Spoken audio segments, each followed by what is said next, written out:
All right, I think I am live. I'm sitting here waiting. There it is. I was waiting for the confirmation from YouTube, and I didn't see it. So, hello, everybody. Glad it wasn't picking my nose. Welcome, Zen friends. So happy to have you here. Happy weekend. Hope you're having a fun time and enjoying this interesting energy flowing today. So, welcome, welcome. Um, I'm excited to see what messages come through from Spirit today, and of course, first we will bring in some beautiful love energy. We got all this red energy. I feel like root chakra activation energy today. So I've got little red jasper wand here, and I've got some red around our little what do I call it? The gonger, the banger, whatever.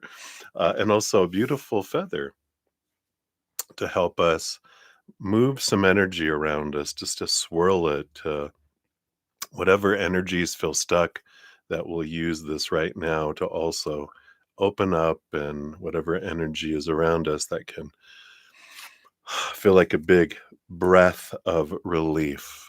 So I like that. So that's what we'll be focusing on.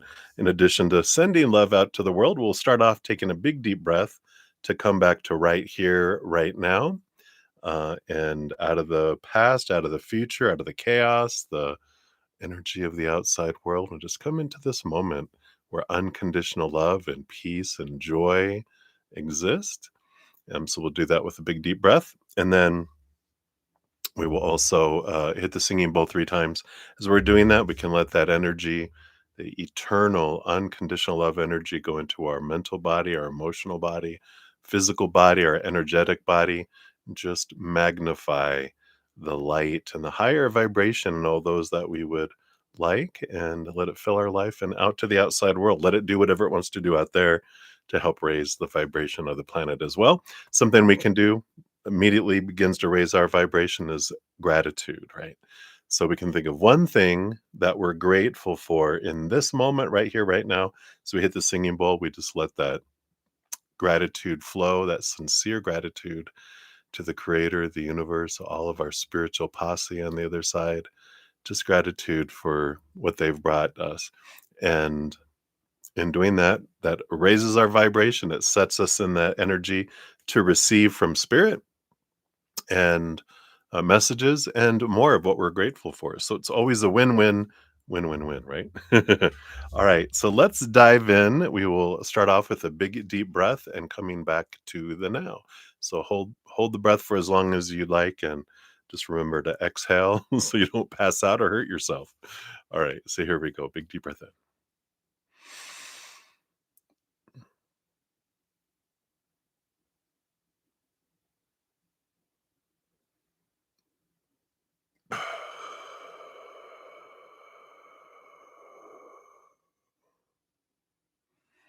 Beautiful. All right, and I'll hit the singing bowl. I'm not sure how loud it will be, so be aware of your ears, and we will begin. Remember, gratitude. Here we go.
Beautiful, beautiful, beautiful. Thank you so much for joining me in doing that. Just calm her down here. Let's take this off here. That was not a good idea to put that on there. Hindsight, right? Test things out. But it's like a little rattle. But we'll put the beautiful red beads here as we put her back on her shelf over here. All right. Yeah, and we got beautiful red tarot today too, if you could see that. There you go. I can kind of see it a little bit there. So interesting energies going on today. I don't know what it is all about. I feel giddy, but it just still feels strange. Maybe it's the fall season energy. I don't know what it is, but welcome. If you're new to my channel or new to these readings, hello, I'm Bretta Zen.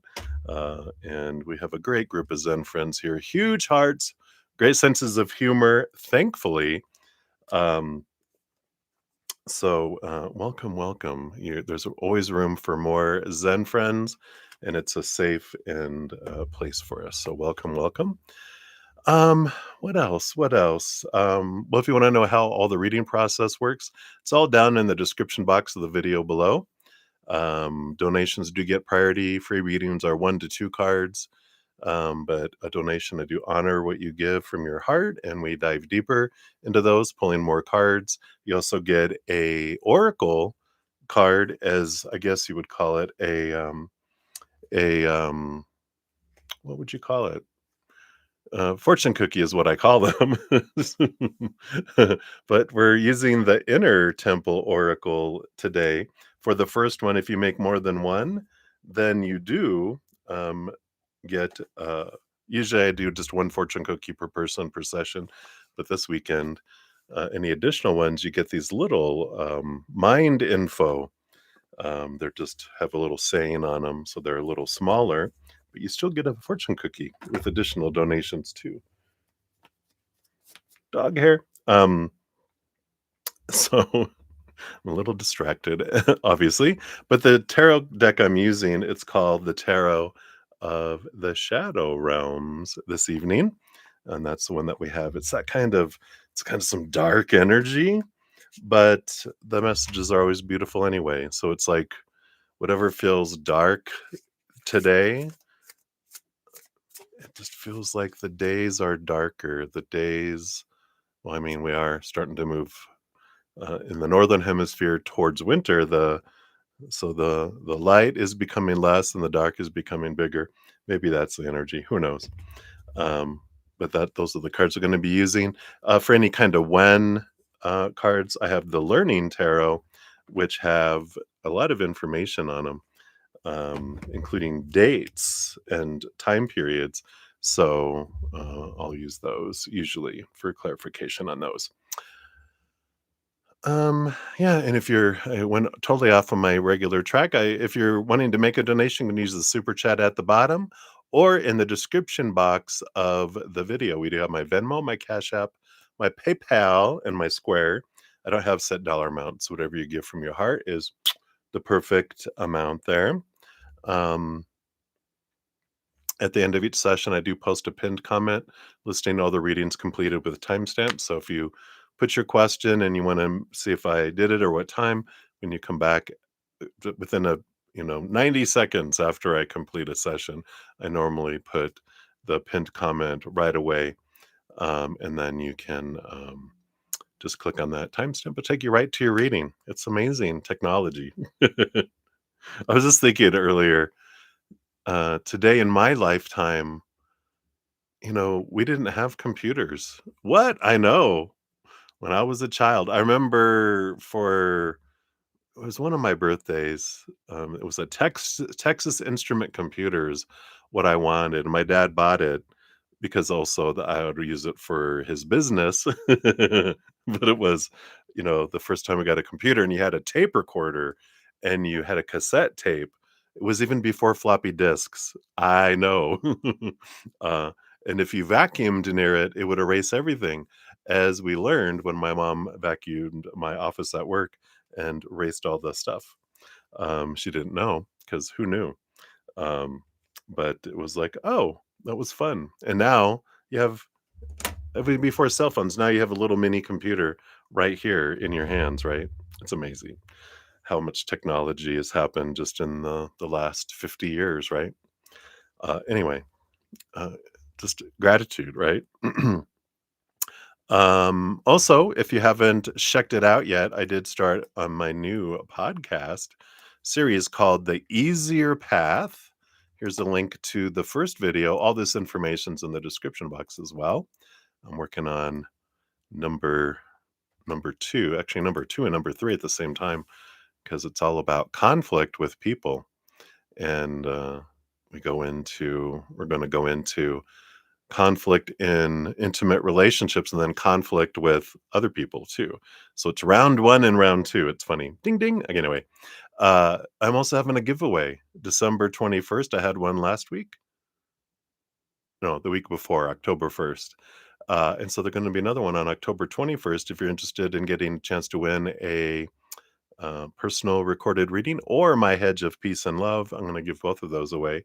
You can check those out down below. You can enter that there and then get into the drawing.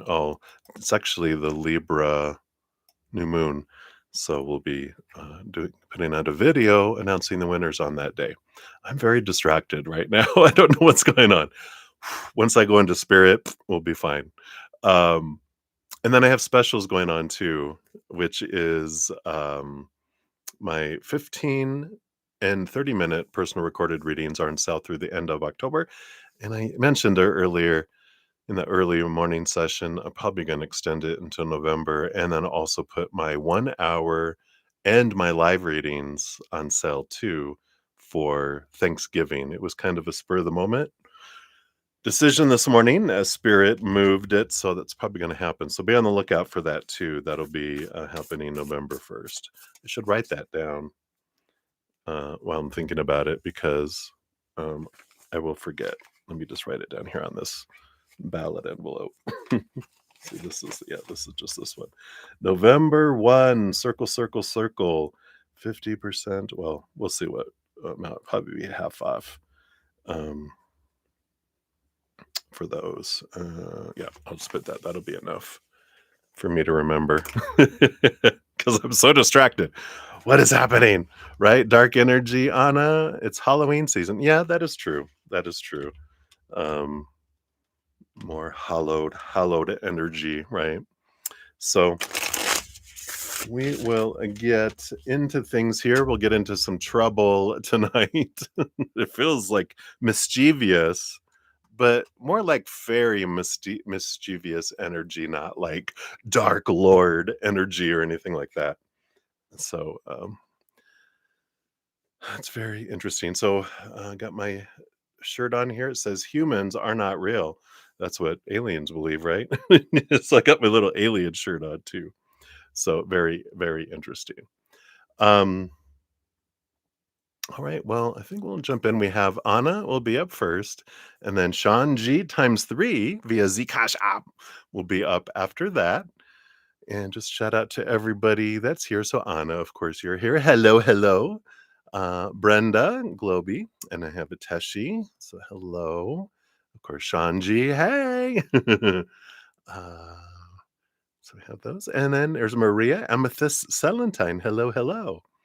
So, hello, good to see you. Well, great. I'm glad you got your readings, last night's and this morning's. Hopefully, you saw both of those.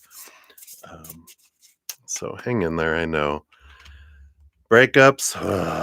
They are, in fact, my next podcast series. The first one up is about the lovely heartbreak. So I think I talk about two. I think I talk about two specifically. At least I'm drafting it right now.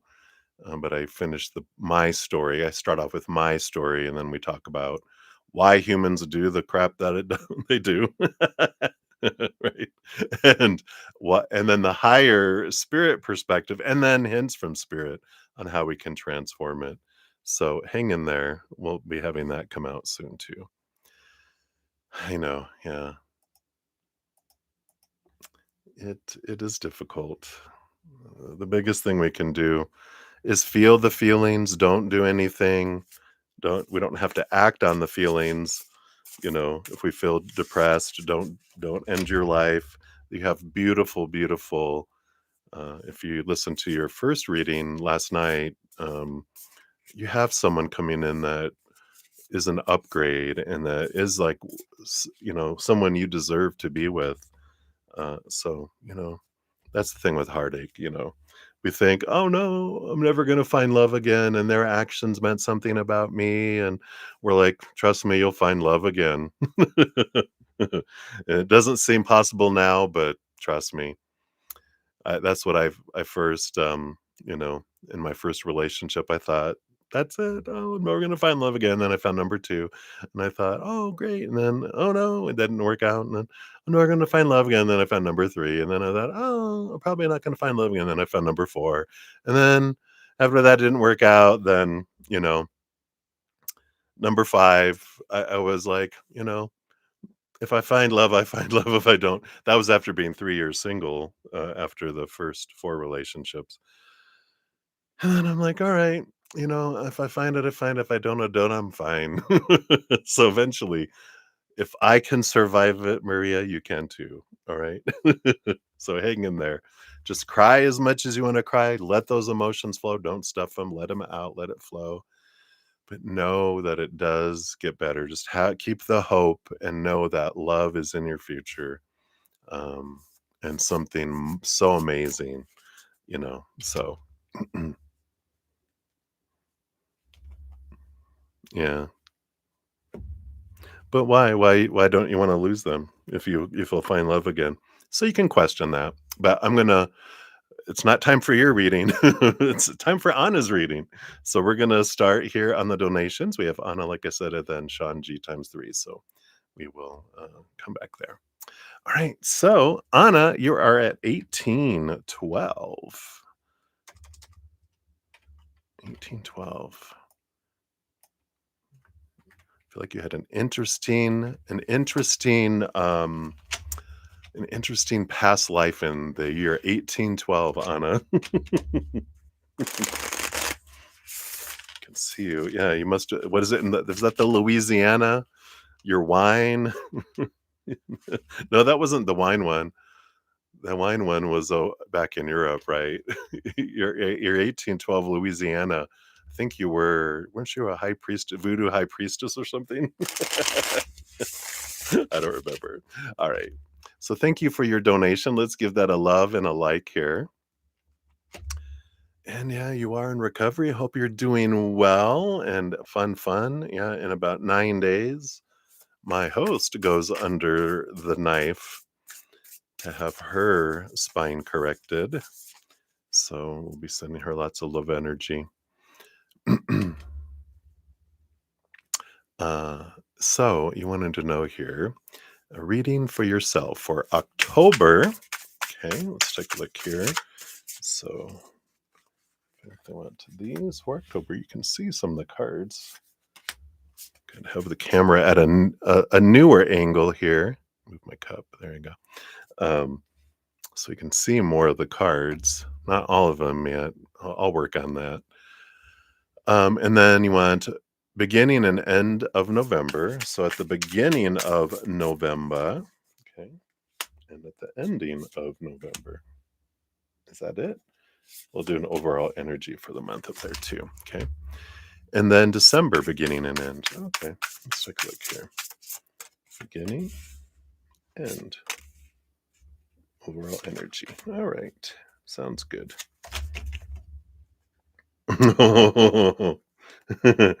I like it.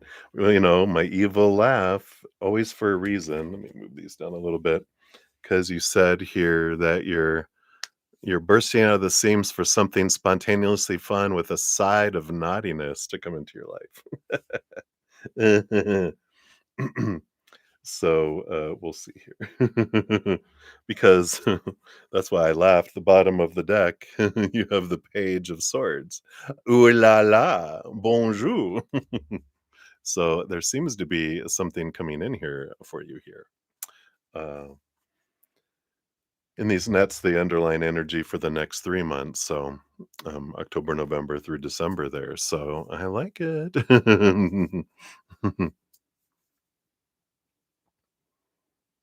Yeah. Alright, so good. Let's take a look here. Yeah, it looks like, Maria, that Anna's giving some advice here coming up, so, you can take what she has, and use that. I like that. It's okay to still love people. It's okay to love them, but, it's also okay to trust that what like the tower card you got, what's removed out of our life is for us. Sometimes, like, I don't wanna lose that. It's like, yeah, but if you knew you're gonna give up a seat on an airplane back in coach, that's that's funny that I usually do a different one, but they're saying if you know you lose a seat on a plane that's gonna crash for a wonderful first class seat on a flight that's gonna be no turbulence and amazing and wonderful, you would let that other seat go and go, "I loved that seat, but I know I'm gonna love the seat in first class on a plane that's not gonna crash." Um, you know, as well. I know it's hard. All right. So Anna, back to you here. Um, yeah. So October, let's see here. So you're wanting to focus in on anything fun and spontaneous with, is there a side of any kind of hanky panky romance, love, blah, blah, blah, anything around there, right? All right. So October, you have the Eight of Swords. So you do have this energy here of letting go of some old thoughts and beliefs that don't serve you anymore, but there is a movement of communication. The eight is a flowy energy. I normally don't get that with the Eight of Swords, but they're really bringing in a flow of communication coming in. Yeah, the Seven of Coins, the Seven of Pentacles energy here. Something slow rolling. It's a slow but flowing communication here. And the Four of Coins, the Four of Pentacles coming in here.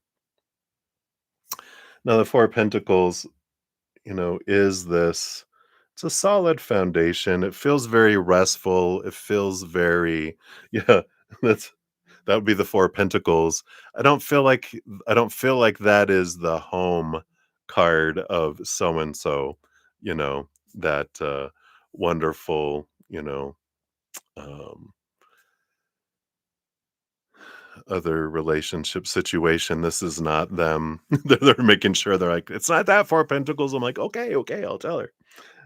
Yeah, just as you mentioned at Dixie, yeah, the copper.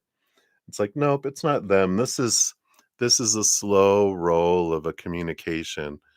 Possibly, it's a conversation you've been having, um, consistently slow with someone, but it's, so maybe it was Uh, the last one, the one we're gonna call him the elevator guy, the one you met in the elevator, right? But it feels like that kind of a slow communication, nothing that goes fast, because this Four of Pentacles is about you staying at home. October is homebound, energy, and it's like, "Okay, I get it." Um, so nothing so much there, outwardly for October, which we're halfway through. That's only a couple weeks. November, overall energy for November, you do have the Five of Coins, the Five of Pentacles, a zombie. There is this energy of kind of overcoming this sense of abandonment, being left behind, being left on the cold, not having enough, not being enough. November kind of feels like there's a lot of energy around um, that hitting your life, which that makes sense with everything that's going on, Um, so it feels like a big part of your energy is distracted by want to make sure I have enough, just in life in general, but also feels like a progression. It's like the 4 of Pentacles to the 5 of Pentacles they're bringing in. So there is that, you're moving from home, being homebound into stepping out of the house. So there is some activity. Let's see what the 2 cards. The beginning of November, you have the High Priestess. So yeah, beginning of November, still a little bit in her High Priestess temple. So it feels like at the beginning, the first couple weeks is more still homebound or more to yourself than it is outward, but it's a reflection energy of connecting to the upper realms, looking behind the scenes, kind of self awareness energy um, that's coming in there the first, the beginning week and sliding into the middle. But you end up by the end, oh, you have apotheosis. This is a special card for this deck here. Of course, you would get one of the special cards. Oops, and I didn't keep out the book. This is I think there's a couple of these.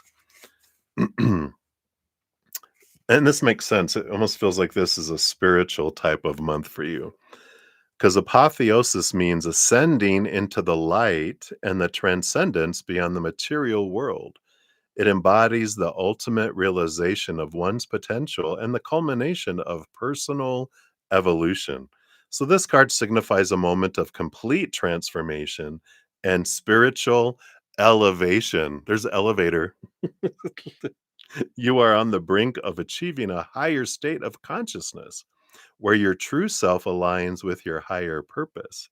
Your inner power and wisdom are here and alive. Recognize your divine potential and unique gifts while acknowledging the light within. You are more powerful and capable than you realize. This is a time for significant change and growth. So let go of old patterns and limitations that no longer serve you. Align your actions and decisions with your higher purpose and seek activities and relationships that resonate with your soul's mission. And when you invest time in spiritual practices that nourish your soul, you rise above limitations and connect with your highest self, knowing that you are aligned with your divine purpose. Wow. And that makes sense too. This 8 of Swords and 4 of Pentacles in this month for October is that energy I talked about, letting go of mindsets that don't serve you anymore. And they're also in this progression of October, November, feels like I'm not defining myself by relationships with people, romantic, friends, family, whatever. I'm not defining myself by my job, my education, situations that I can get into the outside world. And I'm not defining myself by my body, by my possessions, by my money. I'm defining myself by the inside. And it feels like there's this connection here for higher purpose. What am I doing? And I can understand that too. I know if I'm sick for like 3 days, I question my entire life during that period. What am I doing? And what am I doing? Because you get bored and it's like all the noise almost falls away where you're left with you and you get to really look at yourself and go, what am I doing with my life? Am I living or am I existing? There's kind of that energy that kind of comes in here. So interesting. So no hanky panky fun, at least in the beginning. I feel like a big piece of this is you, like it says, you're choosing relationships and people that align with your soul's mission. Like, what do I want to do? And I'm choosing someone that aligns with that and not, that kind of, you know, information or that kind of relationship. December's underlying energy, you have the 3 of Wands. Yeah, there's like you're doing this change of direction, new information, new guidance. You're like headed off into this um a different way than you would have planned to go. Um, energy. The beginning of it, yeah, the Queen of Wands. Yep, here you are taking action, putting things into action. It's like part of this energy of November of determining what you're wanting to do. And it's kind of like you have this, it's funny, it's called apotheosis, but I'm like, you have like this aha, this apatha. It's like an aha apatha um, realization of some changes you want to make in your life. And December, I feel like you do make these changes or you take action towards it. This is interesting here too. The Queen of Wands, she's very connected to the spirit world, like the High Priestess, and the Queen of Cups too. But the Queen of Wands, she has the emotional connection as well as the psychic connection to the spirit world.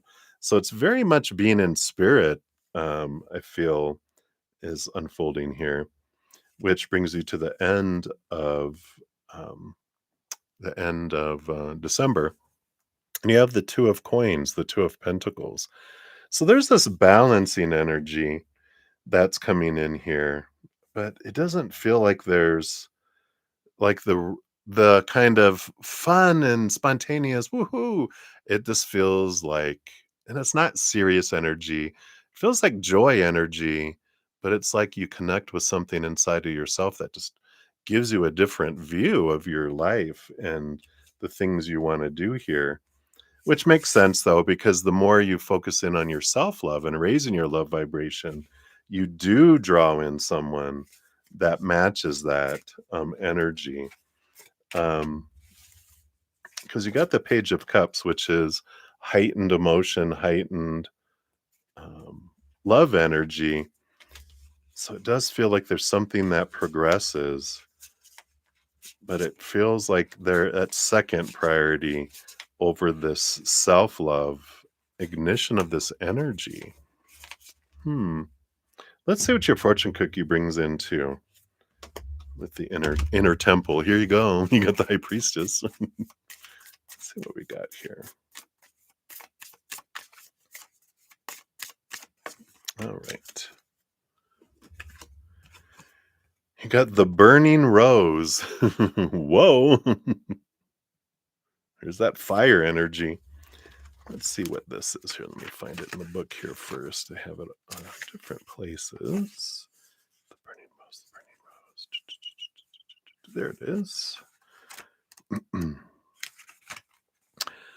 So the burning rose is the symbol of sacred rage, of anger alchemized into something creative, into passion, not destruction. See, that's that Queen of Wands, finding your passion and doing what you love.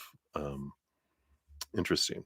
We tend to see anger and rage as something we should avoid, as if expressing these emotions is to be avoided or even wrong, as if anger is something that should be controlled and restrained.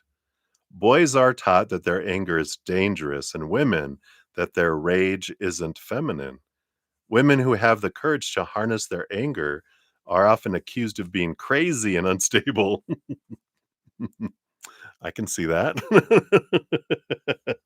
But a bunch. But this stops the flow of passion and the ferocious urge of the feminine to protect what's sacred. Anger or rage is often a reflection of what's important to us, can be a sign post to our boundaries or lack thereof. It can be a guiding light revealing what we most truly care for, long for, or wish to protect. Can also hold within it the codes of our true passion and purpose. But we must do the job of listening to our anger and offering it a safe space to be released and expressed. When we repress something, there's always a consequence. It might fester in the body and make us sick. It might paralyze us and prevent us from living passionately, or it might be expressed in ways that are physically, mentally, and emotionally harmful to others. Alchemizing anger in positive ways and using it to create capital C, capital R, capital E, capital A, T, E, create rather than repress or negatively destroy is some of the holiest work there is. I love that. Alchemizing anger. Your soul inquiry questions is what do you feel angry or frustrated about? Well, we know. Look out. Her rose is burning. But there could be more to that. Can you transform that anger into passion by changing your focus from what you're against to what you're for? So there is a change of energy here too. It doesn't mean that there won't be love here, but there is that, you know, transformation of energy. What we focus on is what we draw to us. And so something you can do, of course, in like I would like some wonderful, adventures to come my way is gratitude for the adventures I have had, and gratitude for what I have in my life allows more of that to come in. But it just feels like you're in this huge spiritual journey over these next 3 months, 2.5 months of what's left in the year, which makes sense with all the astrology that's going on in the world too. And you said spot on. So to keep myself out of my head while being laid up, you're watching videos on how to play poker. Very fun. But also it might be focusing in on finding your life's passion. It might be something to, throw in a video here and there in between games, right? So I like that because you can only do so much of that work. I know. All right. So hopefully that helps, Anna. That's what they have for you, my dears. So many blessings to you. All right. And then we have Sean G. You are up times three. Sean G times three. Thank you for your multiple donations here. Let's put your timestamp here. And see who else is. Olivier has come into the house. Hello, Olivier. Good to see you. Hello, hello. We got Cat Goddess. Hello. And Vanshika. Good to see you guys. Welcome. And Patricia. Hello. Welcome, everybody. Thank you, everyone, for all the thumbs up that you're giving the videos. It does help spread the Zen love. So thank you for being part of that. So thank you, thank you, thank you. All right. So Sean G, let's take a look here. All right. So none of the Cash Apps have the questions there. So the questions will all be in the chat. All right. So Sean, thank you so much. So number one, you have coming in here, anything that you need to hear. All right. So let's take a quick sip here. Cheers, everybody.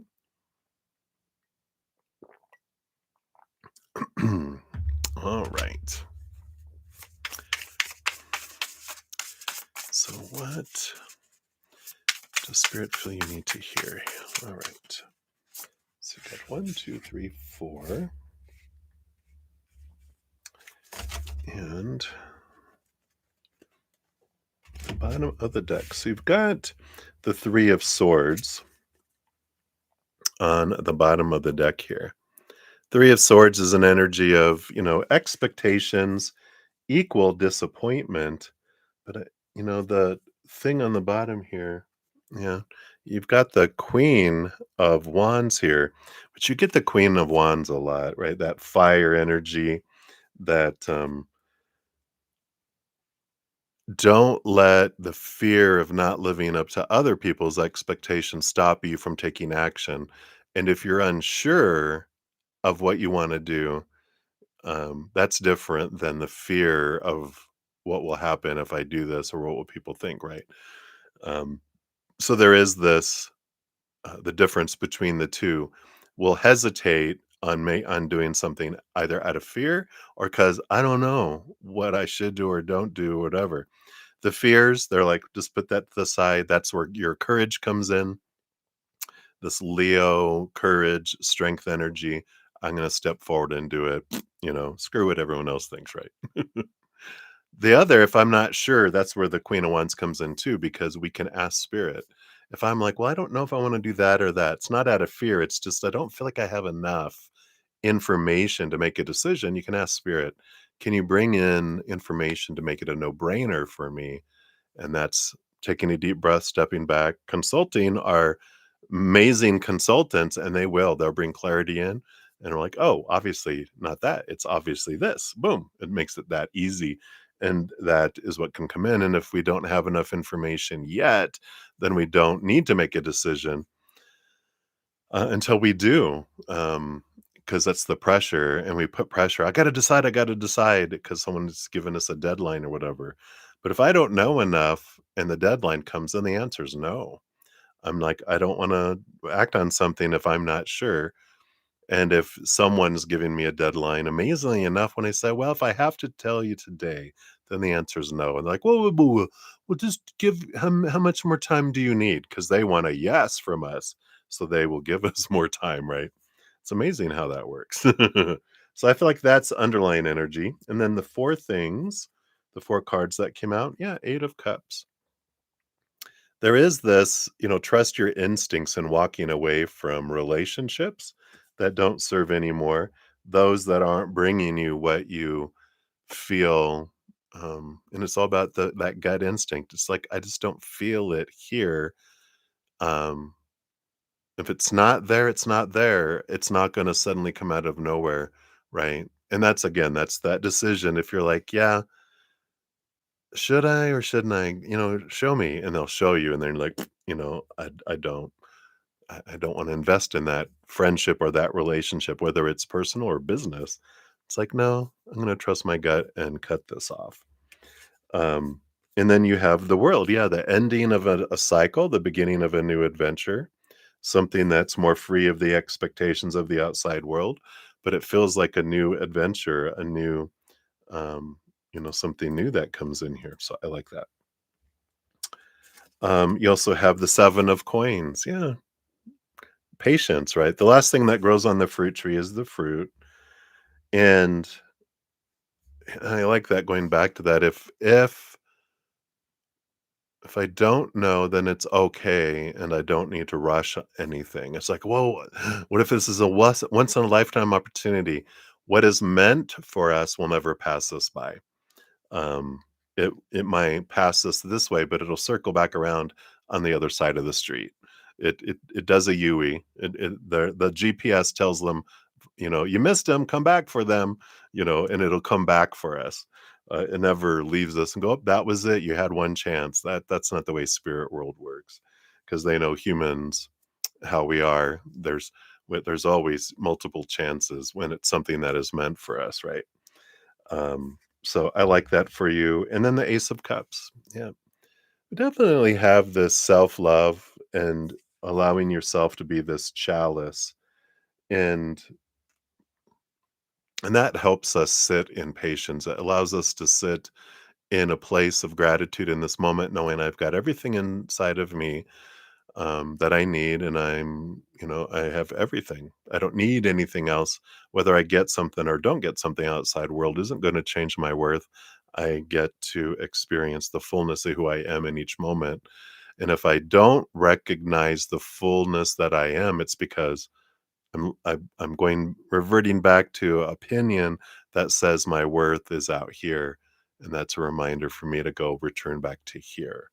So I like this for you because I feel like you're not alone in all this, and humans, it's difficult to trust humans because when a human goes into fight or flight mode and they feel unsafe and uncomfortable, um, or out of control, they will do all sorts of stupid stuff like a 2-year-old, and we don't want a 2-year-old being our consultant for our life and their pet hissing cat. We want, someone who's intelligent, but you never know with a human. Are they in fear or aren't they? We can usually tell by how they're acting, but we know creator and spirit are the calmest, most secure individuals, right? So I like that. Let's see what else they want you to know too here, for your fortune cookie here, as well. What else does spirit want you to know right now?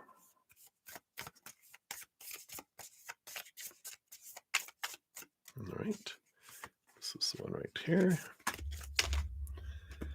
And you have sensuality. Woo! I like that. So let's take a look here. There it was. So sensuality is different from sexuality. Sensuality embraces the pleasures of life. Yeah, the senses, like Taurus energy, right? Sensual. Sensuality is of the senses, and the senses are of the body. The best way to get into the present moment and connect with the pulse of life is to become aware of your senses: smell, taste, touch, etc. What do you feel? What do you see? What do you hear? Listen with your whole body. Experience life more fully. The body's senses are so often repressed or numbed out. Savoring them in a spiritual practice. Return to them is deeply healing. The body is the way home. Without the senses, deep joy isn't possible. Interesting. Without the senses, pleasure isn't possible. Without the senses, intuition isn't possible. The body is intuitive. The sensual body is sacred. Return to the present moment through the gateway of your senses. Return to the pleasure of life through the gateway of your senses. Caress yourself, embrace yourself, experience yourself more fully. Receive the pleasure of this human life through your body's senses. And this card's an invitation to receive more pleasure, to slow down and taste life a little more deeply, to make decisions based on what would bring more joy and bliss rather than being driven by shoulds and duty. What makes you feel more alive? How can you embrace your sensuality a little more? How can you taste life a little more fully? Wow. Your inner temple activation says, I choose to drop more fully into my sensual true nature and allow myself to receive the pleasure of life through my body senses. Wow. I love that. So that is your big fortune cookie. Your other ones will have the little mini fortune cookies that will come with that too. So I like that. All right. So we will go on to number 2. Just want to say hi to everyone else that has come in since I started the reading here. Let's see. We've got Mika Khan. Hello, hello. We have Vanshika. Hello. Yeah, and for anyone new coming in, all the information on readings is not in the description box. Donations get priority, and then free readings. If I finish donations up, then I go into free readings.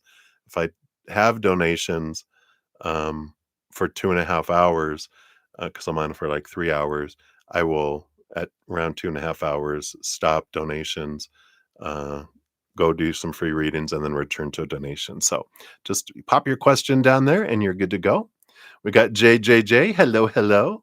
And Goju Satoru. I probably totally murdered that. My apologies. Hello. Good to see everyone. Thank you so much for all the thumbs up that you guys are giving the stream. It does help spread the Zen love. So thank you guys for doing that. You're part of the love tsunami. All right. So, number 2, Sean, we will continue here. Oh, and I'm so sorry. I don't know if I said hello to Samir. Hello, Samir, if you're here.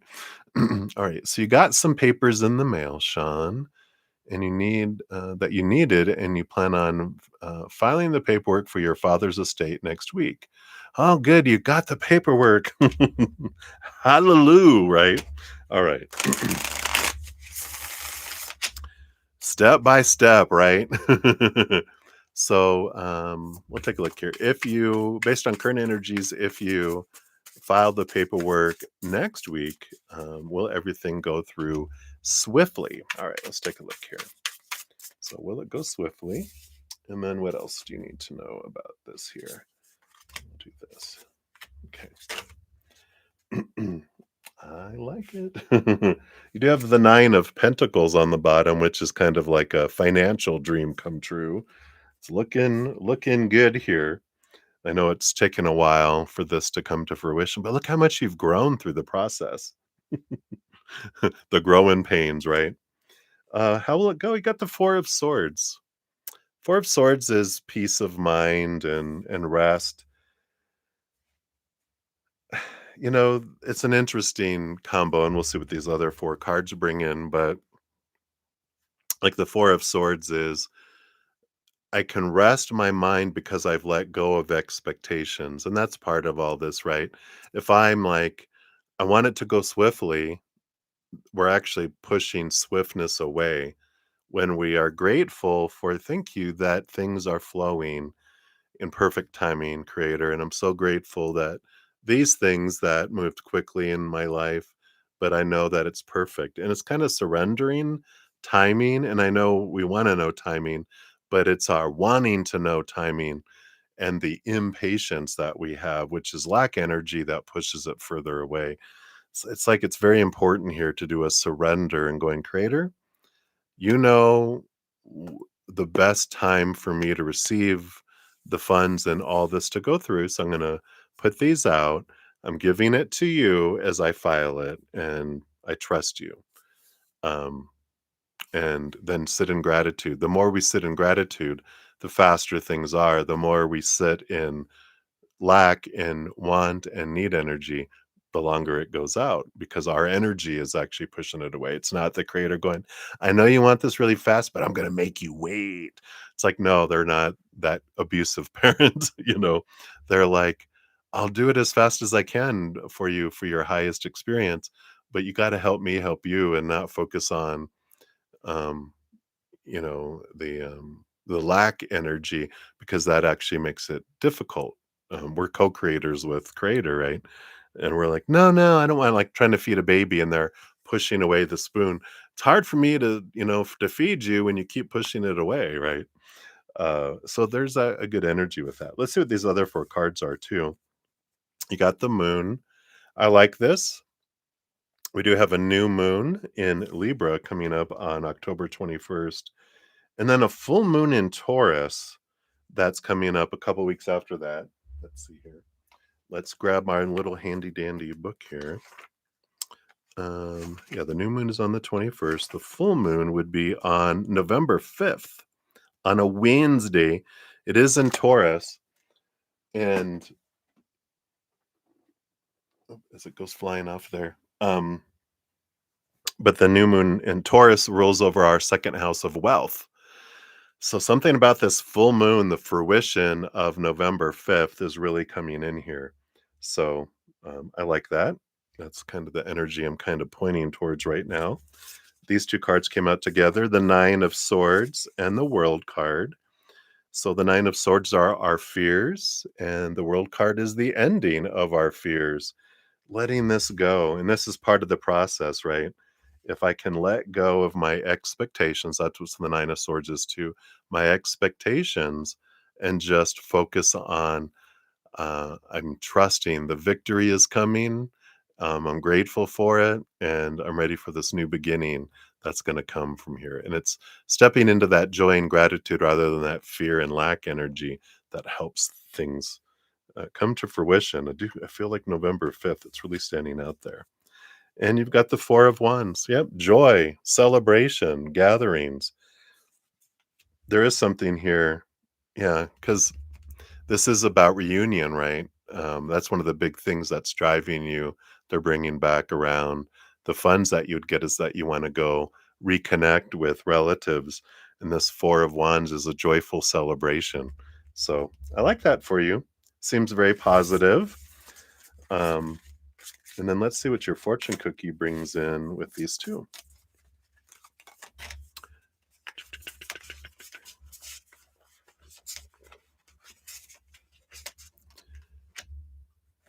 Whoops. Yeah, here we go. So let's see what we got here. What else? Okay, thank you. And you have, yeah, comfort. Yay! That's a good energy. What is that? Oh, that's a little sleeping mask. How can you bring more comfort into your life? You're like, by having this money come in. You can increase your comfort through tangible things such as soft clothes and food, and intangible things such as thinking loving thoughts about yourself and inviting peace into your heart. Here this is, and that Taurus energy that came in your first card, here's that same thing about comfort through the senses. So it's come back to the now through your senses and trust things are going to unfold. But I like that. This come back into the now through all your senses. Again, this Taurus energy, um, ruled by Venus, of course, right? So I love that. So pretty cool, pretty cool. So that's for number two. We'll check here. Hey, Deb, welcome. Good to see you. Woo! I love it. The Ghost and the Pumpkins. All right.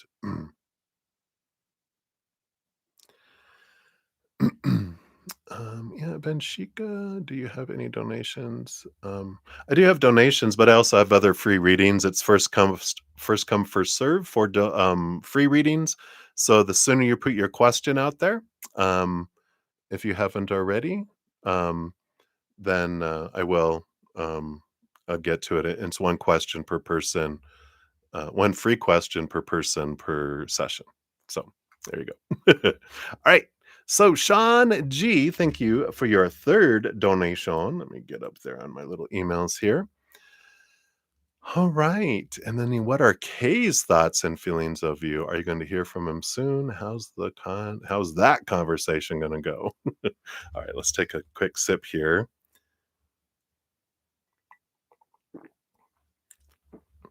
Let's see what we got here.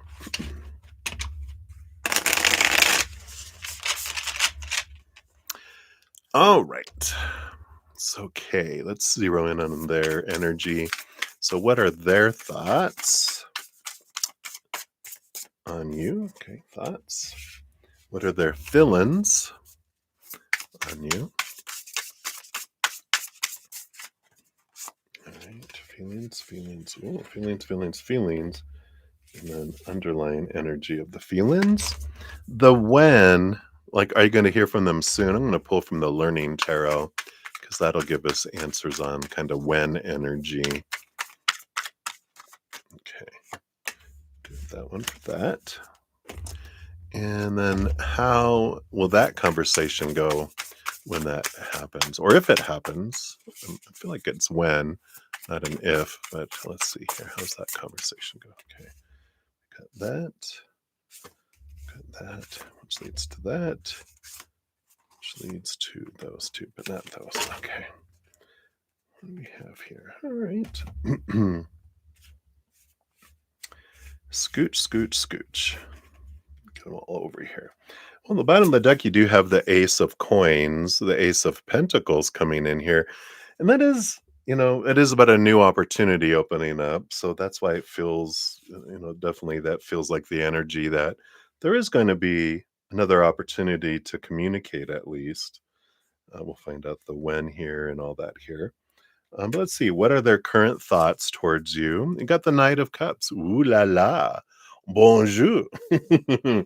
So they're thinking about love and the Queen of Swords.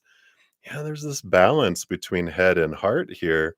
This also is my one of my cards that indicates like someone that we feel is so compatible with us. So their thoughts are looking at this energy of, you know, about romance, about, and it's not um, passion, though that can come with it, of course. But I like that it's the Knight of Cups, not the Knight of Wands. Wands is, oh, bonjour, hello, like Pepe Le Pew, you know. Um, that's like whoa, and like, well, let's develop a relationship.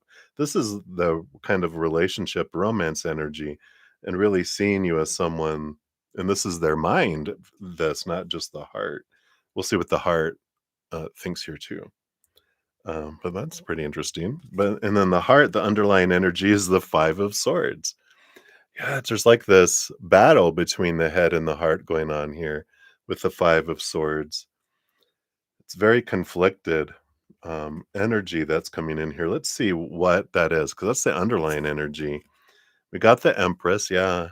It's funny when I got that sensuality card, I feel like you get the Empress a lot, which is so much about sensuality and this energy of, you know, um, birthing, and it's so much about divine feminine energy. Their heart is just like they love that nurturing side, the sensuality of who you are.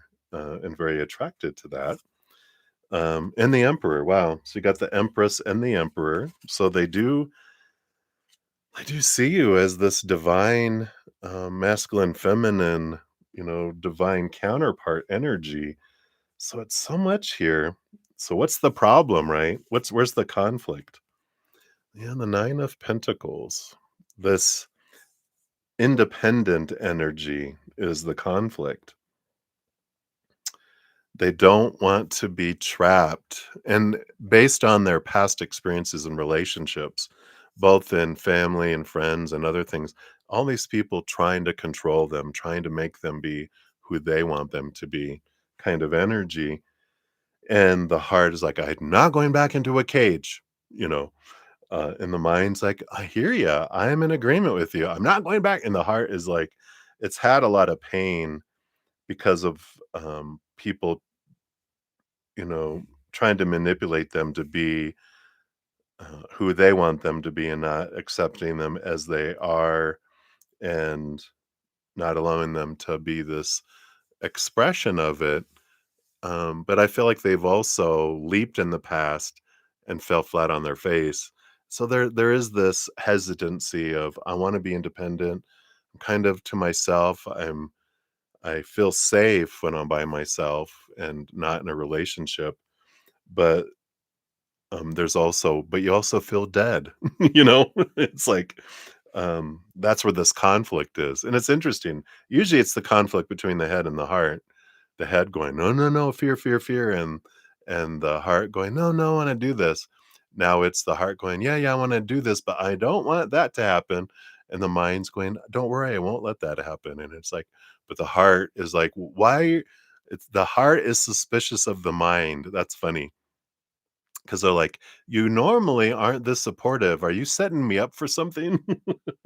So there's a hesitancy, and I feel like it feels so big, this attraction they have towards you that, that's what feels like if something feels like this, it can't be real. It's kind of this energy. Interesting, right?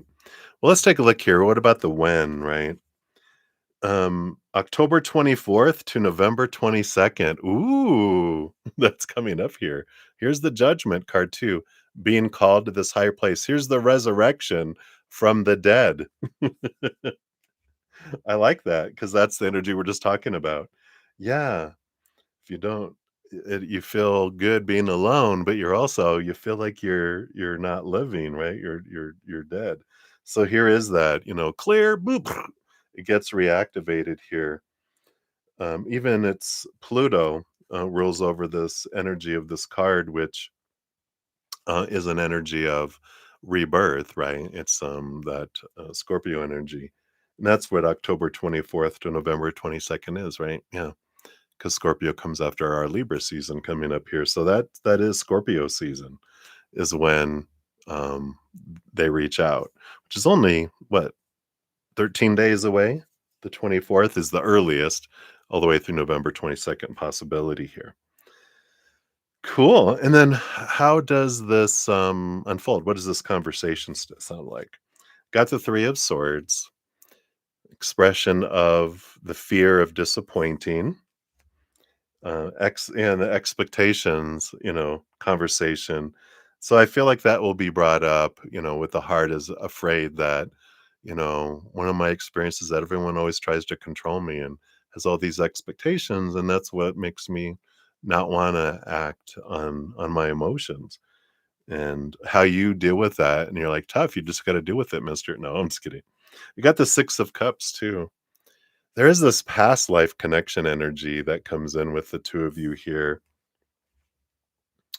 And so I feel like they will speak of connection but there's so much more. And that makes sense with all of this too, because when you meet someone that you've had past lifetimes with, right, you do get this, especially in the present day. With last year, we got like 1% more access to our subconscious, which is one of the pathways to the Akashic records of past lifetimes or other lifetimes.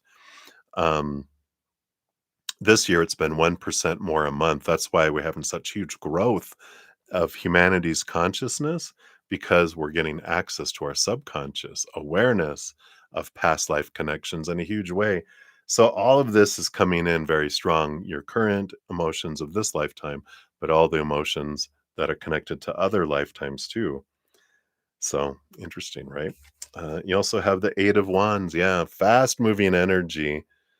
It's like once once action is taken, then things move very fast. There's a lot of passion. There's a lot of action. There's a lot of movement in here, and it's like if we can get through this conversation around expectations and going, I get it. I don't want people to telling me who to be and what to do either. So, but we can talk through these things. It's not like what I say goes, what you say goes. It's a conversation, it's a relationship. We talk about things. And I feel like if you do that and approach it in that manner, they'll be open to moving forward with that Eight of Wands, which leads you guys to yeah, Leo. Here's that courage, Leo strength energy we talked about earlier allows the courage to step forward and the transformation as well. This movement transforming from caterpillars to butterflies. And there is this what has the hanged man, which is the thing that's been taking slow, moves forward. It's still there is still transformation. It's the courage. And this kind of speaks to what I was talking about with the courage to talk through things and that it doesn't have to be my way or the highway. It's like if we have red flags that pop up or disagreements or different opinions, we talk through these things and we decide if it's important enough or not. Is it a deal breaker? What are our deal breakers? These are the only deal breakers that I really have. Um, and let's talk about them. And some of them are even up for discussion. They're not end all be all, you know. And it's like, yeah, I feel like it's being transparent is very important in that conversation. Let's see here. What is your fortune cookie for this one here, too?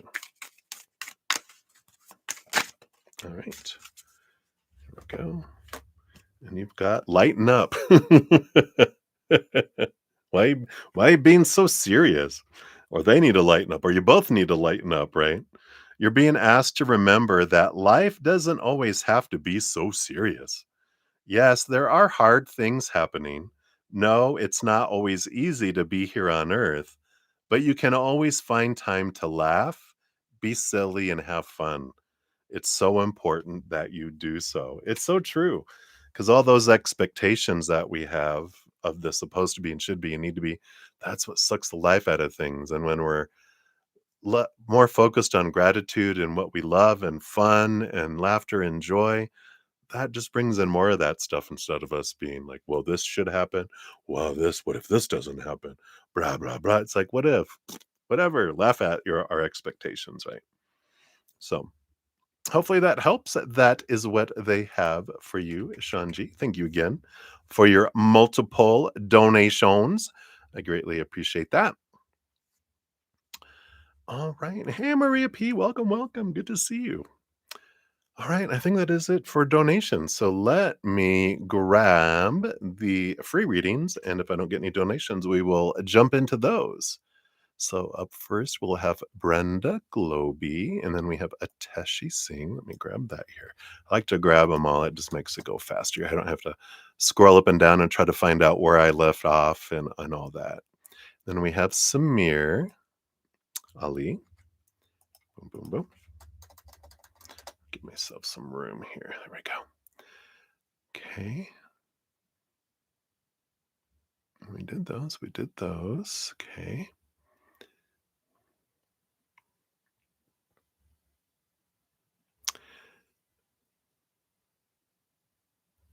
All right. And then Maria Amethyst Celentine. I'll just grab all of this here because I feel like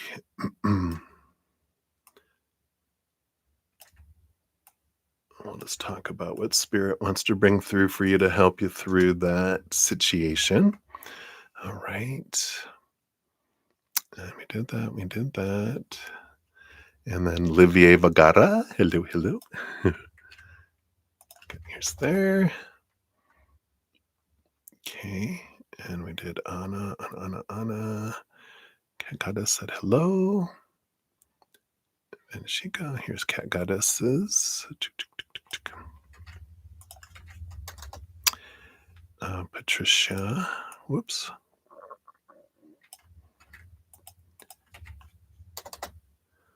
Mika Khan. I know. I think I used to call you Shaka Khan because I like that Khan. All right. And then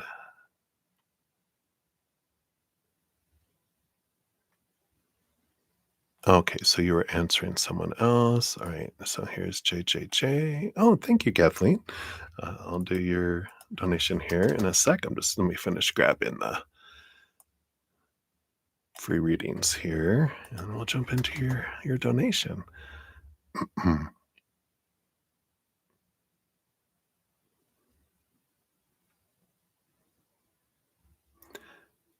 Okay, there's your question. Oh yeah, I saw the ohms on the wall. You know, I like yoga. I haven't done yoga, and I really, at my age, I should start it. So maybe I'll take that as a nudge from spirit. You've been wanting to start yoga starting with stretches and work your way into that. So we'll do that. So thank you for mentioning that. All right. And then, hey, Stargate Enterprises. I'll grab yours there too. All right. So I grabbed all those. We will get to free reading sometime tonight. But for now, let me go over here and put you here. So Kathleen Hughes, thank you for your donation. Let's grab your timestamp here. There we go. Boom. And let's give that a love and a like since it lets me. So thank you, thank you, thank you. Oh, we just had a PayPal come in too. So I didn't mean to get all the free reading people excited for a moment. We will get to you though. I promise. We'll get to maybe everyone. We'll see how it goes. But we'll definitely get to some free readings tonight for sure. All right. So Kathleen, want to know what are Adam's next actions towards you? All right. Let's take a look here. What's going on with Adam? Where's he at? What are his intentions? What are his actions based on their current energy? Got that.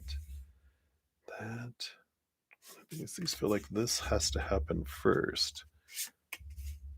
And this is actually what unfolds based on current energy. Okay. So we got intentions and then actions that move forward here. So these are the intentions. This is what needs to happen before these things happen. So, all right, we'll see what we got going on here, Kathleen. So, bottom of the deck, we do have the Wheel of Fortune. And it's a good card to get, of course. I mean, right? It's the tune of For You, the four tune. And of course, everything that happens in our life is for us. Just sometimes our human has a hard time going, how is that for me? Right. But this is a cool energy because when the Wheel of Fortune comes out, even our human is on board going, oh, I see how this is for me. Um, which is, which is a good thing. It may not, sometimes it means, and I'm not saying this is what's happening here, but sometimes how things unfold isn't what we expected or what we thought we would want, but we're like, oh, I'm okay with that too, kind of thing there, right? Yeah.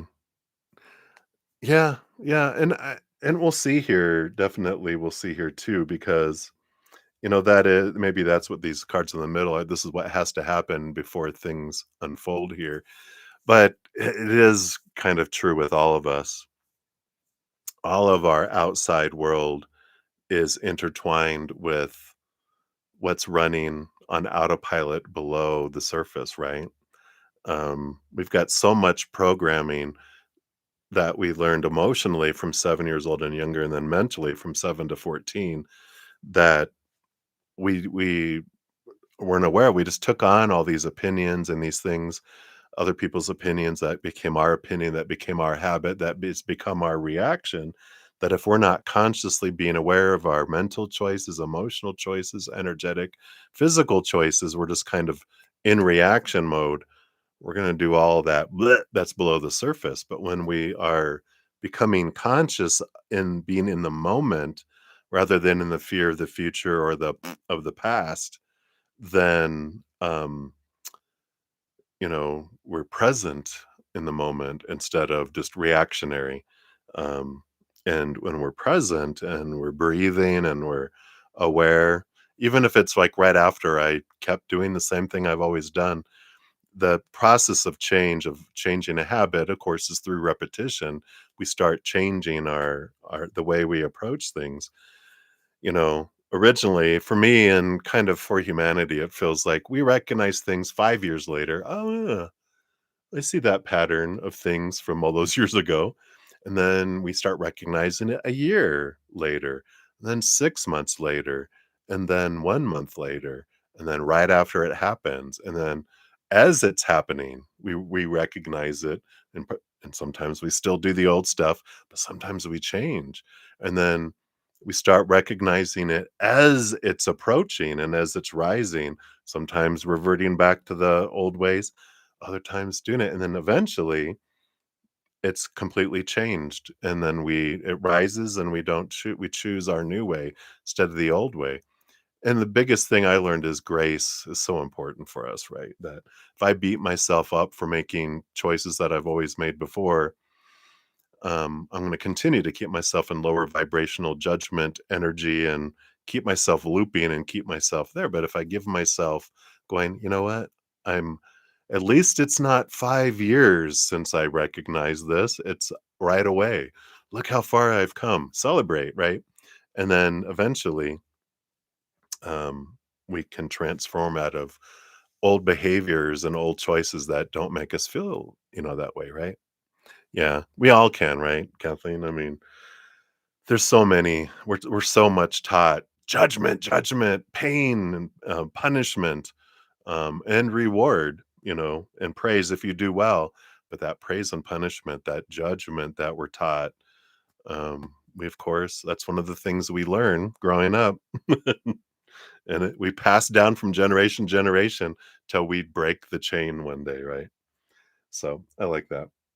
All right. Well, let's see here. What are Adam's intentions? So, all that's the foundation. What are Adam's intentions right now? We've got look at judgment. But this is about being called to see things from a different perspective. It's a and even the Hierophant.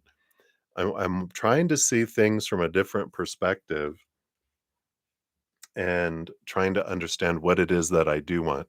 Both of these cards are cards of our higher self is calling us to look at things from a different perspective so that we can move forward in higher vibration instead of lower vibration.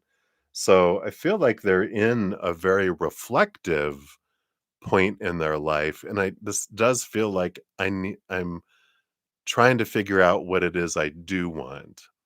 So um we'll see what needs to happen here before action is taken. That's what these 3 are in the middle here, right?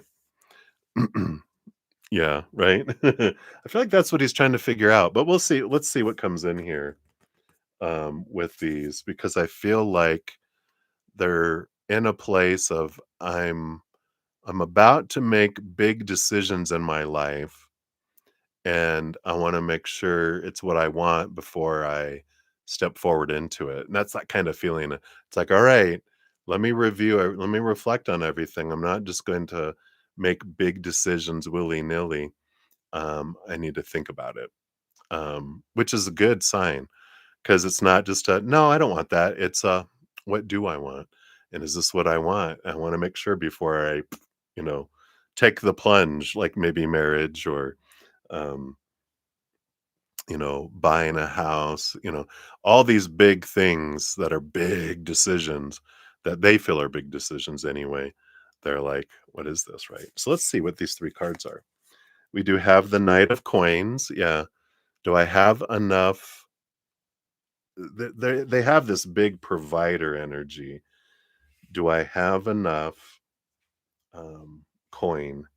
Do I have enough foundation to where I can manage all of this? When it's just me, I'm not afraid because I can go without a meal, I can do without or whatever. But when it's someone else involved and even children, I feel like I don't know if they children are in the cards or if you either of you have children, but it's like and take care of the children comes in. But so I like that this is what they need to do. They're wanting to make sure that they can take care of something before they do that, right? Yeah. Right? And the 5 of cups. Yeah. So there is this that's an interesting energy here. There's this the change of emotional energy needs to happen here too. It's like I need to let go of past loss to move forward. This doesn't feel like relationship loss either. I feel like they've lost someone important to them to death recently, and um and I feel like or they're about to. No, it feels recently, like it's already done because it feels like this has to happen because that's part of what's holding them back is this feeling of low, just this low energy that's drawing them into whatever this loss was that they had. It feels like death, and maybe it's not death, but it feels like death to me when I'm in their energy. It feels like I got to get over this huge loss for me to be able to let that energy go so I have the emotional energy to be able to move into a deep partnership with someone and life to be able to give that love and that enough love. Yep, and the 2 of coins. Yeah, I gotta get balance in my life. So they are looking to get this. They feel out of balance. They're looking at balancing emotional, financial, mentally, because 1, they wanna make a decision from a balanced place, but also, um, they want to they realize if they're out of balance, that these big decisions and moving forward are just, gonna make it even more. It's like, let me balance it out so that when things get added, I can balance that back, but I won't be able to balance and things will just it's like they're showing me if you ever seen these where someone jumps on a someone's on one side of the seesaw and someone jumps on and the other person goes, "Phew." They're like, they don't want that to happen to you or anyone else that's involved. They go, "If we jump on and there's all this stuff, it's like you'll go flying." And it's they don't want this devastation to eject you out of their life, and anyone else that's involved with all this too. So very interesting here. So this is what needs to happen first. And I feel like their intentions, they're trying to figure them out. But based on current energies, where we're headed, and this is what we need to know is that this can change, of course, because they're still in the process of figuring things out. But let's remember the wheel of fortune that even your human is going to be like, okay, this is for me. All right, but let's see what happens here. We do have the Four of Cups. The Four of Cups energy is it's it's emotional stability, which is good for the beginning. But there'll be growth that happens from that too, because it can become a boredom card. Like if we reach emotional stability, because if we've been having emotional instability, when we get emotional stability, we're like, yay. But then after a while, we're like, huh, when are we going to have higher emotion? We need to go to another level, right? So I like that. What else? We got the Seven of Cups. Yep, feeling a lot of different emotions. This is good. This is this progression because it's allowing ourselves to feel all sorts of things. And I feel like with the 5 of cups we got before, because of this sorrow, because of this other stuff, they've kind of numbed themselves a bit to where they don't feel a whole lot. They spend a lot of time up here and keep their heart in the basement in a soundproof padded cell so it can't get out and it can't act on things. But this is about, you know, they allow themselves to express emotion. So it feels like there's a little bit of time with this stuff coming in here. And we got the magician, yeah. So they take action and they eventually move forward, but there are those 3 things that need to happen first, and they are in that, that, discovery period of what is it that I want? I've gotta make these decisions.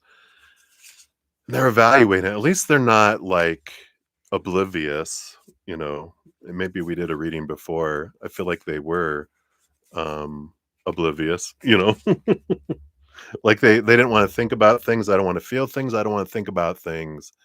I just wanna go have fun, and I feel like that's where that selfishness comes in because that's what happens, when us as humans, we all have inner children, right? When our emotional inner child feels unsafe or out of control, it boots out our intelligent, loving, compassionate, giving side, um, and we revert back to our 2-year-old self and our pet hissing cat. And that's we act like a 2-year-old. "I want everything. Mine, mine, mine. I want it." It's like, like a 2-year-old when you take them to another 2-year-old's birthday party, they're like, "Where's my present?" They don't care about they're like, "Where's my stuff?"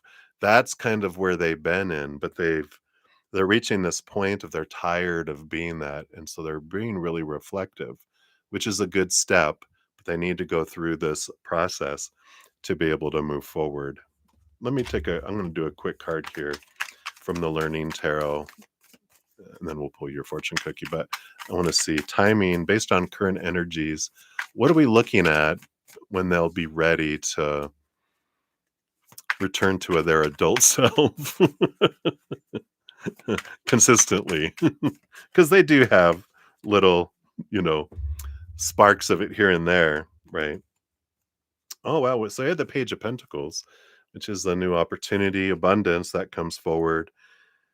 So we've got the soonest dates. There's 3 dates. These are all the Taurus, Virgo, Capricorn seasons. So the next one is going to be, yeah, we just left one. So December 22nd to January 19th, which is Capricorn season. And then after that would be April 20th to May 20th, or August 23rd to September 22nd of next year. Yeah, like you'll eventually hear from them. Yeah, that's the action energy, right? So it might be more like close to Christmas into next year is the next period that of possibility. That's based on current energy. But again, that's the whole thing about the future is they could have something that comes into their life and slaps them upside the head or lights their butt on fire, and then energy changes and they make different decisions, which can bring things sooner. Yeah. And then they rise from the dead, the judgment. They rise from the numbness, they rise from all that. So I know, my dear. I know. It's a fun adventure, right? But while we're waiting, we don't have to, just um it's like when we're in the waiting room waiting for someone to recover to come out of a coma. It doesn't mean we just sit there and wait, right? We can, of course, use that time, which you do, to reflect on what are my thoughts and beliefs that don't serve me anymore? What emotions don't serve me anymore? What energy? What things in my physical life? We're evolving, we're changing, we're doing our inner work, right? What we feel someone isn't giving us, we can look at and go, how am I not giving myself that? That helps me, you know, with that. Because that mirror, I'm like, okay, this is a good time for me to raise my love vibration, because I might raise my love vibration right out of their life where I'm like, I don't want that anymore. I want this. And then we change. And that's okay if that happens because then it's for us. That's why I feel like with that Wheel of Fortune, you're okay with how everything turns out, because they might take so long that you are like, all right, I'm tired of waiting. And I've worked on myself and I'm ready. Who's that? You draw on someone at a higher vibration and you're like, Adam who? And you'll be like, I'm so glad that they took that time, because now look who comes in. So that's why it can be a win-win. Or you waited and wow, look who they became. And our energy matches now. Wow. So it could be either of those things, but I feel like it's important to know that your human's going to be so glad for it in one way or another eventually. So hopefully that helps, my dear. And that is what they have for you right now. So many blessings to you. Thank you again for your donation. Oh, don't go anywhere. I need to give you your fortune cookie. Hello. How dare I not bring you your dessert? So here's the inner temple. Let's see what else they have here for you.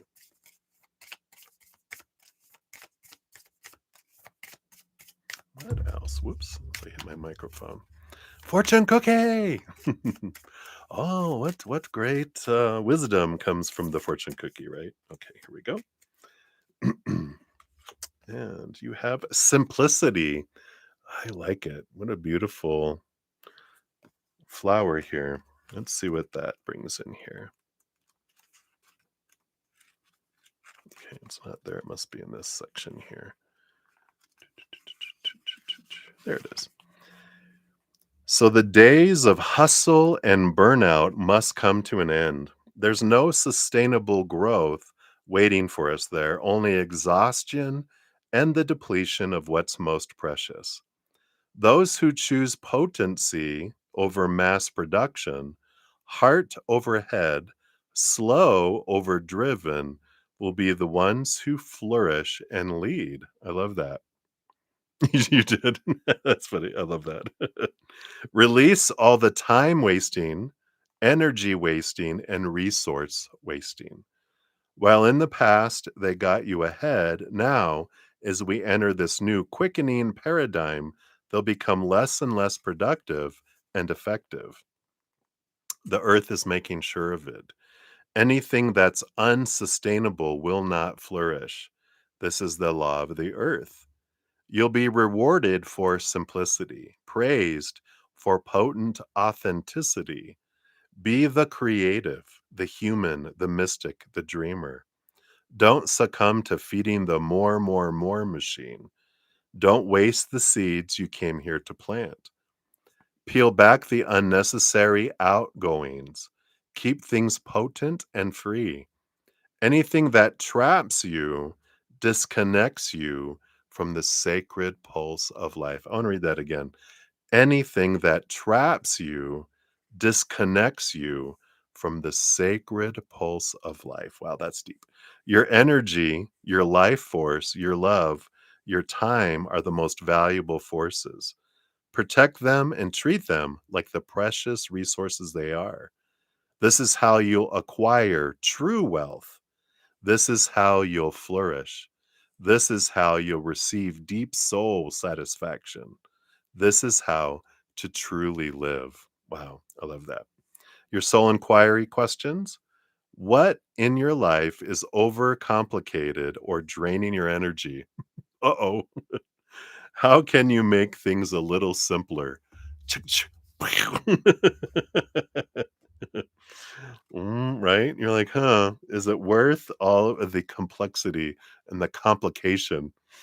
Well, that's why eventually maybe the patience wears out, right? Who knows? Who knows? I know, I know. All right, so that's what they have for you, my dear. So hang in there. Many blessings to you. All right, and then since we started that here, we did have Moonlight come in. Hello, hello, my friend. Good to see you. All right. And then Anna. So what we'll have next, we do have Maria P. Thank you for your donation via Z PayPal. You'll be up next. And then Moonlight after that. And then Anna will circle back around for number two. Hello, hello. You're very welcome, Kathleen. All right. So Maria P, you are up. Let's grab your timestamp here.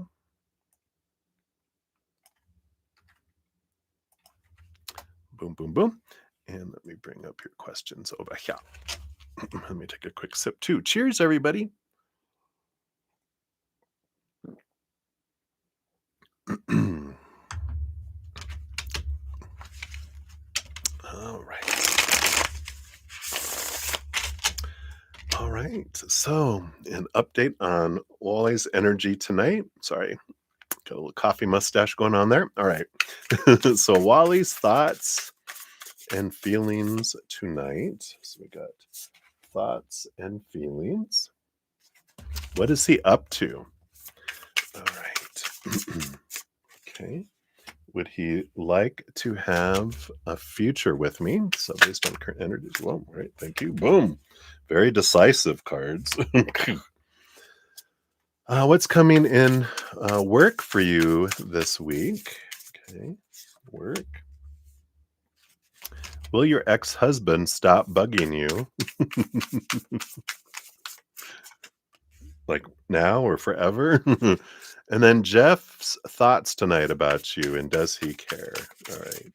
So Jeff's thoughts, and does he care? All right. Let's take a look here. So Wally's thoughts towards you right now.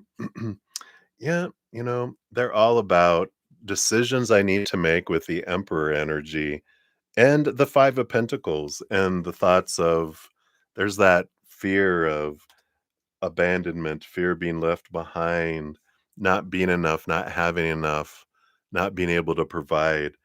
So concerns around that and what do I need to do? And so they're thinking a lot about future stuff, it feels like, with this coming in here.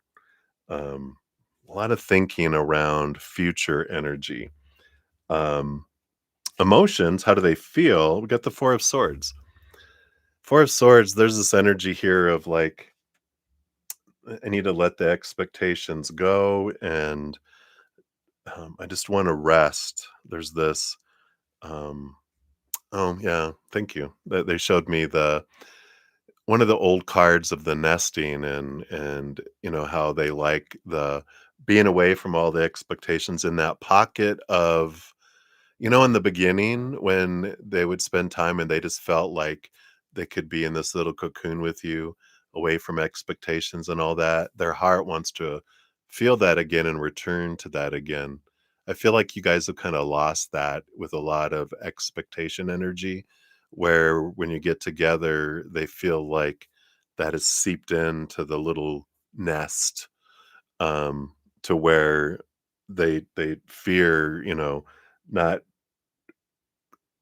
moving fast enough and giving enough for you and that kind of stuff. I feel like that's kind of seeped in and their heart would like to return to those times where it just felt like it was just nice that you were just grateful when you'd be able to spend time together. Now it's like it's not enough kind of feeling. It's like it's not enough, it's never enough, is what their heart is like. Oh, they don't, I'm not enough for them, kind of energy.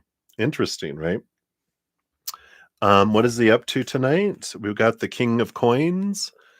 Yeah, it looks like they're what are they gambling? I don't know. The King of Pentacles. I don't know why I got that. It's like I'm trying to bring in the money, but I feel like they're focusing on trying to fill the outside world, trying to solidify things. I feel like they're paying bills and budgeting and thinking about things. And again, it goes back to all that planning and everything that we had there too. I just feel like they're really focused on the abundance kind of energies of the outside world. You know, I'm getting very much this Taurus second house wealth and money energy, but also, of what pleases my ears, what pleases my eyes, what pleases my nose and mouth and touch. Like, I feel like they're wanting to what is this? I wanna feel the bounty of all the work that I'm doing. I want to enjoy what I have. So I feel like they're kind of doing that there. It feels very tactile and sense wise that they're wanting just to feel good, not anything, sexual or anything like that. Don't worry. It's more, I want to hear some good music, I want to have some good drink and some good food. I just want to enjoy all my hard work. I feel like all I do is work, work, work, work, work, and give, give, give, give. But I'm ready to, take, give myself some of my bounty, if that makes sense. Would you like to have a future with you? Okay, yep. So, King of Cups, yeah, here's that very compatible energy here. It's one of those, like the Queen of Swords, King of Cups energy of, yeah, they feel like you guys still mesh more than anyone that they've ever been with. Yeah, the World card. If they could give you the world, they would. You're like, start with just moving out. But this is about victory, and it's a ending of a cycle, going on to a new adventure together. And the Two of Coins. It's funny, I got two peas in a pod here. So they do. They just need to balance out their life first. They're like, "I would, I just," it's like it's like, they're showing me like a cruise ship that's going, if you've ever seen these videos from inside where the ship's going like this and everything's going back and forth and everything's flying all over the place. So like cooking or setting a table in that is not a good idea. It's like when things stabilize, then that's a good time to do that. But when it's unstable, then everyone ends up, you know, falling overboard or whatever, right? So, I like that. Okay. Um, what's coming in, regarding work for you? Got the 8 of Swords. I do feel this flow of communication coming in. There's a little bit of letting go here of expectations, like old ways of thinking that don't serve you anymore. Feel like they're nudging here for you. It's a good week to release expectations, allow flow of communication. And a lot of this is like, let some old stories go about they did this, they did that, whatever. I feel like it's time for forgiveness. And then when you do that, then things flow at work. But I feel like it's important to let go of what people have done or not done, said or not said, that brought in low vibrational energy. I feel like it's an important week to let it go, because it um that lets things flow. So let it go because it lets things flow. I like that. Will your ex-husband stop bugging you? King of Swords. They will when you change your story.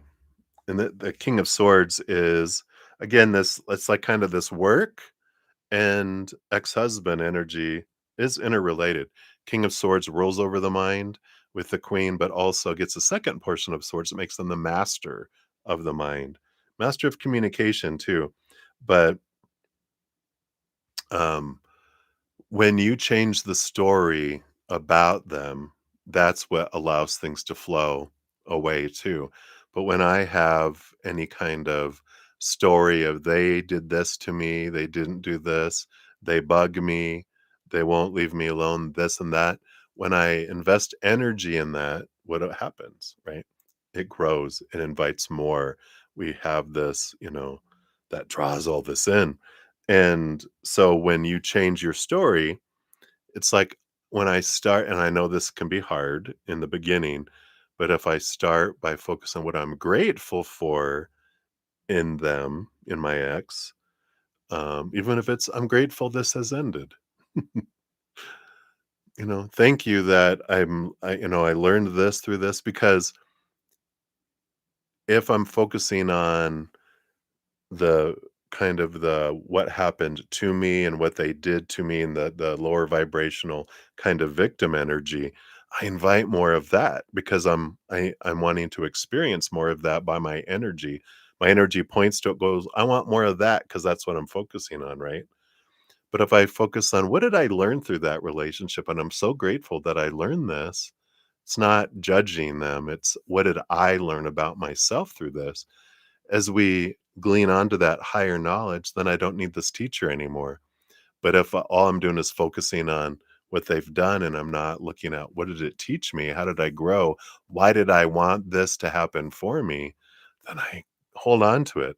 Once I glean the knowledge, I release it and then they won't be there. So they'll stop bugging you when your stories stop bugging you, right? Because this is what bugs you. The story you put to their actions or non-actions, their words or their silence. That's all in here. No one can bug us, we can just be bugged. I can choose to be bugged, and I can choose not to be, but, what helps us release it is, what we talked about, right? Right, so that is what we have for those, and then let's, again, I kinda wanna put these away before we check in on Jeff here, and then we'll grab your fortune cookie. So, um, Jeff's Jeff's thoughts, tonight about you. Yeah, we got the Sun card, so there's a lot of passion energy here. Howling it's like a dragon, but I feel like it's a wolf dragon howling at the moon instead of a dragon howling at the sun. It's very passionate energy that's coming in here. So, we've got that, interesting energy there, right? But it is very much that fire energy towards you that's ignited right now. Does he care? Yeah, Knight of Cups. At least, you're one of the people that he cares about, but there is this romantic, you know, um, a romantic who cares about many people, kind of energy that comes in there. And I keep on bringing that back. I feel like it's just every time we talk about them, they bring in that you're not the only one. You're not the only one. You're not the only one. So you want to be with someone who sees you and goes, "Oh my God, you are the one for me." I don't think of anyone else. Um, you don't want to be a choice, an option. You want to be the only thing someone sees and goes, "Yeah, you're everything. I don't need anyone else." But they have their eyes on several different people. All right, let's see what your fortune cookie brings in here. Hey, Ben, yeah, I've been working for it. Yeah, this isn't so bad. I've only been on for less than 2 hours. I used to do like 5, 6 hour sessions. I know. Then I needed to balance. All right. Yeah. So you've got a duality card again. You got trapped or freedom, but trapped came up. What is this? Something trapped in a bubble underwater. Okay, let's see what this brings in here.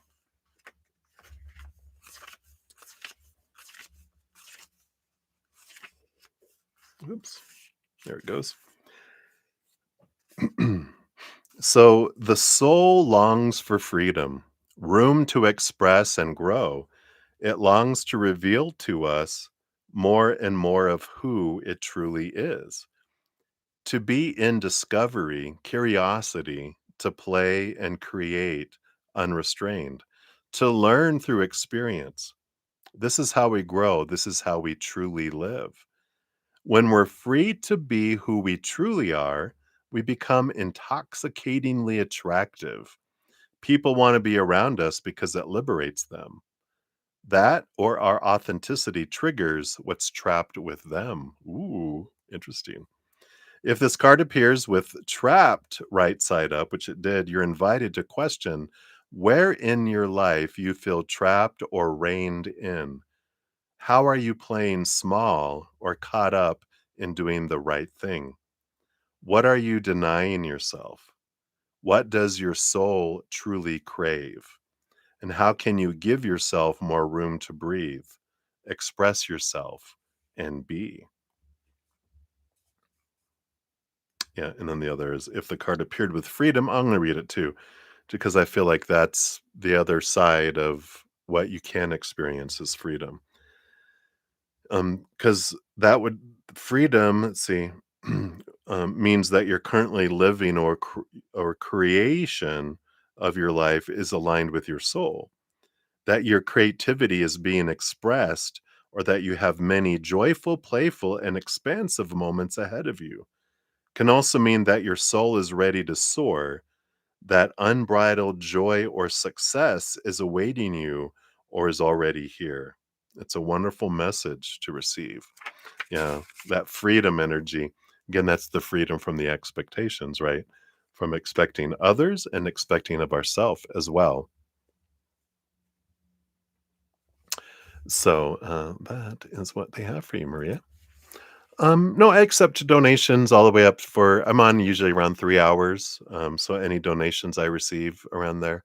It's free readings that I cut off, but donations I always complete the same day or evening. So if you make a donation, we'll always make sure it gets done.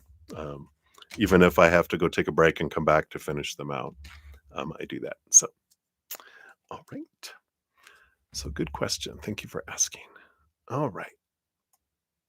So thank you, Moonlight. Let me grab your other one here. Put you on that list here. Yes. All right. So, Moonlight 5, you are up for your first one here. And of course, we'll circle back around for number 2 uh, after we complete Anna's. So, thank you for your 100 uh, sticker and your donation. All right. And you want to know, will you have a better relationship with the person on your mind before Christmas? All right. Let's take a look here.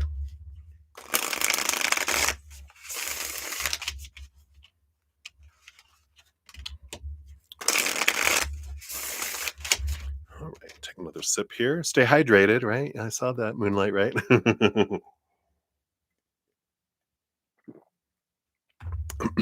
All right.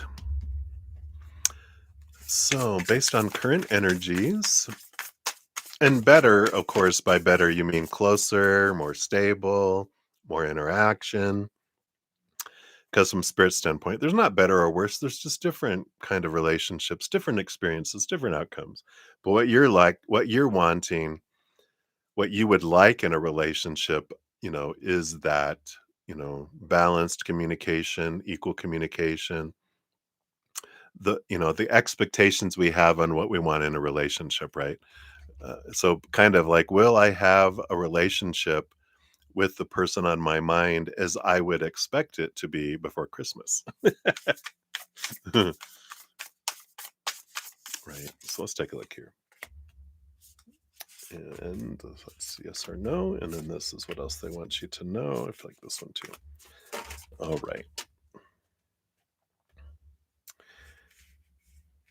So you have the Seven of Swords. It's always a good idea. I mean, we talked about expectations. This makes total sense. Seven of Swords. I mean, it's deceptive, lying, cheating energy, but really it's how are my thoughts and beliefs and mindsets, my expectations, cheating me out of opportunities, right? The underlying energy is the Ten of Cups. Joy, joy, joy, joy, and celebration, and this, and even under that, we've got this beautiful power of choice card here of the Chariot. And what's interesting here, yeah, communication. You got the Queen of Swords, which is this balance between head and heart, but it's also the kind of bringing in this, you know, we have an idea. Ideas are expectations, right? I have these beliefs, these mental beliefs about what an acceptable and non-acceptable relationship with someone is, right? That's what the Seven of Swords, this is what they're bringing in here, you know. Because when I focus in on that, then I start focusing on who someone's not being, what they're not doing, how they're not communicating, um, what's not happening instead of being grateful and focusing. That's what this 10 of cups energy is if I focus in on what I'm grateful about, the communication we do have, then that grows bigger. If I'm focusing on what's not happening in the communication, I get more of that. And it's a great awareness that comes in here because, and that's because expectations are relationship killers, which is like it sucks the life out of them, right? If we spend more time focusing on our expectations about people than instead of gratitude for who someone is and the joy and the celebration and laughter and fun and play, and then it just keeps spiraling down until it's like, ugh, this isn't fun. It feels like work, right? Um, but gratitude around what we love about people allows us to experience more of that among those people. So hopefully that helps there. I feel like based on current energies, this is saying no, that it wouldn't, because unless we change to focus on what we're grateful for, truly, sincerely, we can't fake it. Energy can't be faked. We don't get what we want or say or whatever intend. We get what we are, what we're living, what we truly is our being. So if I'm truly grateful, my energy is going to attract it. If I'm faking grateful, then I'm going to get whatever my real energy is. Trust me, I know. you know. Fake it till you make it. I'm like, "Man, no, we won't start really getting it." We can start practicing it until it activates. When we become what we are wanting, then we draw in that. If we don't, then we don't, right? Let's see the things, what else they want you to know here. You got the 2 of coins, the 2 of pentacles, the power of choice coming in here. Am I choosing actions that are rooted in lower vibrational fear or higher vibrational um, higher, vibration. We got the Knight of Coins. It's an interesting energy. kind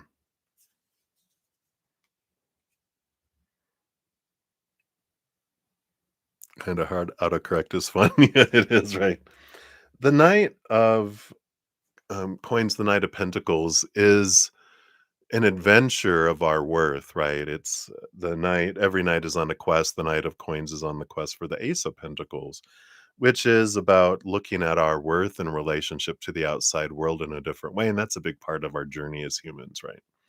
Is um, unconditioning ourselves from all the opinion we've gotten all our lives, all the stuff we've been told about how other people define us, situations, things define us. It's about breaking free from that in the journey.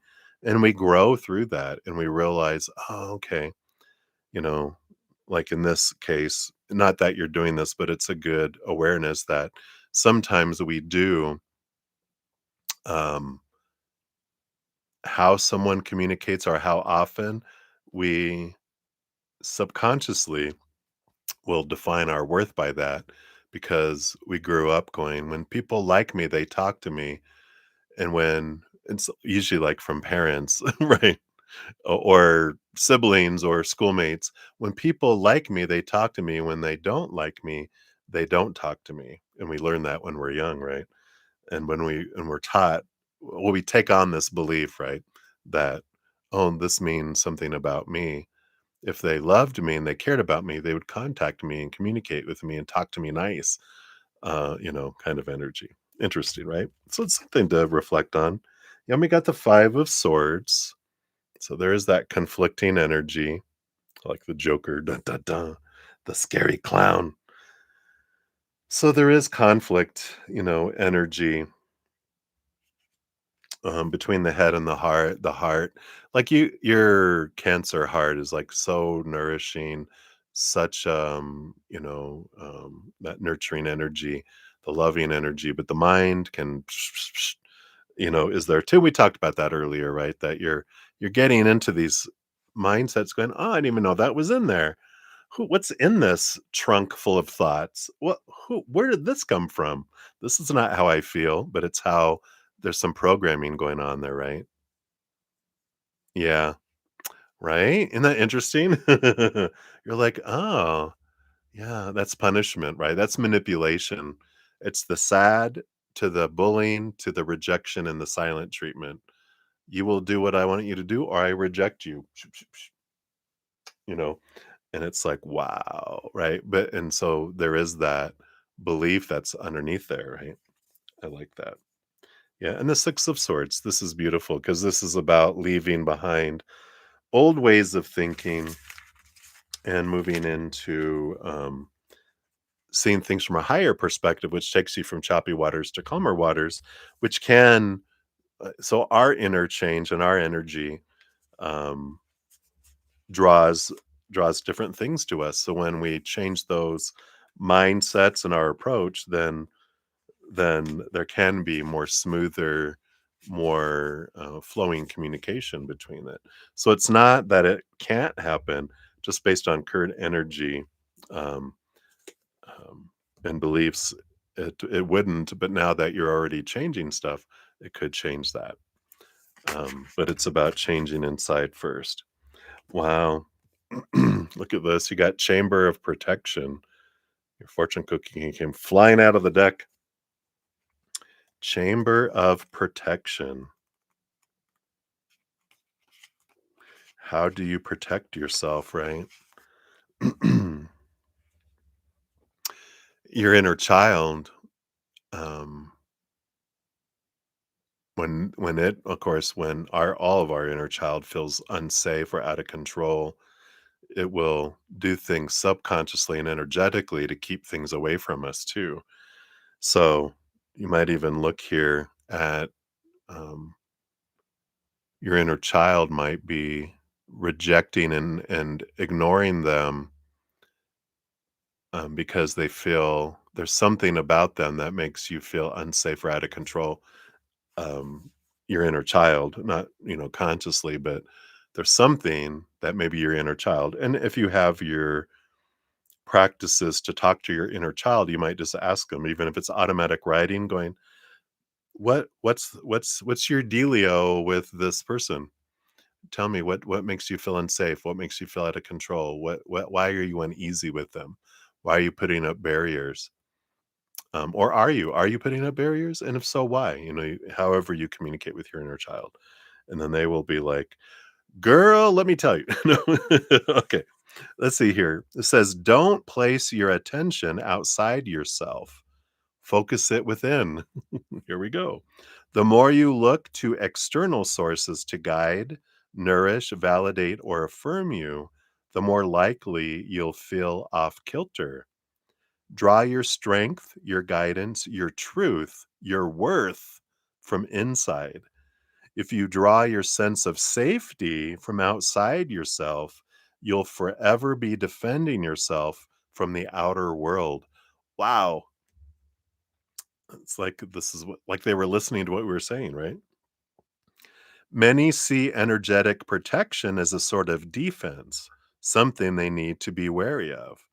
But if you take looking after your sacred space into your own hands, you get to decide who enters it, much like the guard bee, a natural born protector who decides who will enter the sacred space of the hive.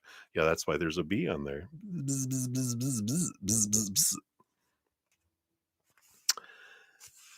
Sometimes this card appears, sorry, when you're being called to renegotiate your boundaries with places and people, which really means redefining your definition of sacred space.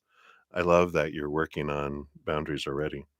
This card can also appear when you've become overstimulated by the energy of other people and may have been drawing your sense of self from outside rather than within.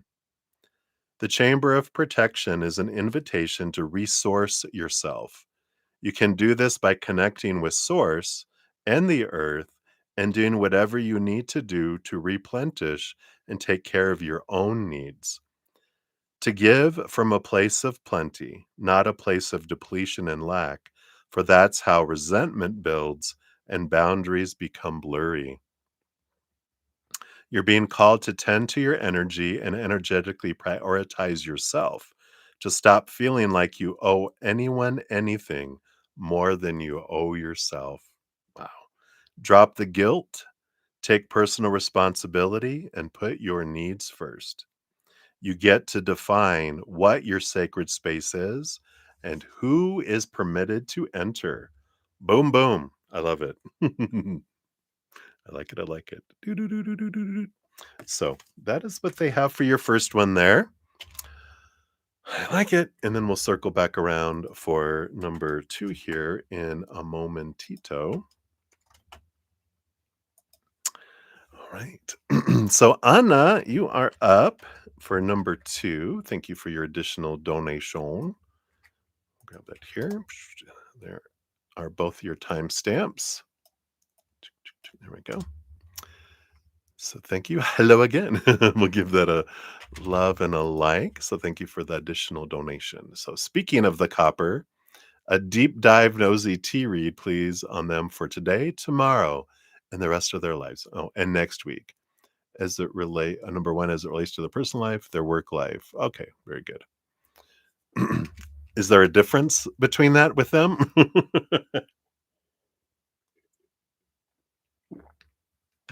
I feel like, isn't that one? We'll see. All right. We'll shuffle these up. Let's see what we got here.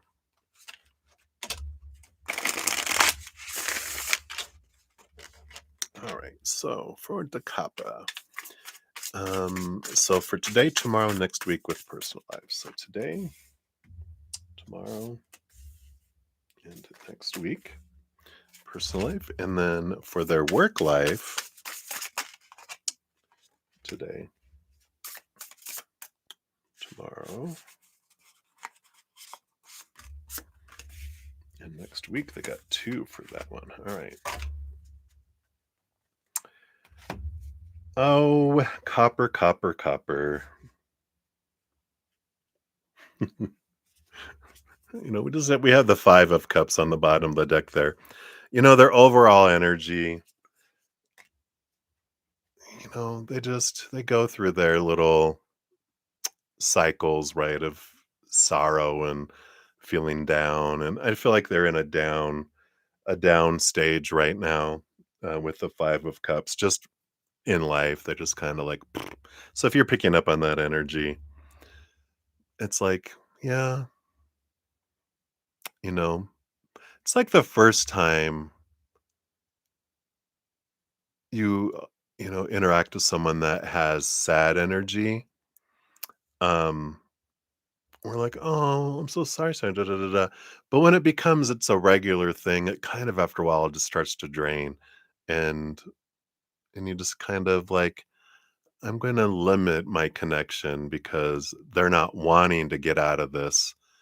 Um, you see that they choose it over and over and over and over again, and it's like, "That's okay, I don't need to rescue them from this." It's like when someone pretends they're drowning and you keep on throwing them life preservers and they're like, "Oh, I lost it. I can't grab onto it. Can you throw me another life preserver?" And it's like, there's some energy in that goes into their life where, like, they would get the negative attention at times in their life, and because they didn't wanna compete for the positive attention. I don't know, maybe did their brother get all the attention, so they chose the dark? No, because they became a police officer, um, but maybe the feeling down got 'em more attention than feeling happy and upbeat. I feel like that's something that they learned growing up, maybe from a parent as well. I get more attention from people when I'm down and things are tough than, you know, I get tore down. Other people try to tear me down when I'm successful. So it's best for me just to get everyone's support by feeling down and feeling, this, right? Interesting. All right. So let's take a look here. What energy are then in their personal life today? We got the Queen of Coins. Yeah, mother nature, mother nurture, kind of energy. I feel like they're really focusing on themselves right now. Some self-care today, doing some things for themselves. It almost feels like they're wanting to, um, I know they're treating themselves and nurturing themselves. So they're like, I deserve this. I'm gonna go do this. I'm gonna go buy this. I'm gonna get this food. I'm gonna get this drink because this is my favorites. And I'm gonna watch this game or watch this movie or do this thing because it's what I want. I feel like they're in that kind of personal mood. Um, and then business wise today, they got the seven of coins. Yeah, slow roll. Things are not unfolding quickly there. It's last thing that grows on the fruit tree is the fruit energy here. So they've got time on their hands. And I feel like they're just like, I just need something to feel good. Yeah. And it's kind of like that retail therapy sometimes. But it's like we comfort food, comfort drink, comfort purchases. This will make me feel better. That's what it feels like for today.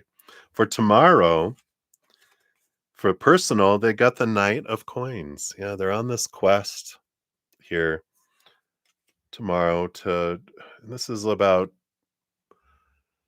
trying to find something that makes them because they're in the search of their worth and how they define themselves.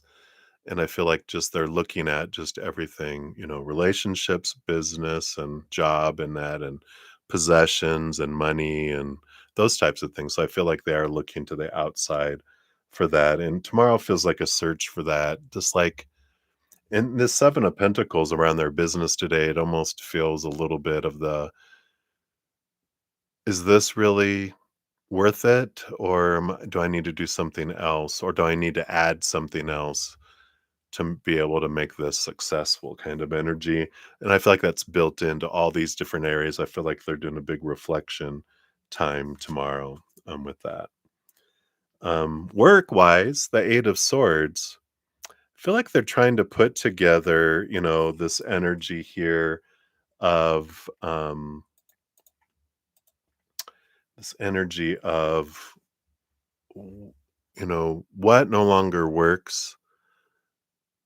Um, What do I need to let go of? But what communication? This Eight of Swords is all about this.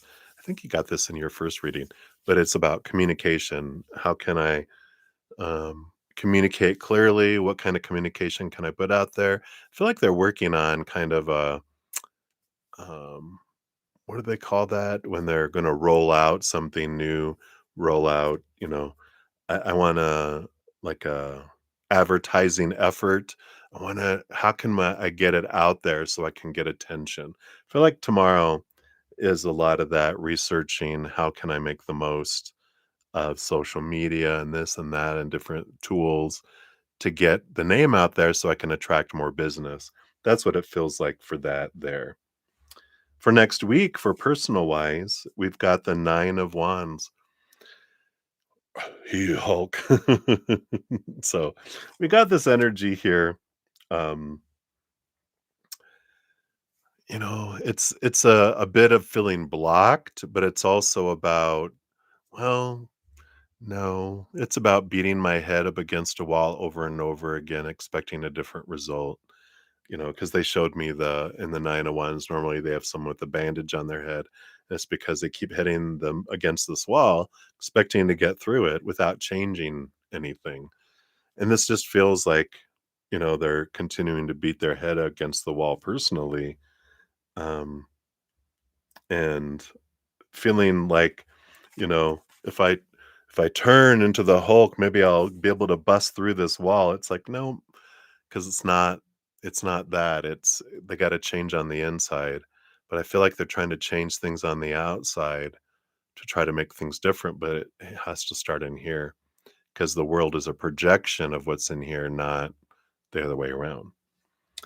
For business wise next week, yeah, I feel like they're trying to.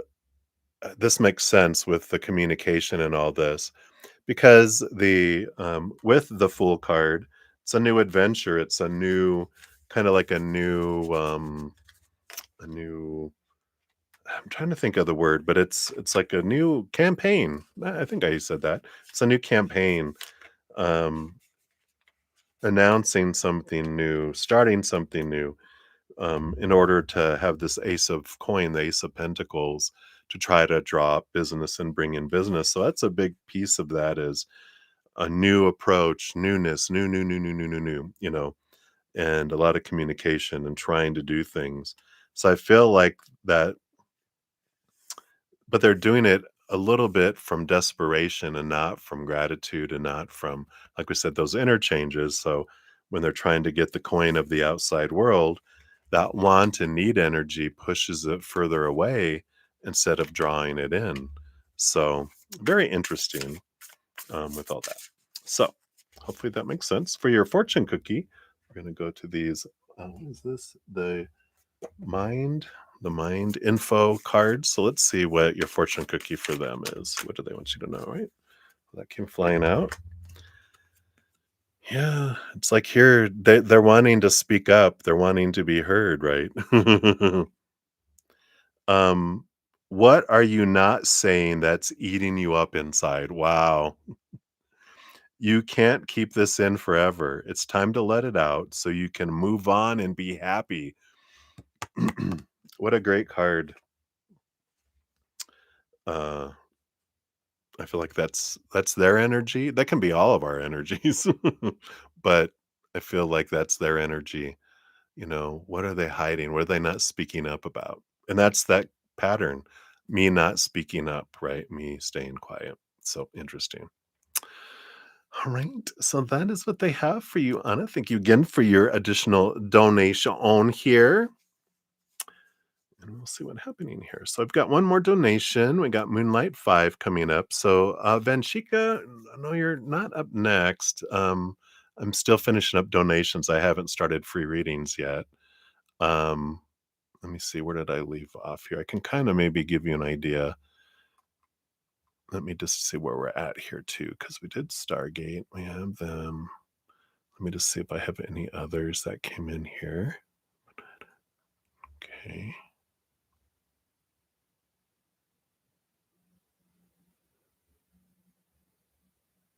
Okay, those are Moonlight. That's Anna. Okay, yeah, we just had Aries rising. Hello, Aries rising. Hello, hello. Let me just see here.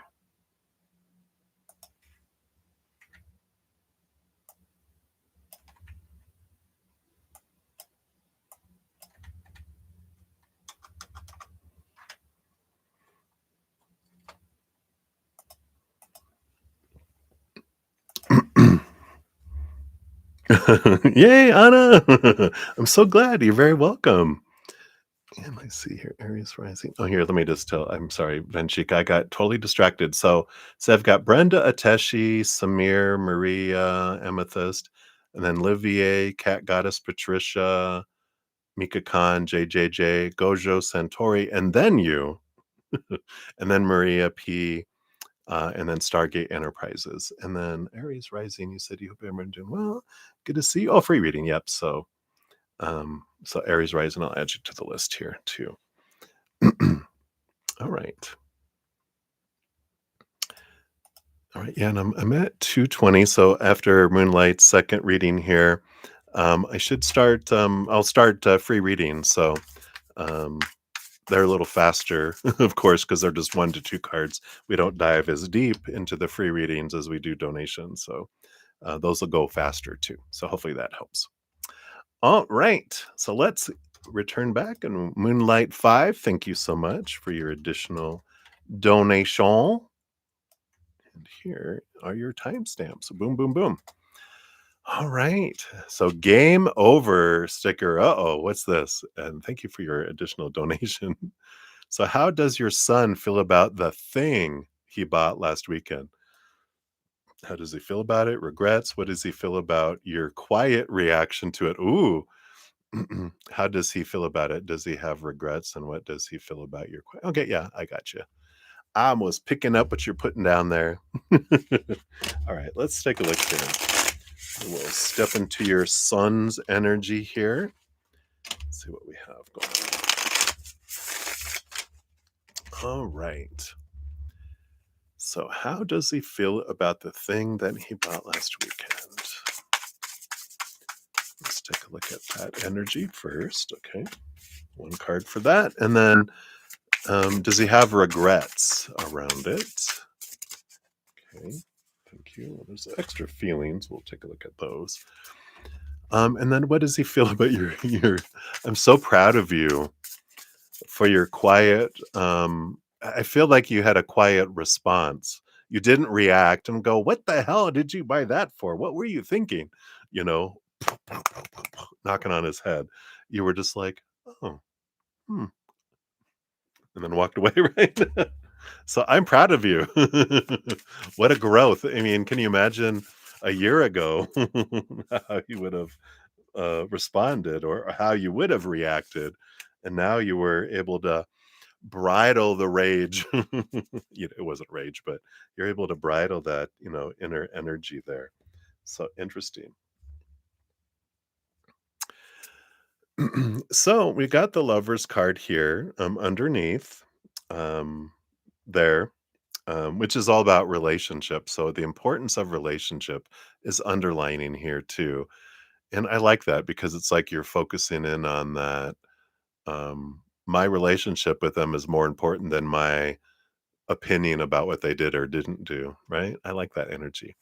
I know, Vanshika. I know. If you make a donation, you'll be up next. But if you want to, free readings are, um, first come, first serve. Yeah, I should get through all the free readings here because um, I'm gonna usually will spend about a half hour per session on free readings, and I have, they're 1 to 2 cards, so they should be faster. So yeah, we'll get to those.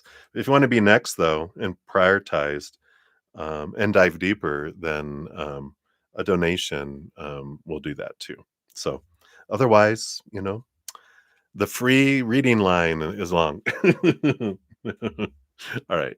So you had a very quiet response, yes, and it surprised him. Yeah, I can imagine. He's like, "Are you okay? Do I need to dial 911?" I don't know what your 911 here is the emergency line. Let me call the ambulance. All right. So what were his feelings about the thing when he bought it? Yeah, there's a little bit of this devil card energy. It's a little bit of it's funny because it's like an addiction energy, but it's like, I have to have this. It almost feels like I needed this fix. I needed it and now I have it. It's the kind of energy I feel like they had around it, right? Do they have regrets now that they have it? Because that can happen sometimes. I need it, I want to, and then you get it, and you're like, oh. But let's see what they feel about it now. 3 of coins. This is about being true to my authentic self, um, and a little bit of I don't know with yeah, it's a little bit of this being true to authentic self, but also other people are going to think this is cool if that means anything, or someone's going to think this is cool. But I feel like they were like, "This is what I wanted for me, and it was important for me to do what I wanted." Yeah, 10 of coins, 10 of pentacles. They're like, "Yeah, this is me. This is what I wanted." It's an abundance energy. And the Tower card. The Tower card is a fear that it's, gonna go away. So I don't feel like there's regrets. I feel like they're like, "I wanna hold on to it because I feel like someone's gonna try to take it from me." They've got this underlying energy like a little kid that someone's gonna steal their toy. If I don't keep it in my someone's gonna take it, they got that fear underneath the surface here, but no regrets. It feels very satisfying for them here, um, right now. But there is something about this 3 of Pentacles because it feels like there's someone that, um that they're I don't know if they're hoping that they'd be impressed by it, but they think, "Oh, other people are," when they find out I got this, they're gonna be like, "Oh, that's cool."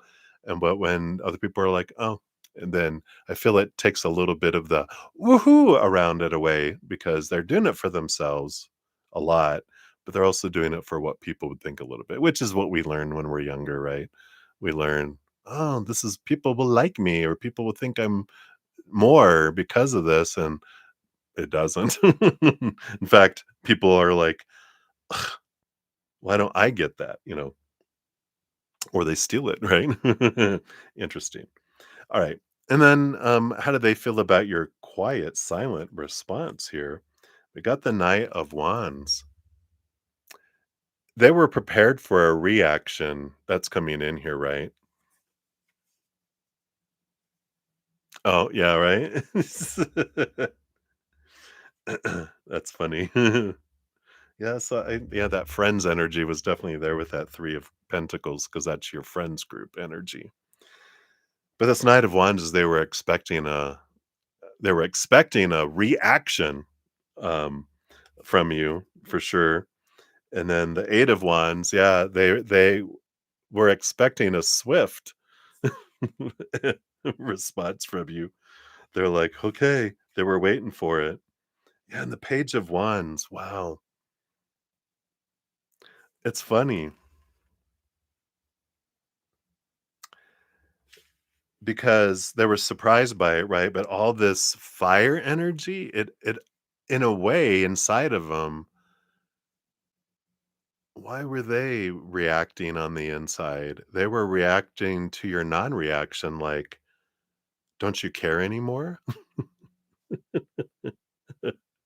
Why don't you care anymore?" And it did spark it. It's funny, I'm sitting in the energy and I'm feeling like, "What why aren't you saying anything?" Like I said, "Don't you care anymore?" And then, "Oh, crap. You're not saying anything. You're letting me decide stuff. Oh, crap." Um, kind of energy. But then there's this, like, little it's not anger, but it's, "Why couldn't you do this before? When you did that, and when you reacted there and there and there, why didn't you act this way then?" So there's a little bit of resentment that's there, as well, but very shocked him. I feel like it just short-circuited him in a little bit, and they had all this stuff happen at the same time. They're like, "Wow, you can, you know, choose not to respond. Why didn't you choose not to respond to before and all these other, times?" And it's like, uh, I've grown. I reacted before, and now I'm responding.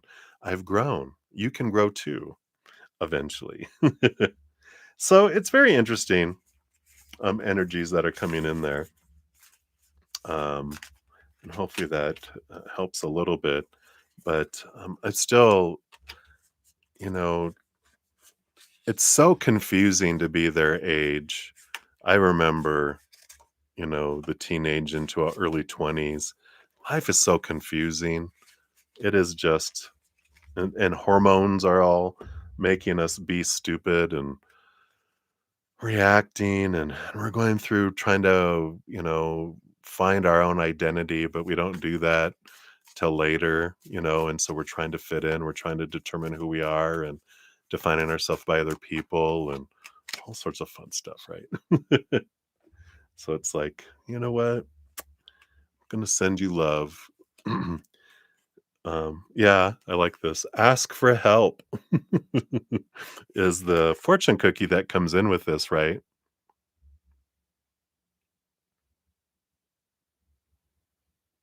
Oh, boo doo boo doo boo doo boo. You're being asked to request help from another. You don't need to deal with the issue alone. There are many people who want to help you, but it's up to you to bravely ask for their support. It's a sign of strength to reach out. Do that today. Oh, he thought you were asleep on it. He's like, "Oh no." But I love this, and this is this energy is I'm I'll help you when you ask for help. But outside of that, it is time for you to live your life, you know? And I think we had a conversation about that, right? About, you know what, son?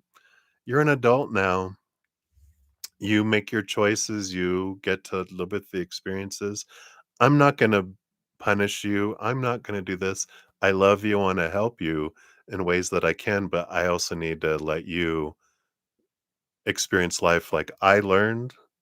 I learned my lessons the hard way. You get to learn your lessons the hard way, but I'm here for you and I love you. And I'll do what I can to help you, but I'm not going to be able to solve everything you get into. But I'm not abandoning you, but I'm also, um, you know, needs to live my life too, you know. And I like that energy. So how fun, how fun. What an adventure. I am very proud of you though. I feel like you have grown so much in a short amount of time, especially with boundaries and allowing yourself to come back to you and not, realizing that I can't control anyone else. I'm not responsible for everyone else. Coming back to me. And I love that for you. All right. So that is what they have for you, my dear. Thank you again for your multiple donations. Enjoy your evening and make sure you slam things around and are really loud in the morning. Son, how are you? Good morning. He's like, oh, my ears. Too funny. All right. All right. Hey, cat lady of the sea, welcome, welcome. Yeah, you can if you want to make donation, you can still make donations. If you want a free reading, you can put that out there too. I'm about to start free readings if I don't get donation. And I think I've got, I don't know sure how many I've got here. Maybe about 15, maybe. Let's see. 1, 2, 3, 4, 5, 6, 7, 8, 9, 10, 11, 12. Yeah, around 13, 14 free readings. So 4:32 a.m. Night, night. Sleep well, dream well, rest well. All right. All right. Whoa, didn't mean to touch that. Psh, the screen popped up, was really bright. All right, thank you so much. All right, Cat Lady of the Sea. Let's grab your timestamp here. Thank you so much for your donation. Give that a love and a like here.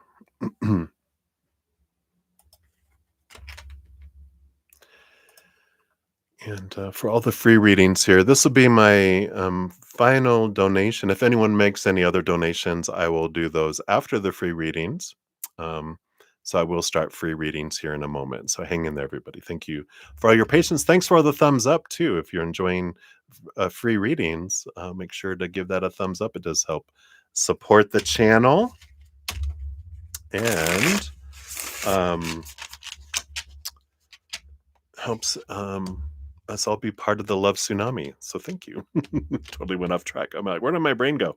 They're like, come back to the reading. So, Cat Lady of the Sea, thank you again. You are very welcome. So, did he do this all on purpose?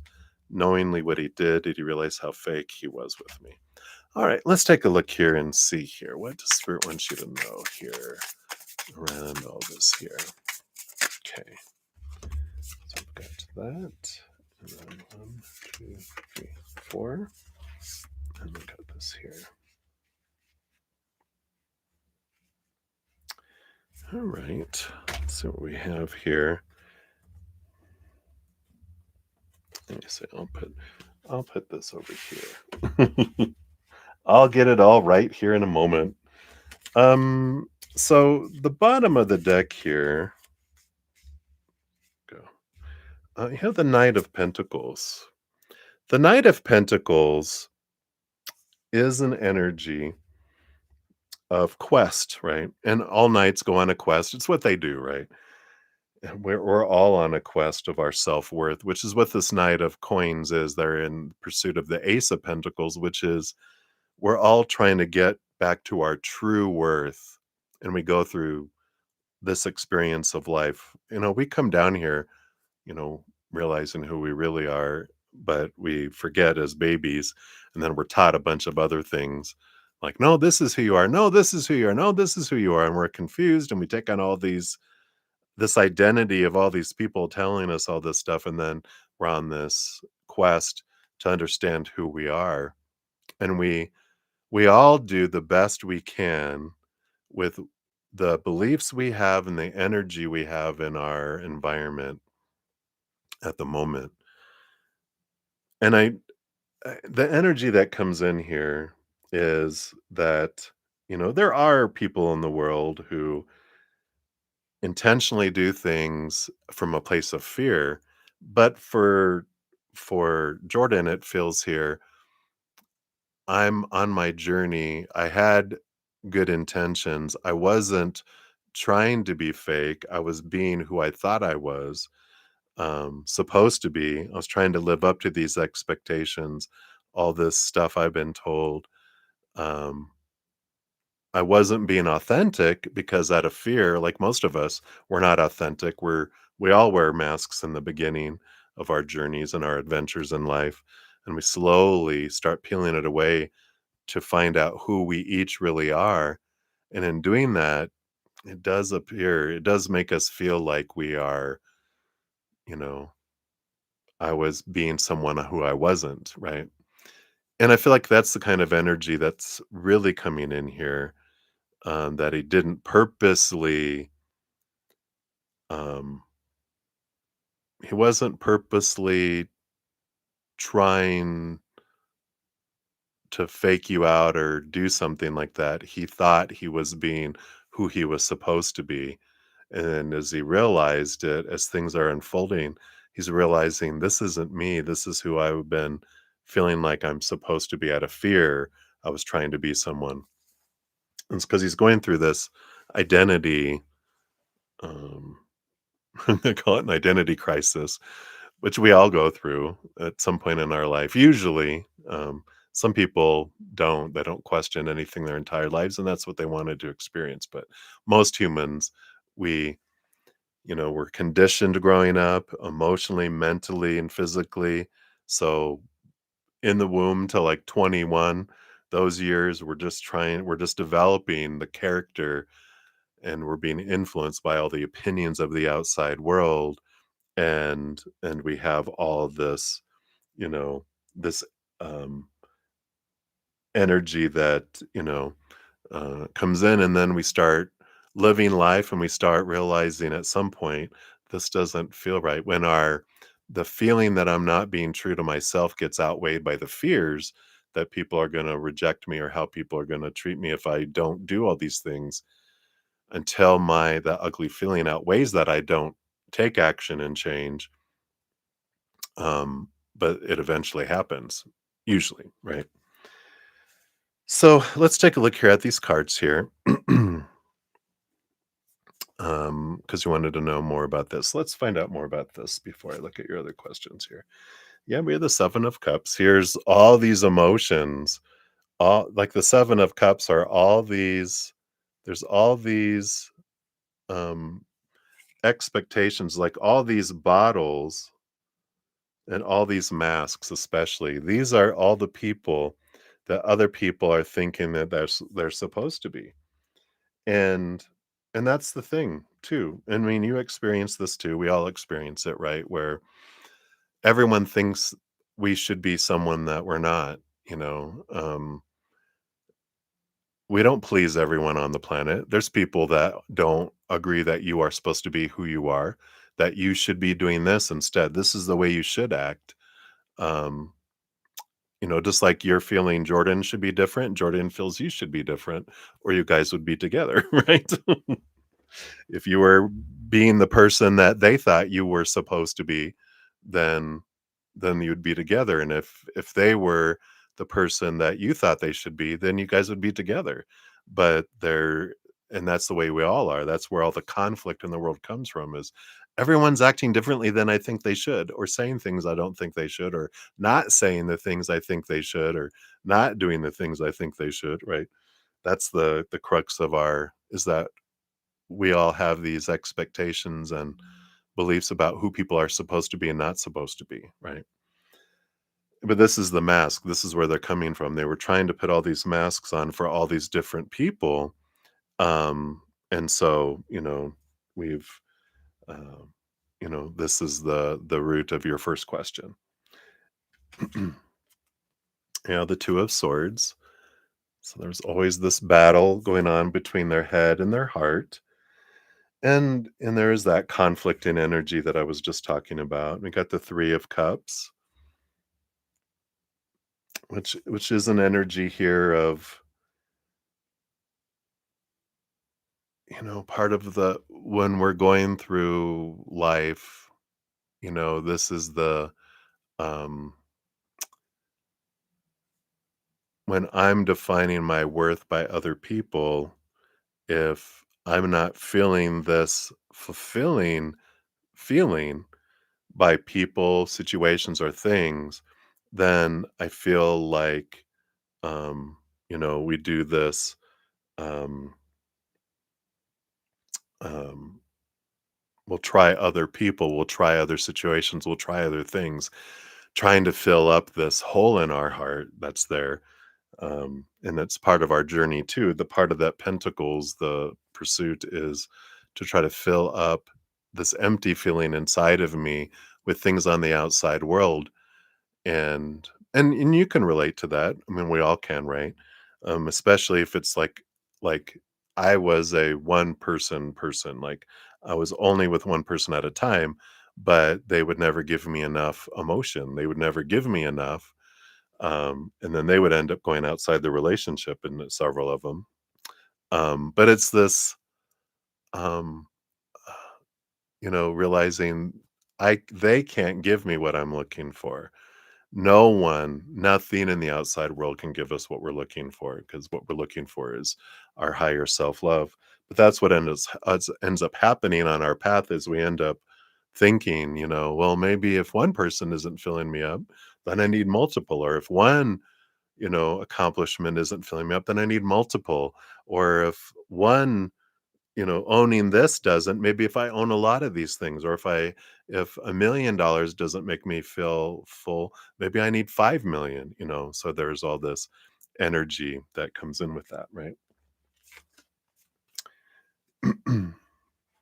Sorry, let me click out of something there. There we go.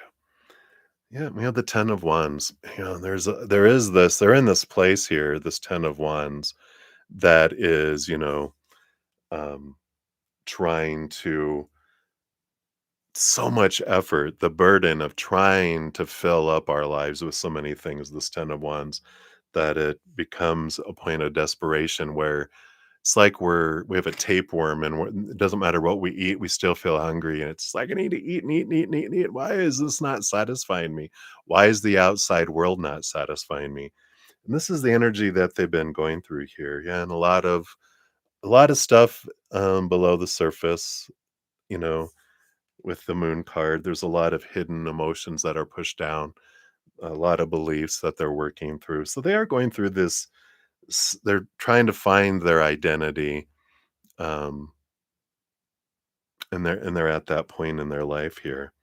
Yeah, trying to balance their life out with the Justice card here, trying to see things differently, trying to do it, but they're just in the kind of the beginning stages of this identity. It's become this point where they couldn't take it anymore, trying to be all the things that in their head that they're supposed to be. So they're all doing this. And I remember, um, I actually was in my early 20s, when it happened to me. Um, and I'm glad I'm glad we didn't have cell phones back then, because there would be a lot of pictures going around. But I mean, I had like, um I went through and was taking on different identities, and I went like rebellious and had the big earring with the cross, and you know, I have naturally curly hair, and it was long, and I wore crazy shirts and boots and all this stuff, and trying to be this, and it shocked people because I would be this, and then 3 months later I'd be that, and then 3 months later I'd be that, and it was very different. So, it I feel like for your original question, that they weren't intentionally putting on a facade going, "I'm gonna fool you. I'm gonna make you believe this and do this." They were being who they thought they were, but it was so much of a mask of what they were told they were supposed to be, and they wanted to tear that off, but they're like, "But I don't know who I'm supposed to be, so I put on another mask." And if that doesn't work, then I put on another mask, and it's like, "Who am I?" kind of energy, not like intentional, to that. And let me look at your other questions. Hey, Red. Welcome, welcome. Who is he? Is he a selfish person? Um, all humans are selfish people, right? Because I'm selfish, you're selfish, they're selfish, everyone's selfish. I know, how dare you? But you want them to be who you want them to be. That's selfish, right? They want what they want. Everyone wants everyone to be it. It's like when we judge a dictator, like, oh my God, I can't believe they're a dictator. Why aren't they being who I want them to be? That sounds dictatorish, right? So when we look at this and we're like, they're being selfish, there's three fingers pointing back at us. Oh, there's different levels of ultra selfish, right? I want them to, but it's all selfishness. I want them to be who I want them to be. Well, we're selfish too, right?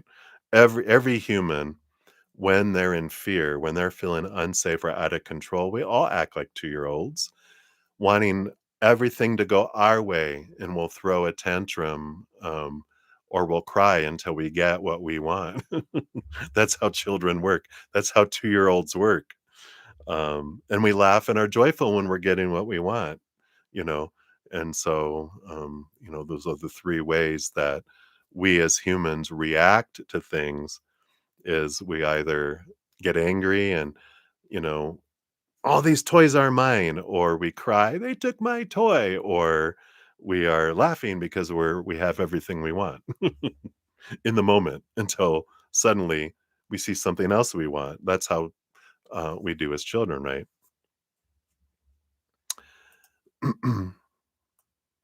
Yeah, and in some things we do, but as adults, we all have our inner children. When we're in fear or we feel unsafe or out of control, we revert to our inner child. Look at the world. Everyone's saying, "You need to live how I think you should live." "No, you do what I want you to do." "No." Cat fights, right? Instead of sitting down and talking about and being curious about where people are coming from, we try to control each other. That's childish. And that's what we revert to as humans until we mature and we return to our intelligent, loving, compassionate mind. But when we feel unsafe, out of control, we do that, right? And so, honestly, when we feel heartbroken, we're in our inner child and we act childish when people break up with us, when we get fired, when we're disappointed, if we're not in our calm, mature state, we do revert to childishness. I mean, if we're gonna be honest with it, we all do it, and no one if anyone goes, "No, not me," then they're just deceiving themselves because unless you're an ascended master, um, you will have these reactions that pop up inside. Now, whether we act on them or not, is where our maturity comes in because we will have that. And we're like, no, I'm not going to say that. I'm not going to do that. I'm going to stay calm, you know, like we were just talking about with Moonlight. Just like, no, they're doing that. And I wish they weren't drunk or I wish they didn't buy those things or whatever, but that's their life. And I'm going to remain silent. And sometimes that's what we do, right?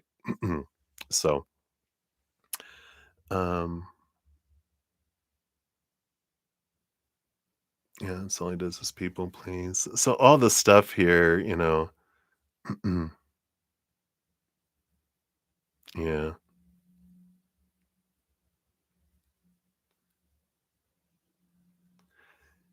yeah.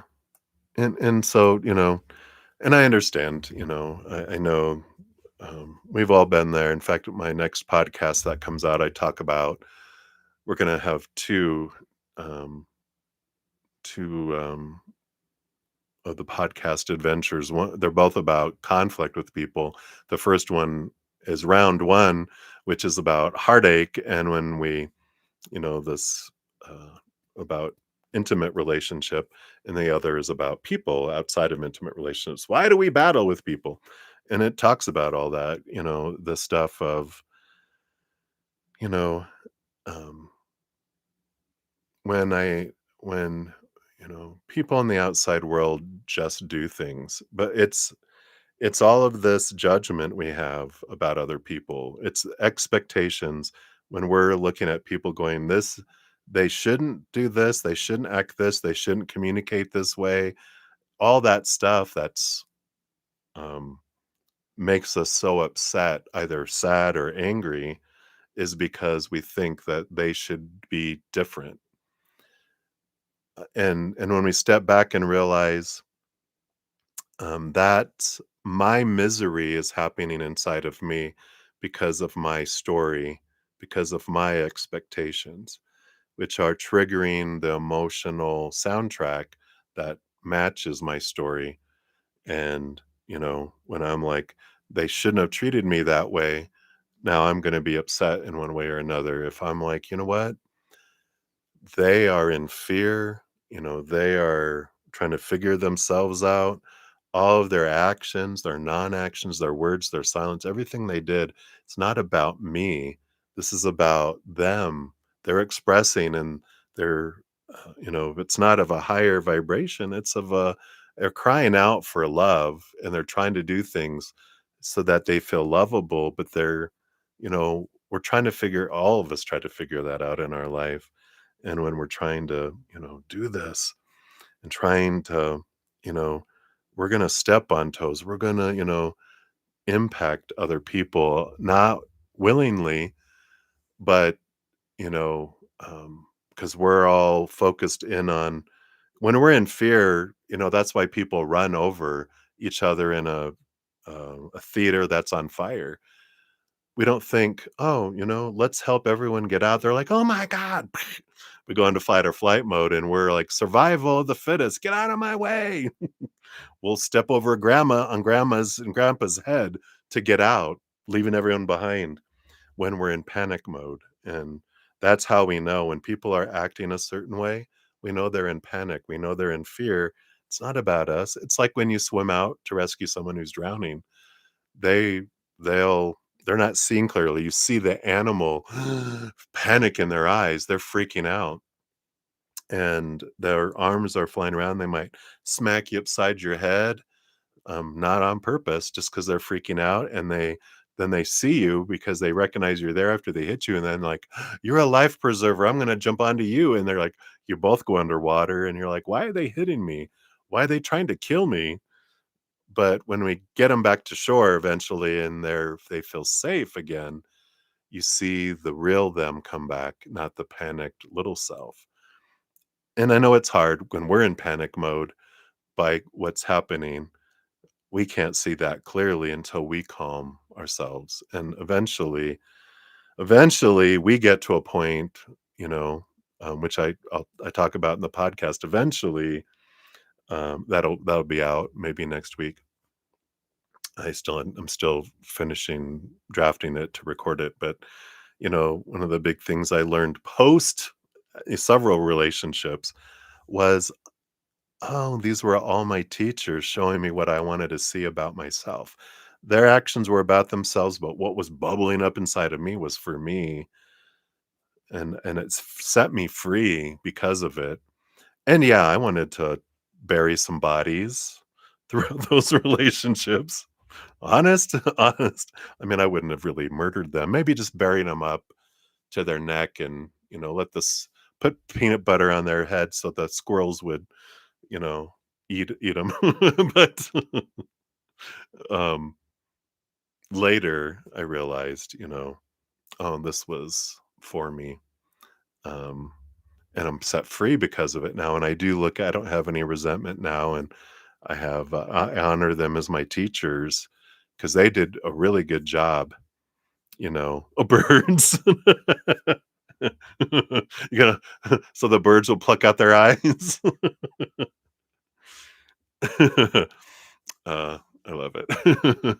And it can feel that way, but we're like, um, I can be different.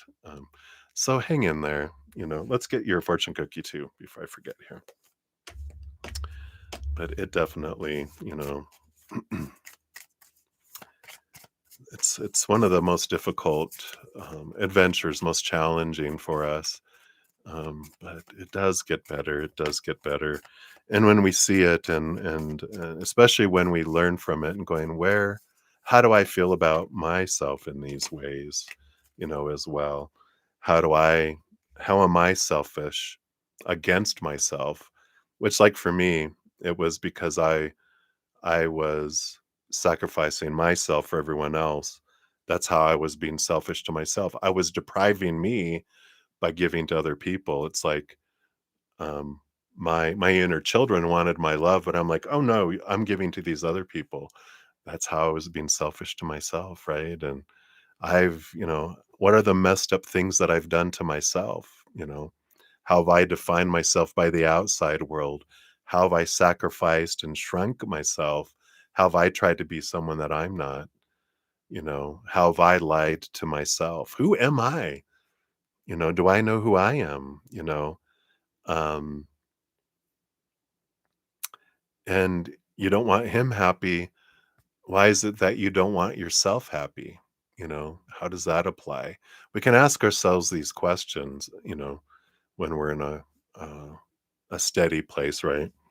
Because um, it's like I'm upset how I allowed myself to be treated. I'm upset with myself on how I treat myself, how I communicate with myself, what's my self-talk telling me? All the things that I'm pointing at other people, there is some truth in reflecting it back on me, because it's for my growth and my anger, my, um, you know, energy towards other people. I let it flow because I don't want to suppress it. But after I let it flow, then I can come back and question, okay, like you said, I don't want him happy. Well, really, and that's a child, right? That's childish. Going back to our thing is, I don't want other people happy because of what they did. A mature adult would be like, I want everyone happy, and they're unhappy. That's why, um, they're unhappy. Otherwise, they would be, choosing differently, but they're unhappy already.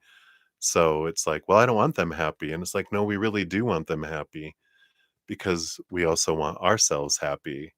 Um, but it's like, why am I not allowing myself to be happy? What roles am I putting on me about my happiness that I'm holding happiness back from myself?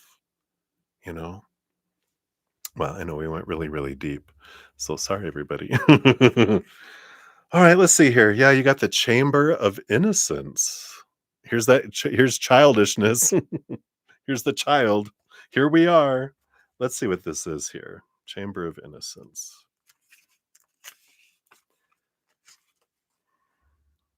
You are holy and you are whole. You're innocent and innately good. You never got kicked out of the garden. None of us did. You're wholly welcome here. If you feel as though you've done something wrong without knowing what it is, if you feel ashamed about hurting someone, or if you're finding it hard to be generous with yourself, it's time to release any shame, judgment, or bad feelings. Do what you need to do to let go and make amends, but don't forget that you're human. And as a human, you're here to learn and grow. And so is everyone else. You can't make it up. That's what we were talking about, right? You're a precious child of the earth, no matter your age. There's nothing wrong with you. There never was. Be gentle with yourself and in turn, be gentle with others. The harder we are on ourselves, the harder we'll be on someone else. And the harder someone else is on others, the harder they are on themselves.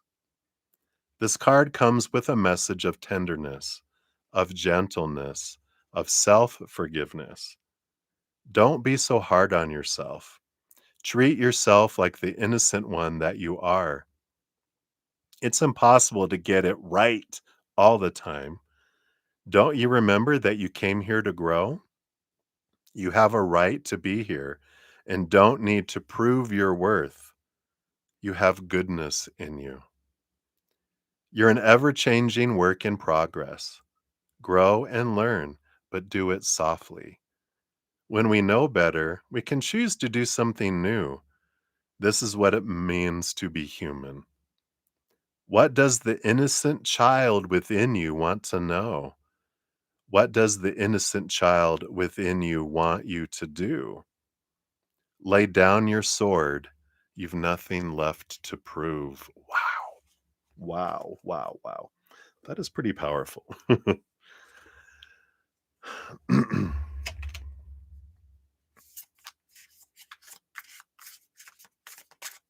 Yeah, I get you. I understand. That's where you're at in your path right now. Things will look different in a month, 6 months, a year, 2 years, 5 years, 10 years. So, just I like that. Be soft with yourself. Put down your sword. Be gentle with yourself. Be gentle with others. Realize you're growing through this. We all grow through different ways, and um, your perception of what's going on is different from everyone else's perception. So, when we're like, let me come back to what I can control, what I can change, which is me. I can question my thoughts and beliefs that don't serve me, emotions that don't serve me anymore, energy, things in the physical world that don't serve me anymore. But really look at, what am I learning through this? How am I growing through this? And when we bring it back to us, then we're making that's a growth, productive energy. When we're pointing and doing all that, then we're back into losing our energy and empowering other people, other situations, when our power lies here, not out there. So hopefully that helps. So that is what they have for you, my dear. Hang in there. Like I said, when this new podcast comes out, there might be some stuff in there that can help to um, at least take another step, just moment by moment. That's the biggest thing. Feel the feels. You can still care about people. You can still be plotting revenge, but just don't act on it. That'll just be regretful later, right? But just, step by step. And we send you lots of love. I know probably everyone in here has felt this betrayal and the unfairness of relationships and of this human adventure. But someday we'll look back and go, oh, that's why I wanted to go through Crap Valley. So, all right. So, Red and Alice, thank you for your donations. I will come back to those. I'm going to um, step off and complete some donations here. I do need to run to the little boys' room first, though, because whatever I drank has gone through me. And if I want to focus on readings, then I'm just going to run to the little boys' room and then I'll be back. Let me just take a look here. I just want to grab the free readings here. So we had Mina. There we go. Maybe there was another one that come in. Hello, Mina. Hello, hello. And hello, Alice. And hello, Red. Good to see you guys. And anyone else that came in here as well. All right. All right. So give me like a minute and 30 seconds. I'll be right back.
All right. All right. All right. Thank you guys so much. Woof. I know. No rush, right? All right. So much better. Okay. So, thank you guys so much for your patience in getting to your readings. I know sometimes it can take a little while. Spirit does get chatty sometimes, and but we can glean so much. I know I learned so much through, all of our reading and interactions as well. All right, so let's jump in here. Up first, we have Brenda Globy. So, Brenda, let's grab your timestamp here. Like I said, these will be a little faster because of the free readings are just 1 to 2 cards. So, what's the future of AS's connection with JK and her connection with KT? All right, so based on current energies, what's the future of AS's connection with JK? Do a card for that. And then a card for the connection with KT. Okay. So AS's connection to JK. Wow, Page of Cups. There is this closeness here. The Page of Cups is this heightened energy, like going to um, a higher level here. It's a new type of emotional connection that comes in here with AS and JK. So it does go to a new level. It's expansive. Um, I was going to say it has a tint of unconditional love kind of energy that's there. Doesn't have to be romantic, but it does feel very happy and very higher vibrational that comes in there. Interesting. Her connection with KT, Two of Coins, balanced energy with the Two of Pentacles. Yeah, there's this interesting trying to balance relationships between 2 people. They're not the same type of relationship though, but it definitely feels like, I'm trying to juggle between 2 people. It's it's like they're important and I wanna stay there, but it's almost like there's 2 people that don't get along and I'm in the middle of it, almost kind of energy that comes in with this 2 of coins.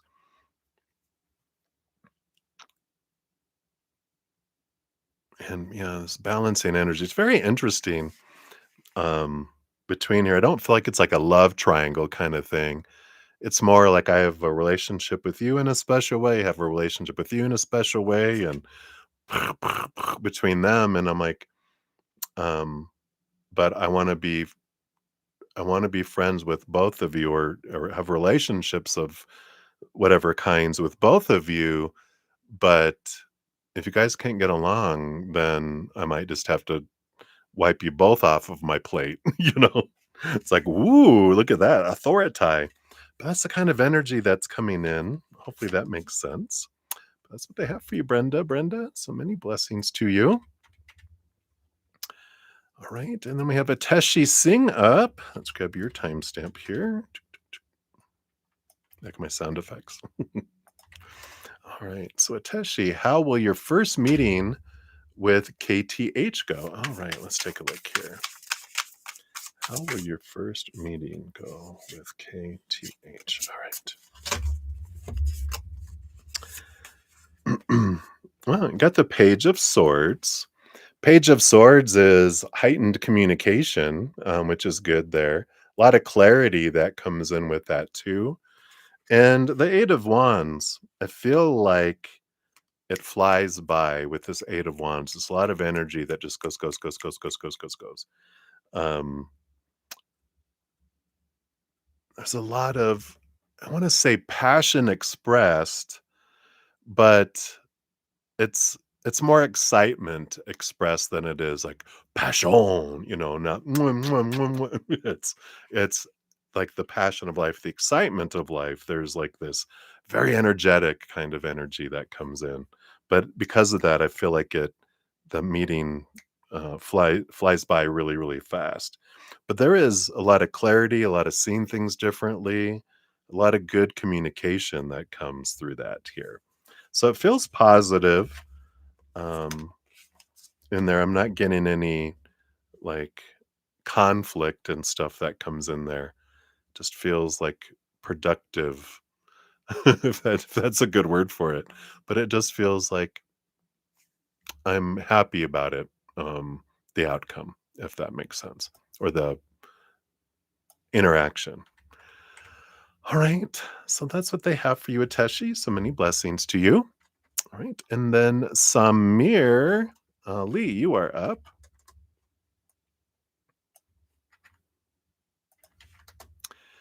And you want to know, when will major positive transformation come into your life? Currently, you're suffering a lot. And when will it end? All right. So let's take a look here.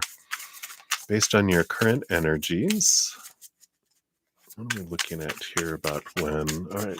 They want me to go to for whens, we have these learning tarot. So let me go to that here, because this will be more of a time frame based on the current energy here. Okay. Yeah, it's like I like this because the Two of Swords energy it's the power of story of choice. And 2 to 3 days is the time period, which is really, quite honestly, I can go through. It's like will, every human goes through pain in their life, but not everybody has to suffer, because suffering is a story. You know, we can have things that happen in our life. We can experience physical pain, but I don't have to suffer. Like, I can have emotional pain, but I don't have to suffer. Suffering is an energy of choosing um, a lower vibrational victim story about something, instead of um, looking at it as it's happening for me, not to me. And this is where the Two of Swords comes in, because it can transform when I start to look at it. I know it's hard in the beginning because we're taught so much. Focus on your pain, focus on your fear, focus on what you want, what you need, what you don't have. We're not taught to focus on gratitude and higher vibration. And when we're in the midst of suffering, sometimes we just have to go through all our suffering till we're sick and tired of suffering. And then we get pissed off at the suffering, and we're like, I'm going to choose something different. And we can start by just one little thing. What am I grateful for? Sometimes it's just that I'm still breathing. If that's where we need to start, that's where we can start. And then we can be, well, I'm grateful that, I have a roof over my head. All right. And we can start growing and making a list of what we're grateful for. And the more we focus, then the more that part of our world expands, instead of you know, what we feel, the lack and the pain and the suffering and stuff in our life. So it's all the power of the story. I get to decide what something means. We're given a lot of opinion about, oh, when this happens, you're supposed to suffer. but I don't have to, you know? It's like now if I went through heartbreak and different things in my life too, and during those times it was sucked. But I learned through those, and I said I went through like 5 relationships, and by the 5th one, I didn't have fear that someone would cheat on me like some of the other ones did, and I don't I didn't, because I wasn't defining myself by those things, and there was this freedom that came from it. And I feel like that's what they're saying here is, you don't have to suffer. You can start to change your mindset, change the story. You're the story writer of your life, no one else. People will tell you what you should put in your story, but you don't have to take it. You get to decide. And I like that. I saw that because they're bringing back a meme once. I forget what it looked like, but I remember the story because it was like, everyone has pain, but we all don't need to suffer because suffering is a choice. And I'm like, yeah, I can choose not to suffer. There's people who have both legs amputated and they go into depression and they don't want to live. And there's other people that are like, hell no, this isn't going to take my life away. I'm going to thrive. And, now they're well known. They're, Paralymp Paralympians, and different things where they turn their life around and they're like, "I'm not gonna let that stop me." So it shows us that we don't have to suffer. So hopefully that helps a little bit. I know it's hard to hear when we're in the midst of it, but, hopefully that can help a little bit. All right. So hang in there, Samir. Many blessings to you. All right. And then Marie Amethyst Celentine. Let's grab your timestamp here. Yeah. So, and then, of course, like you said, with losing that relationship, you just don't know what to do. You have no one to talk to. He broke up. You love him. Not afraid that you won't find anyone else. You just don't want to lose him. So let's see here. What advice does Spirit have? Anything that can help you with all of this here? All right.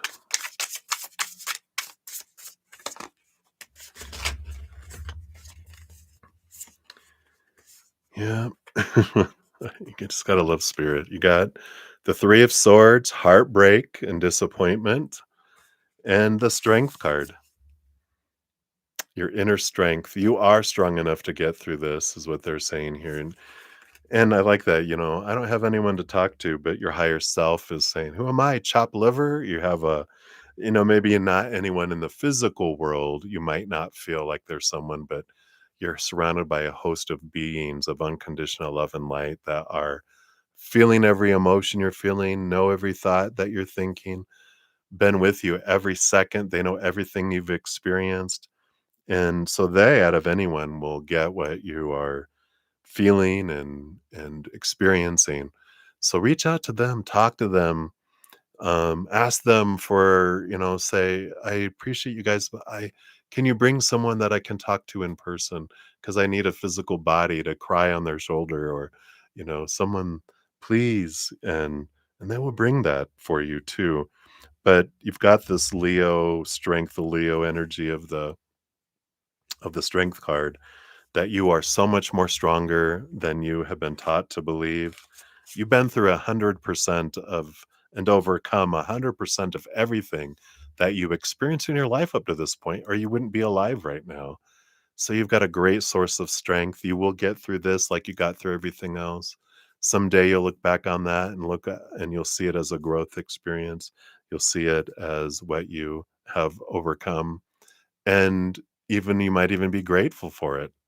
I know I didn't think I would either when I was going through each of the breakups and each of those that I experienced, but I am grateful now looking back, going, I was set free because of those painful experiences, but that pain, they showed me my fears, because that's what we feel. The prick in our heart is fear. It's that their actions mean something about me, or that I'm afraid that I won't find anyone. You say you're not afraid that you won't find love, but if that were true, then there would be less fear in our heart, because we're like, that's just a love. I have a whole bunch of loves in my life, of possibilities. That's just one. I can be grateful for the fun things and the great things what I've went through, what I've learned through them, but I also have others coming.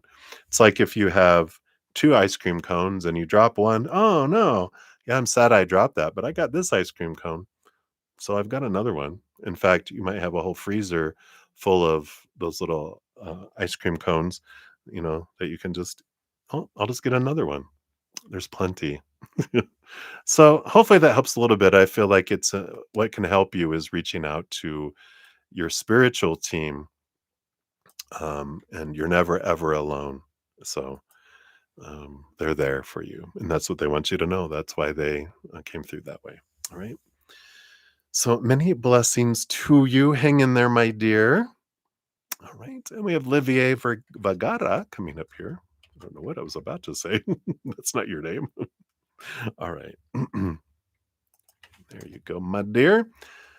Dear Zen, I love that. What are the energies looking forward for this next week? All right, let me take a quick sip here.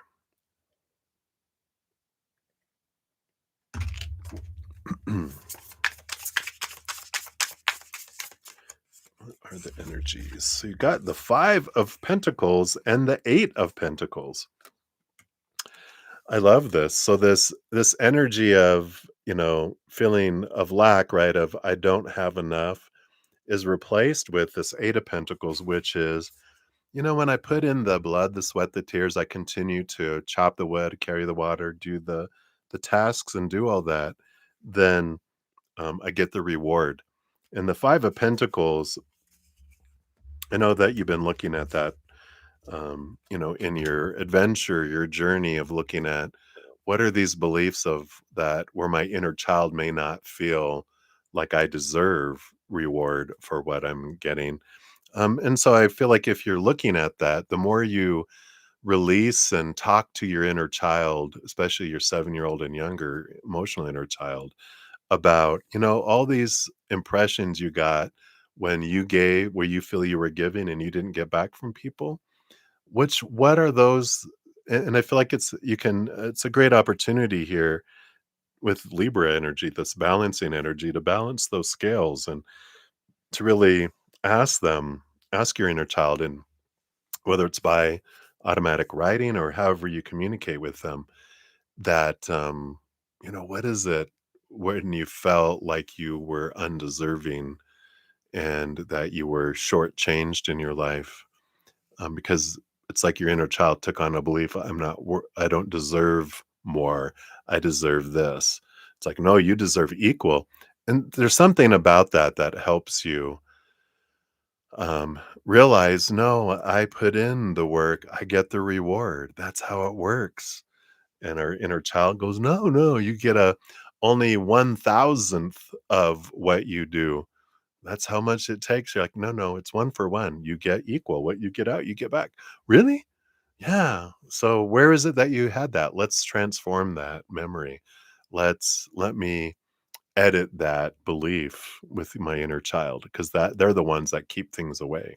So I feel like that's an important thing for you. So hopefully that resonates. And that's what they have for you for next week, Olivier. So many blessings to you. I don't know why I'm having trouble talking. All right. Cat Goddess, you are up next. Here is your timestamp. Boom, boom, boom. I'd like a general reading, please, on whatever wants to come out. All right, Cat Goddess, let's see. What does Spirit want you to know right now? Okay, this one and this one here. So you've got the Seven of Swords and the Queen of Swords. Wow, it's a great combination coming out here. Queen of Swords enables you with that mighty Ace of Swords that she carries to see things from a higher perspective, from a place of unconditional love and joy and laughter and gratitude. But it's higher vibration rooted in unconditional love. And that Seven of Swords, this is the friction that you've experienced that are bringing the lies of the small T truths rooted in fear, those beliefs that would have cheated you out of opportunities, thieved things out of your life, deceived you into believing you didn't deserve something, or that this is the way how it has to happen. This is what it has to mean. And this Ace of Swords, this Queen of Swords, connecting through your heart, balancing this mindset with this loving energy from above, allows you to see things differently. It allows you to transmute and transform these old beliefs into higher wisdom, allows you to see things differently, which then it moves you to the Eight of Swords, which is you being aware of those thoughts and beliefs that don't serve you anymore. And you get to be released. You get to remove the blinds, the boundaries, the cage that you have felt in around some certain things in your life that allows you to move forward. So realize that the conflicts that are coming up are to show you the triggers, to show you the beliefs so that you can be set free from them. It's not as punishment or torture, but as to show you so that you can be freed. So I like that for you. So hopefully that helps, Cat Goddess. That's what they have for you right now. So many blessings to you. All right. And then we have Patricia. You are up. Let's grab this here. And can Spirit offer guidance? Does your back passenger tire need to be replaced, or is it the sensor that is leaking? All right, let's take a look here. Of course, I'm not a licensed mechanic, but we'll, tarot's for fun. We'll take a look here. So can we take a look here? Is it replace the tire, or is it the sensor that's falsely telling you that it's there? So is it the tire? Replace the tire? Knight of Wands, action energy. Is it the sensor? Knight of Coins, slow moving. So the Knight of Wands would be the yes with that energy. It is the tire needs to be replaced or repaired. Um, but the sensor, I feel like it's been a slow leak and now it's finally registering. Eventually, the sensor will need to be replaced, but it's not what's causing it now. So I like that. Boom, boom, boom. So that is what they have. Yeah, and if you, of course, if you take it somewhere, sometimes depending on where you live, I know here in the United States, usually there's some good year, some good, I know there's a one close to us that you go in there and it's like, can you guys check the tires? Yeah, yeah. And they threw water on it and then they didn't see it and they backed up the car a little bit and like, oh yeah, there's the leak. We can just plug it with this and that should be fine. You have good wear on your tire, whatever. You don't need to replace it yet, you know, because usually cars, for the most part, unless your tread is almost gone, which I sound so butch. I am so not a car mechanic, but good thing spirit. I'm channeling a mechanic from the other side. Um, as long as you still have, a good wear on your tire, it doesn't need to be replaced. It can just be repaired normally.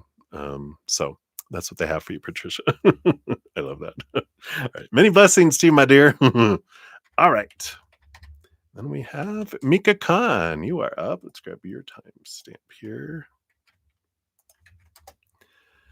How will you know your subconscious mind now accept the new beliefs and superconscious mind will take action?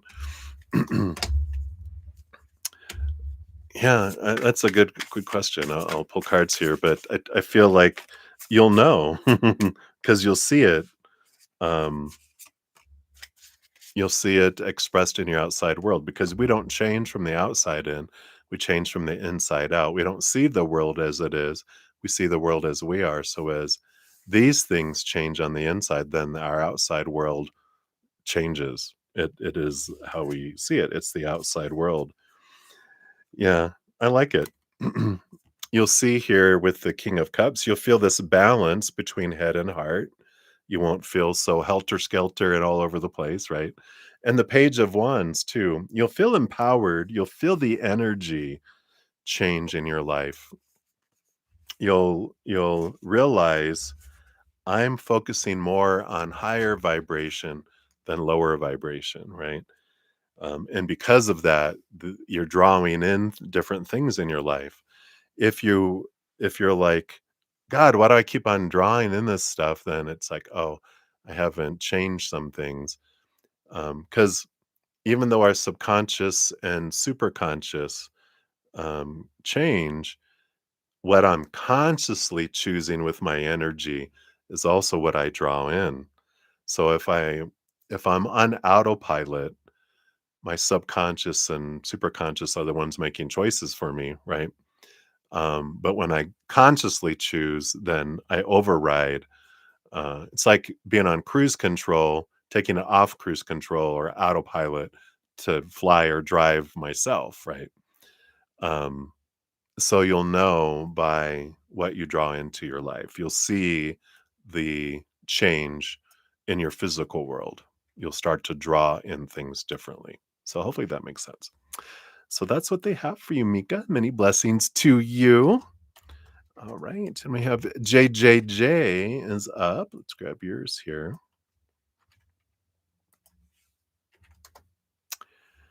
And they said they can't let me um, do or something will happen. What actually will happen? So they said they can't let you or something will happen. What actually will happen? Okay. So based on current energies, if you do the thing, what would happen? What would actually happen? All right. So let's take a look here. Okay. If you do the thing that you're being told not to do, mm, well, you would step into your power with the Queen of Wands and the Four of Wands. There would be joy, you know. So it depends on who this they is, you know. Um, because if the they is spirit, I don't feel like that is spirit. Because what spirit is saying here with the Queen of Wands and the Four of Wands is you hold the power over your life. Spirit never tells us, don't do this, do this. We honor your power of choice. Whatever you choose to do is up to you. There's just different choices with different experiences and different outcomes, not right or wrong, good or bad. And they won't be like, don't do this. If it's going to be take away your life, they will tell you if you do that, you're going to die. Like in Ghost when Whoopi Goldberg, girl, you're in trouble. But I feel like, it's like you get to determine what you draw in by are you focusing your story on higher vibration or lower vibration, your emotions higher, lower, your energy higher, lower, or your physical choices higher, lower energy. Because if I choose to do something from fear, I will get fear results. If I choose to do something from gratitude, I will get things that match that energy.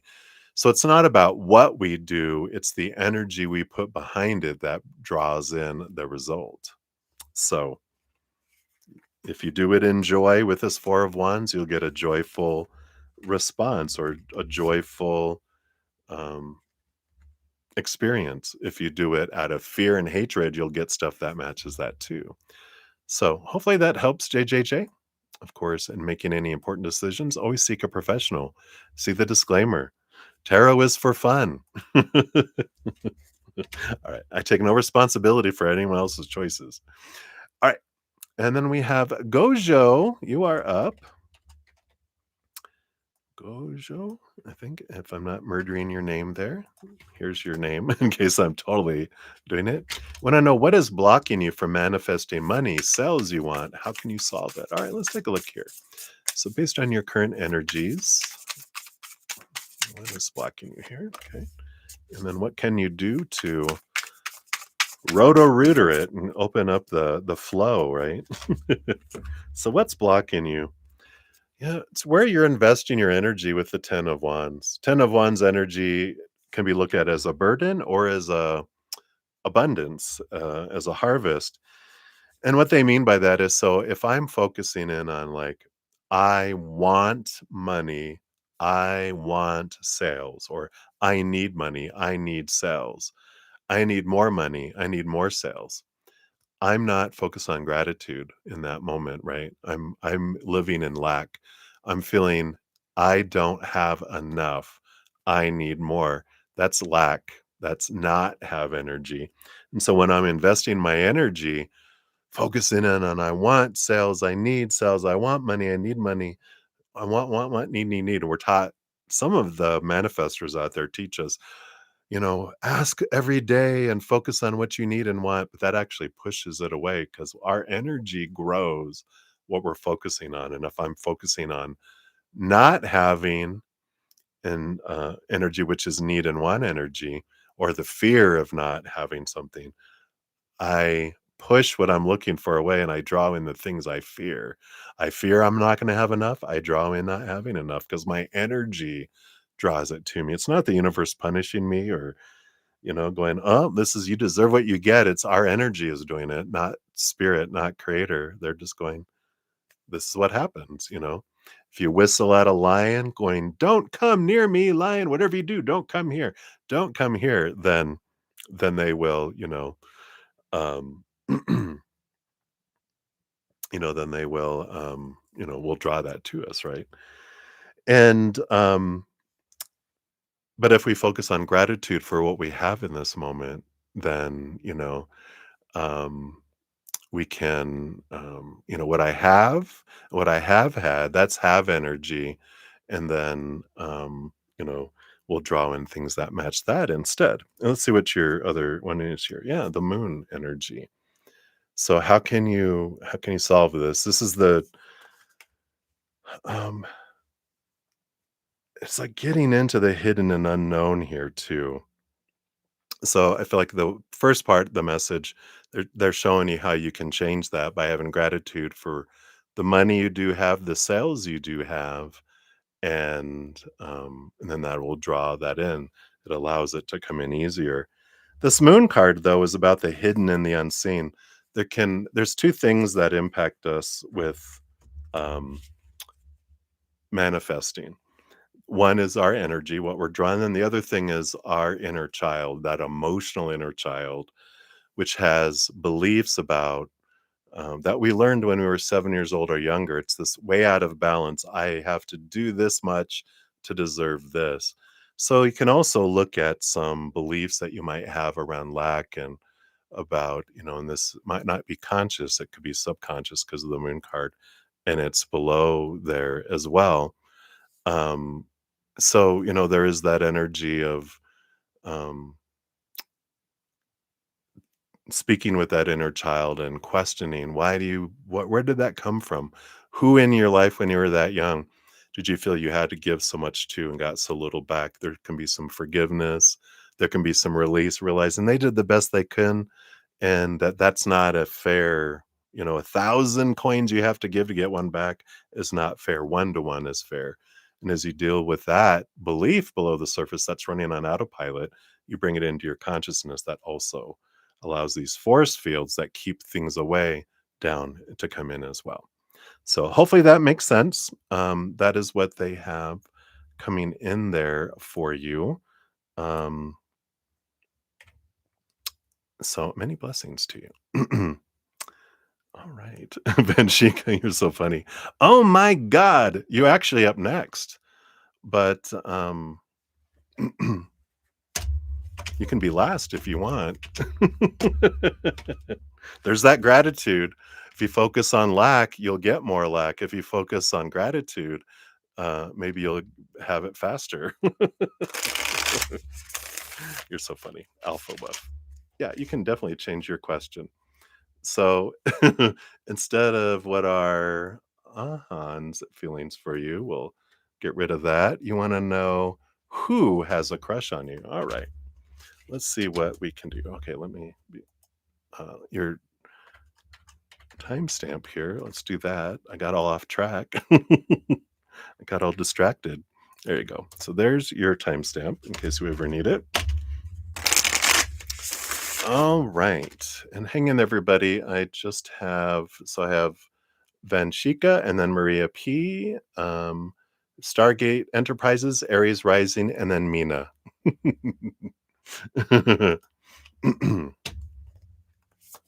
Yeah. That's the thing about free readings, it's first come, first serve, so if you ever wanna have it sooner, a donation can have it come sooner, right?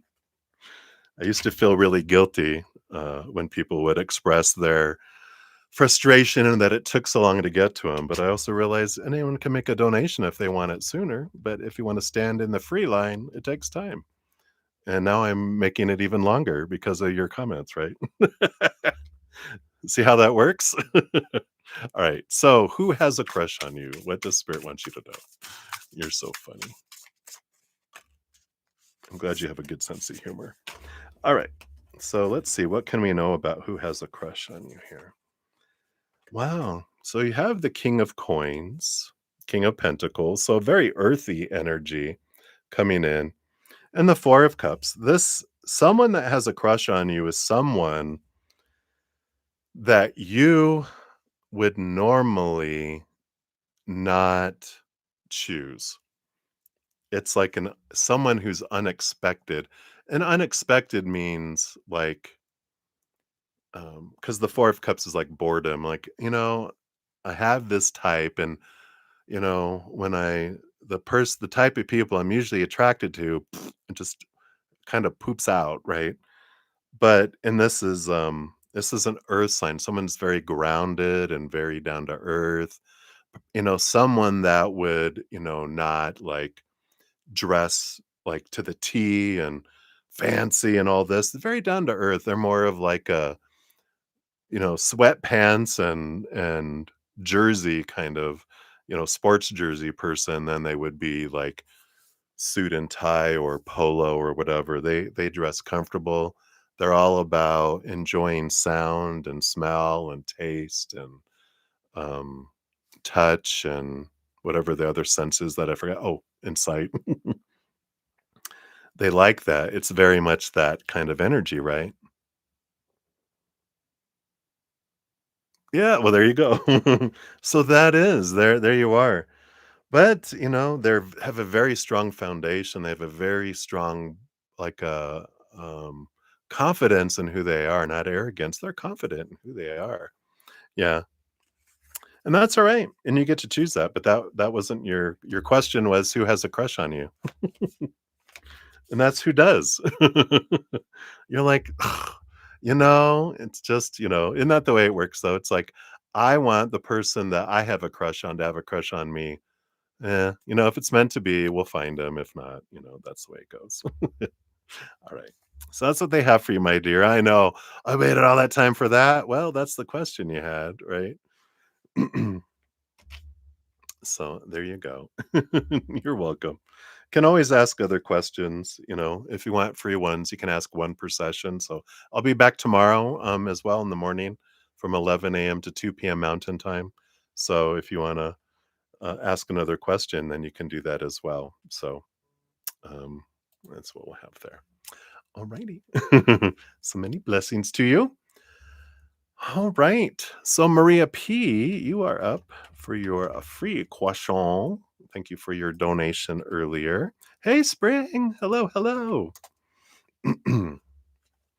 Good to see you. Thank you. I just got your donation that came through. So I'll add you to the list. I'm finishing up free readings, and then I have Red, and then Alice, and then you'll be up after that. Oops. Maybe if I can type. There we go. All right, Maria, you want to know what would Walter like you to know right now? Let's take a look here. Hey, Happy Pill. Hello, hello. All right. What would Walter like you to know right now? Yeah. The 5 of Wands, the Queen of Cups energy here, they have this energy of 5 of Wands is conflicting energy, and they want the conflict to end. And the Queen of Cups is that they do feel things very deeply, even though they don't express them with that Queen of Cups. Um, and I feel like they want you to know that they can sense that you're conflicted on the inside, that they can feel your emotions, they can sense things that are going on, and that Yeah, that they know your emotions. They can feel what's going on, even though they don't let on. They can feel it, but they don't want to.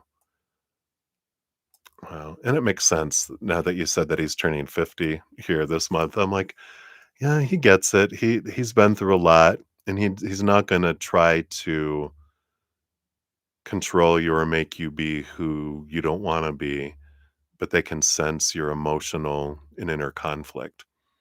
So they know something's going on within you, and that you're conflicted, and that you're kind of, there's this pull, away, that you're being pulled away, um, from them. So they've sense it and face it. You guys are connected, so, that's what they'd want you to know. I know, uh-oh. Alright, so hang in there, my dear. Use that for how you will. Many blessings to you. Alright, and then we have Stargate Enterprises. You are up. Here is your timestamp. Awesome, spring. So a general reading here. What does Spirit want you to know right now?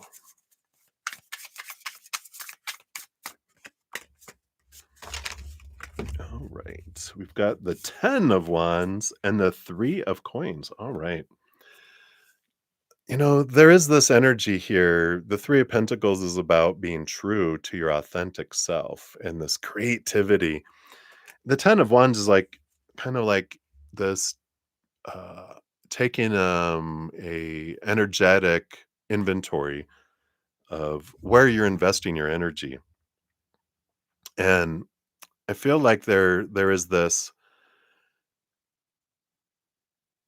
how do you say that? You re-budget energy.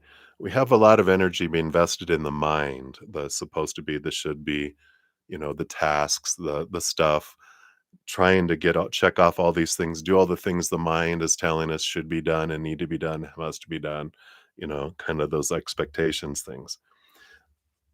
But the heart wants to create, the heart wants to be expressed. So the creative side, it feels like, has been kind of, has it's had energy, um reallocated from it to that, and so it feels like it's been left short.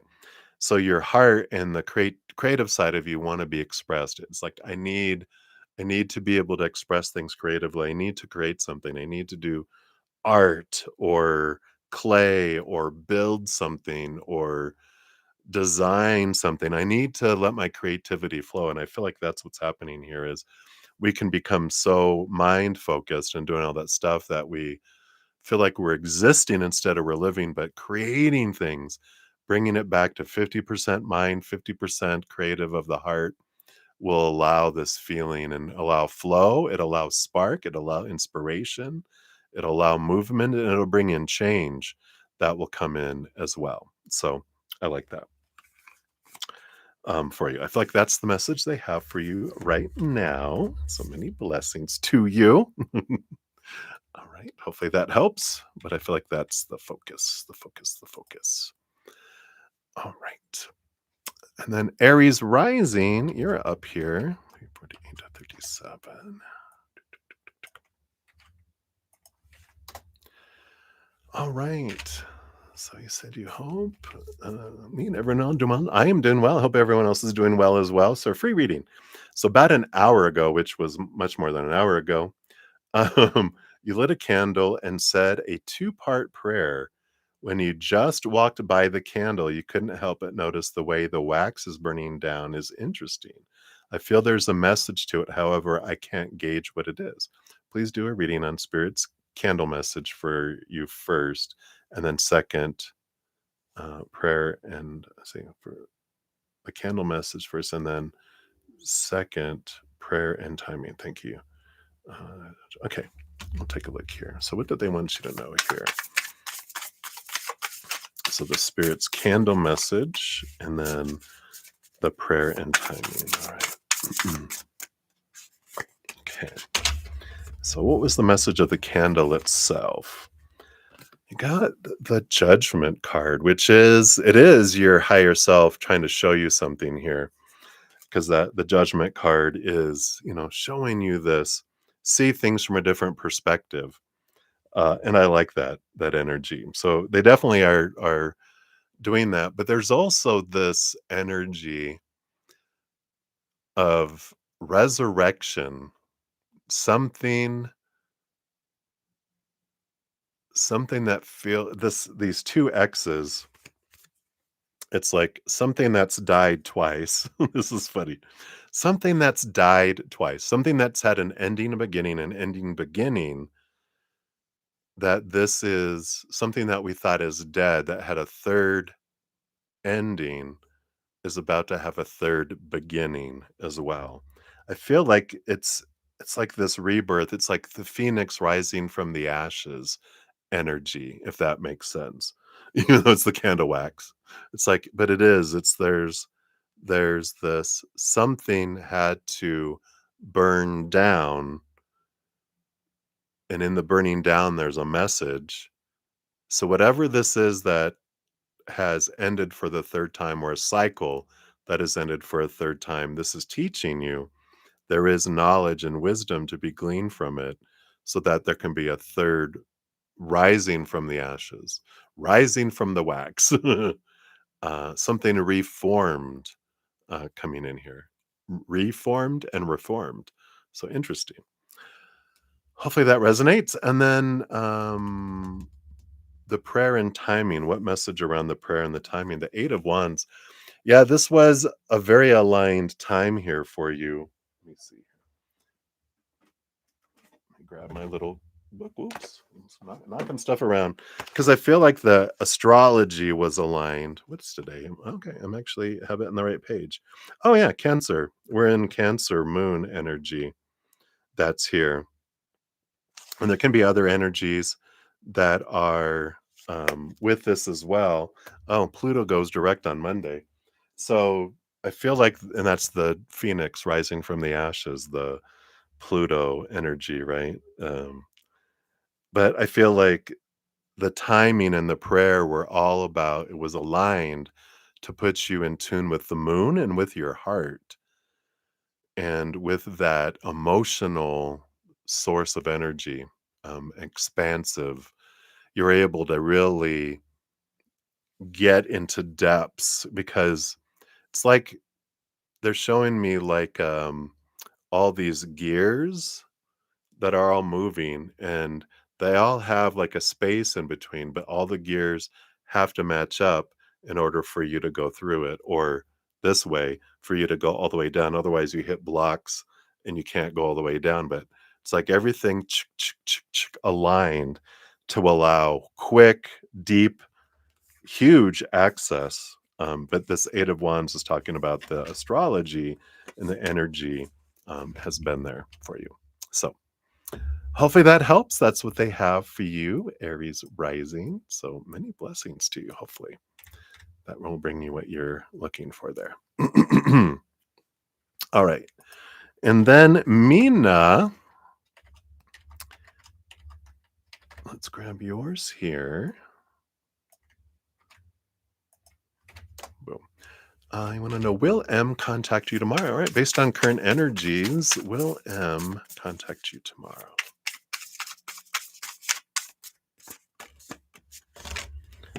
All right.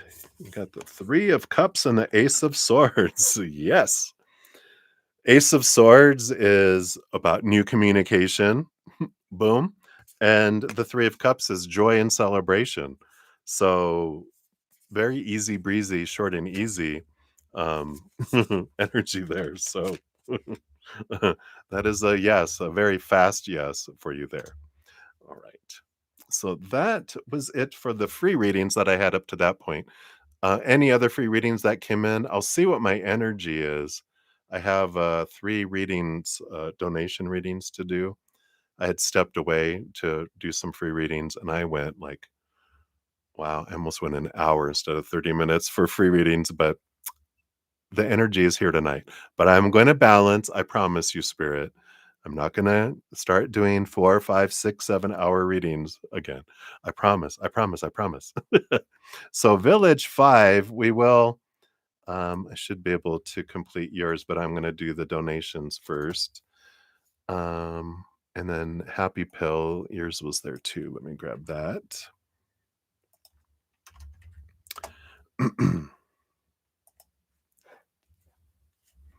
Yeah, I'll eventually do those. I normally cut off free readings, but I will get to you, but you have to wait because I do honor the donations first. So I've been making them wait for an hour already. So I apologize. I will get to you though if you want to hang out, or if you want to come back later. After I finish my session, I do post a pinned comment listing all the readings with timestamps. So if you want to come back later, I will try to complete yours, and you can see your name and just click on the timestamp. It'll take you to your reading too. But I think that was everyone, right? Yeah, here's Mina. Okay. We're going to do Red's donation. We're going to do Alice's donation. You're very welcome. All right. Yeah, so I think that's just Happy Pill and Village '05 will get you when I return. All right. I know, right? Isn't that awesome? Timestamps. What a gift. All right.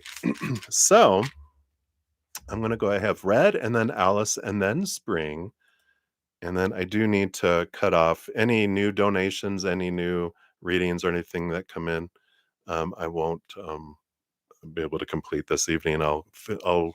I'll do those first thing tomorrow because I've been on 4 hours right now, and I do need to balance. So I do have to have a cutoff of some sort, but I will circle back around. All right. So, Red, thank you so much for your patience in getting to your reading here. And thank you for your donation. Let's grab this out here. And so here is your donation and the behind the scenes. All right, Red, hello, hello. So a deep dive behind the scenes read on, well, will WN notify FF about their decision? Will there be any consequences to FF's recent actions? If so, what will be the result? Not a relationship. Okay, good. Thank you for saying that. It didn't feel like that, but thank you for saying that. That helps.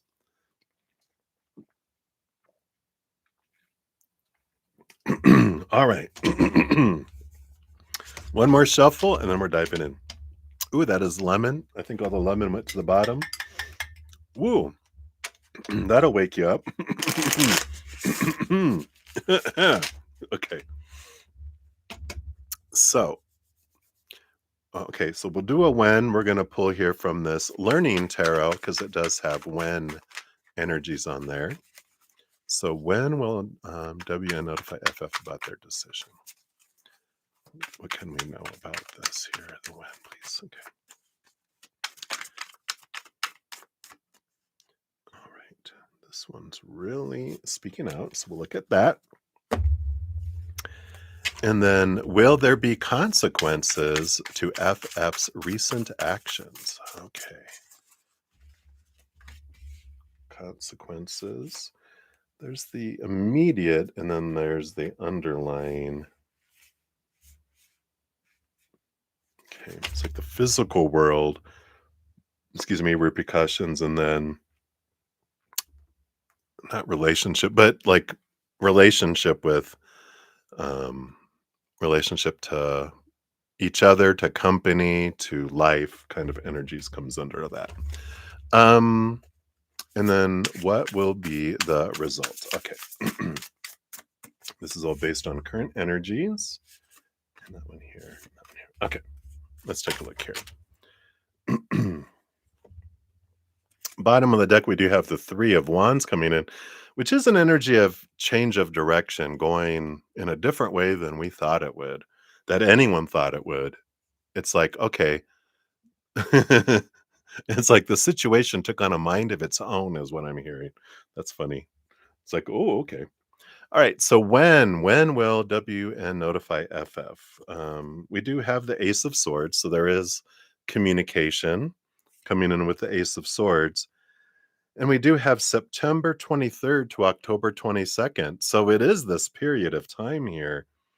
And um, because there's 3 different periods, it's all the air signs, but this is the period we're in right now. So before October 22nd, which is 11 days, is really standing up here. So interesting. Um, will there be consequences to FF? You got the 5 of Wands. Ooh, drama energy. Uh-oh. And the Sun. Mm. The Sun generally is like a positive thing, but not in this energy because the Sun is a bright light being shown on things. And I feel like whatever happened here, that it it shone a light, it put a spotlight on things that happened in the past too. It brought up more things. That's where they're saying that this took on a the situation took on a mind of its own because it's like, well, this is what happened. They're like, okay, and they like went to pull a report or not pull a report, but this is what I'm saying. Like someone would pull a report and they're going, wait a minute, but this happened before here and here and here too. They found other things and they're like, wait a minute, this isn't a one-off thing. There's other things that have happened before. Like when we pulled your file, when we looked at your file, pulled a report, whatever this is, they got more information going, this isn't a one-time kind of situation. Um, so I do feel like there will be, because the 5 of Wands is there is conflict, there is drama that comes in, right? Oh, okay, very good. So let's see here. What's this underlying stuff? What's the repercussions? We got the 3 of coins. Mm, there's like it's usually this is like a different kind of energy, but if you can see, there's a round table. There is a discussion here. It's almost like I don't know if they would go before a board of some kind or to HR, or it feels like there's a discussion held. It's like, uh-oh, what is this? Oh no, the tower. Uh-oh. Dun dun dun. And the 7 of coins. Mm. Ooh. Well, we'll see what the outcome comes in here. But this underlying energy, there is this um it's like there's this discussion. I'm reminded of a time that I had to write up one of my employees, and they were so funny and they were so good. They just weren't meant for call center work being tied to a phone. And I was like, before I give you this final written warning, I wanted to talk to you and go, did we I go, what don't you like about your job, right? Yeah, it does feel like there or a meeting with HR, and I feel like it's whatever committee it goes in front of when they make decisions, whether they're going to terminate someone or not. It goes in front of this committee. But there's this it's like do you enjoy? No, I hate computers and I hate being tied to a phone. And I go, did we lie to you? Did we make it clear when we like interviewed you that this is what the job was about? They go, yeah, you did. I thought I would like it and I just don't. I go, well, it sounds like you're a people person. Like you enjoy face to face contact. Have you thought of being like, a bartender, a wait staff? It goes, yeah, I used to be a server and I loved it. I love the flexible schedule. I love this one. And I'm like, well, then why are you doing this? And that was like a Friday. They came and gave their notice on Monday and they got a job being a waiter where they did before and they loved it. They were like, thank you. I just I didn't realize it. Now I know. I feel like this is the kind of conversation is this really like what you enjoy? Because I do feel like they're setting it up for It's either a final written warning kind of situation where if anything happens, you're gone. Um, but I feel like they want it to be a conversation of, is this a good fit for you? Because we feel like you're headed towards this isn't going to last. So I feel like it's that kind of energy. Let's see here. Dun dun dun. Yeah, let's see here because you said what will be the result, right? So we got three cards here. Let's see what this is here. I'm feeling right now, it feels like a final written warning, um, by discussion about, um, would you rather quit or be terminated? It's almost to that point. It's like teetering on there. Let's see what the final one is here. We have the strength card, Leo energy. Here's the sun card again. This energy of, um, but again, I feel like they're saying, here's all the things that we found, kind of energy. Yeah, the Hierophant, again, seeing things from a higher perspective, and the Emperor. Wow, there are all these major arcana. We do have the Emperor coming in here. I feel like we don't know the outcome, the absolute outcome yet. Because it feels like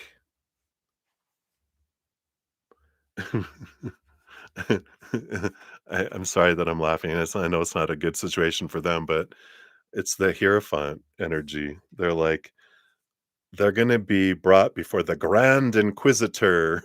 It's like the Spanish Inquisition, that they're gonna be and questioned, and based on their answers, that's where the final determination by the emperor, by the head big boss, is going to, um I feel like they're gonna go in front of the big boss,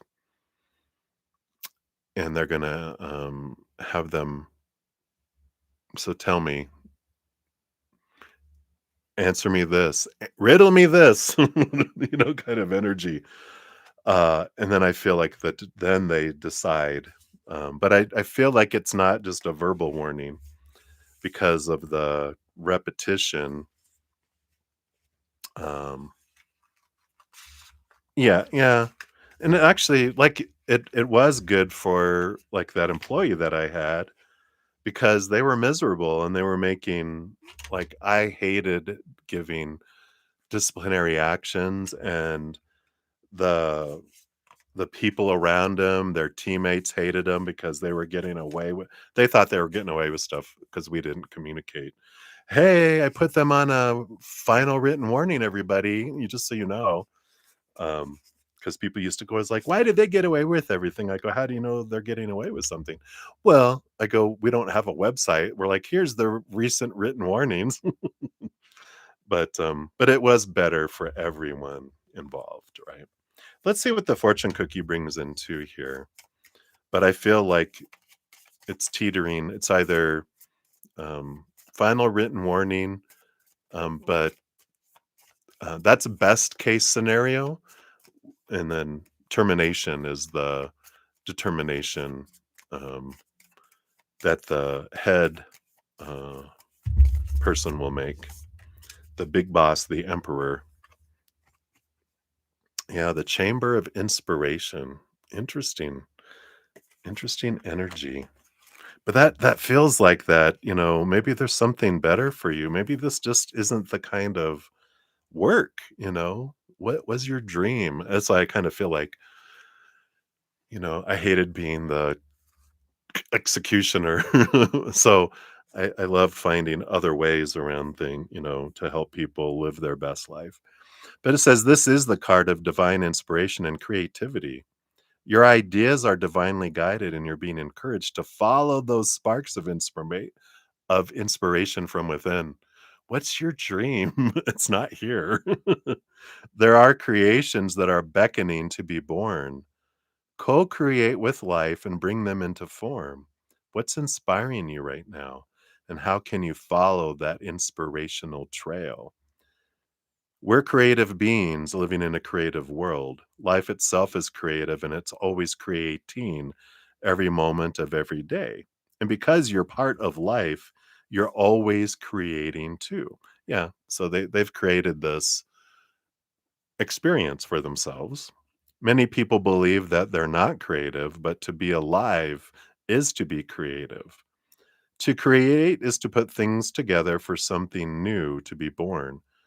A moment earlier, that creation didn't exist, and then all of a sudden, the dream is realized. What an amazing thing creativity is. Oh, you're so sweet. Thank you. This card can be a confirmation to tend to those seeds of inspiration you've become aware of. It could indicate an exciting new creative project or a period of wonderful creative expression. Tend the seeds of the inspiration that are budding and blooming within you. The soul longs to create. And the moment you feel stuck, trapped, or captive, you cut yourself off from the spirit of creativity. That's what I feel like they're feeling, FF, right? Um, they feel trapped. They feel I have to do this job because it's the money. I need the money and I have to do this job, but I don't like it. When you feel free and allow yourself time and space to play and for your inner child to roam free, inspiration will bubble up from within, right?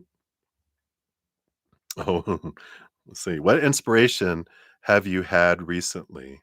What ideas have been beckoning you forth? This card is encouraging you to trust your inspiration and your imagination, to act on the inspiration. Your creations are inviting you to bring them into form.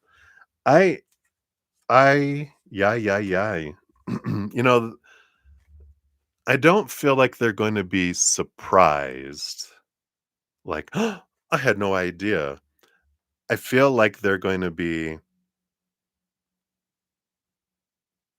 surprised that I didn't get away with it again because the way that the energy is coming through, like they're reminding me of a friend of mine that had a relationship with someone and they would like, "No, I can't be with you anymore," because they were married. Like, "I can't be with you anymore." They were with them before they got married, and then they got married, and then they're like, "I can't be with you anymore." Well, they ended up back together for a while, and they're like, "No, no, no, I can't be together." They ended up back together again, and they're like, "No, no, no." And it was like 3 or 4, 5, 6, 7, 8 times that they said, "No, no, no," but what they did is they taught them that no doesn't mean no, means not now, a little later, because they would wait a few weeks and then whittle their way back in. And that's what I kind of feel here is like I've been taught that I can get away with these things because no one took action on these things before. They either were like, "Stop that," or "You know better," and didn't do anything. And now they felt like, "But I've done all this before and no one ever did anything. Why are you doing it now?" That's like the thing of the final written warning. But depending on the answers that they give up by the Grand Inquisitor, that's when they're like, "You knew this. I have your file that these discussions were made and these things were done. So, did you know that you're not supposed to do this?"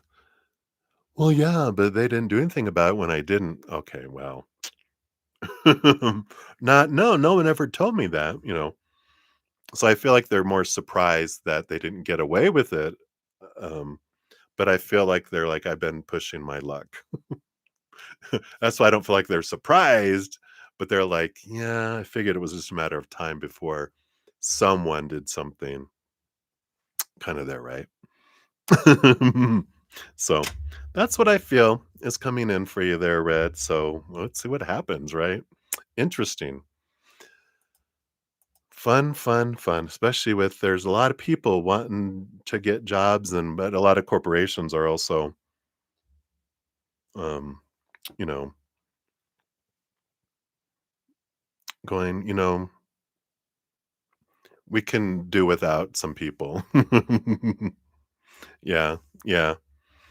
So I like that, and so their creativity's gone and that this and that's what happens is when we feel trapped, if someone releases us, yeah, we might be like I can't believe you did that, but thank you. Now I'm forced to go find the job that I really want. I was scared to death, but now I have no choice. Now I got to do it instead of, well, I could go do that, kind of thing. They've been promoted to the competition. Fun. Interesting. All right. Well, that is what they have for you, my dear. So thank you again for your donation, and we'll see what happens as the sands through the hourglass, the time of their lives are changing. All right. All right. So, Alice, you are up next. Thank you for your patience in getting to your reading. And thank you for your donation. And you're like happy face, smiley face. So you're gonna know Drake's thoughts and feelings about you. How does he think our meetup will go tomorrow? If we even meet up? Question mark. All right. Let's take a look here.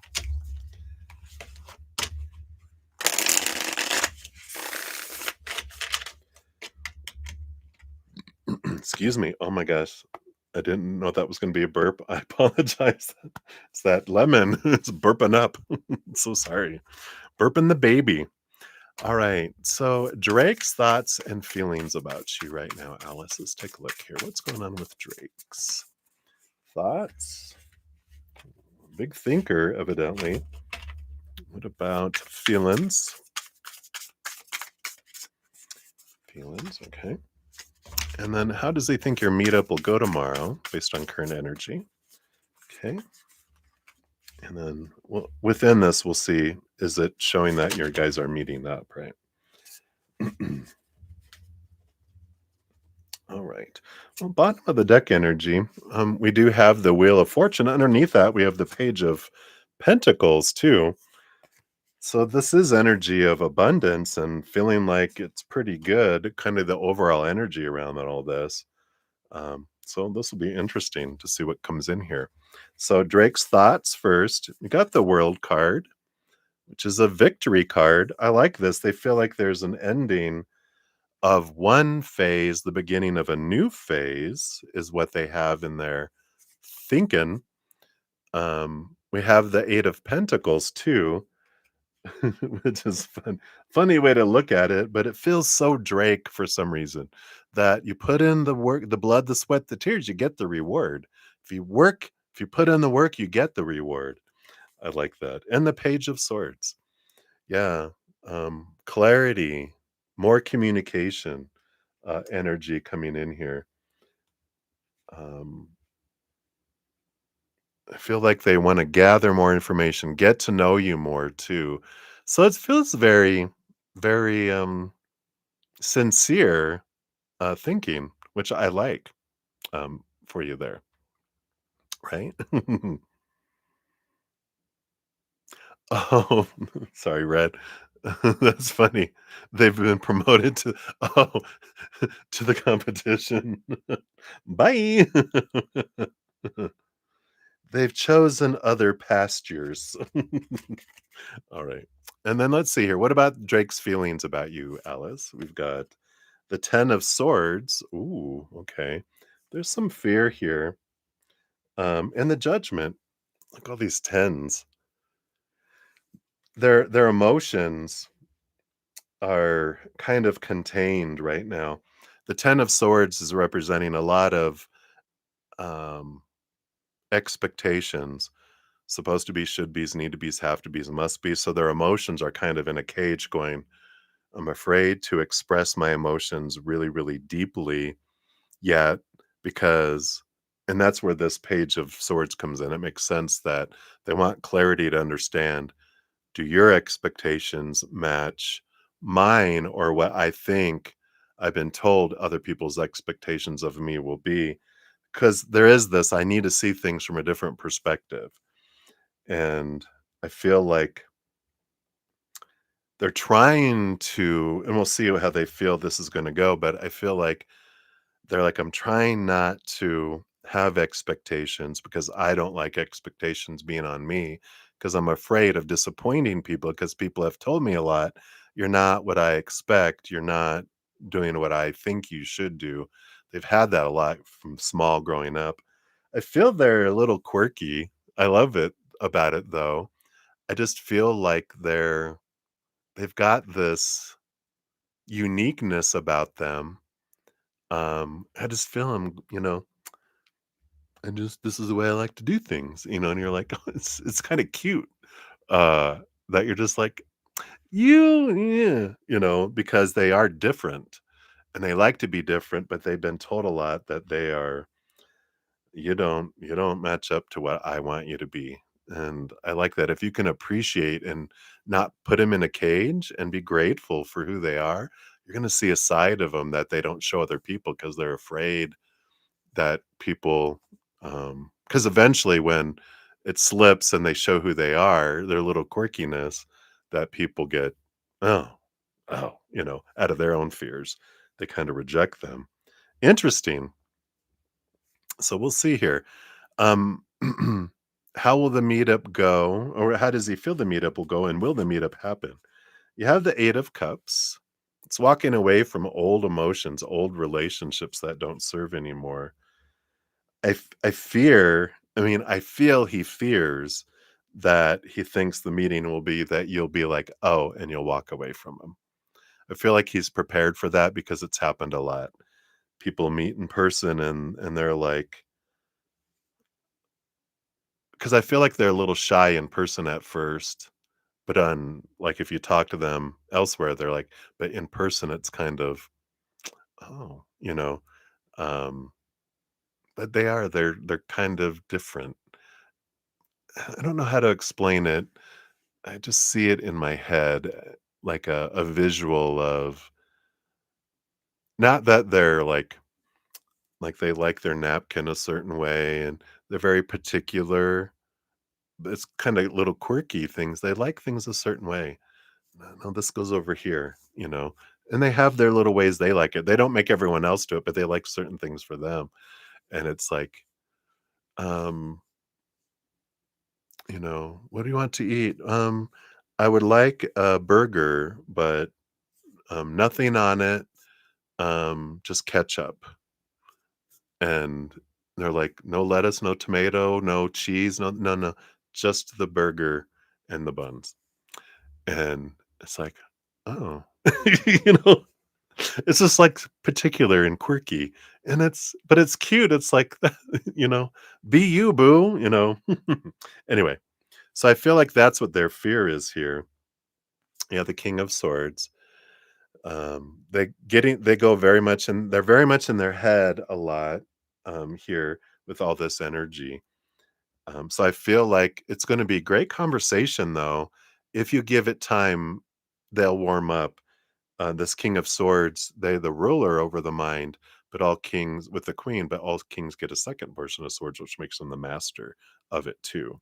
So I feel like they feel like there'll be some great um,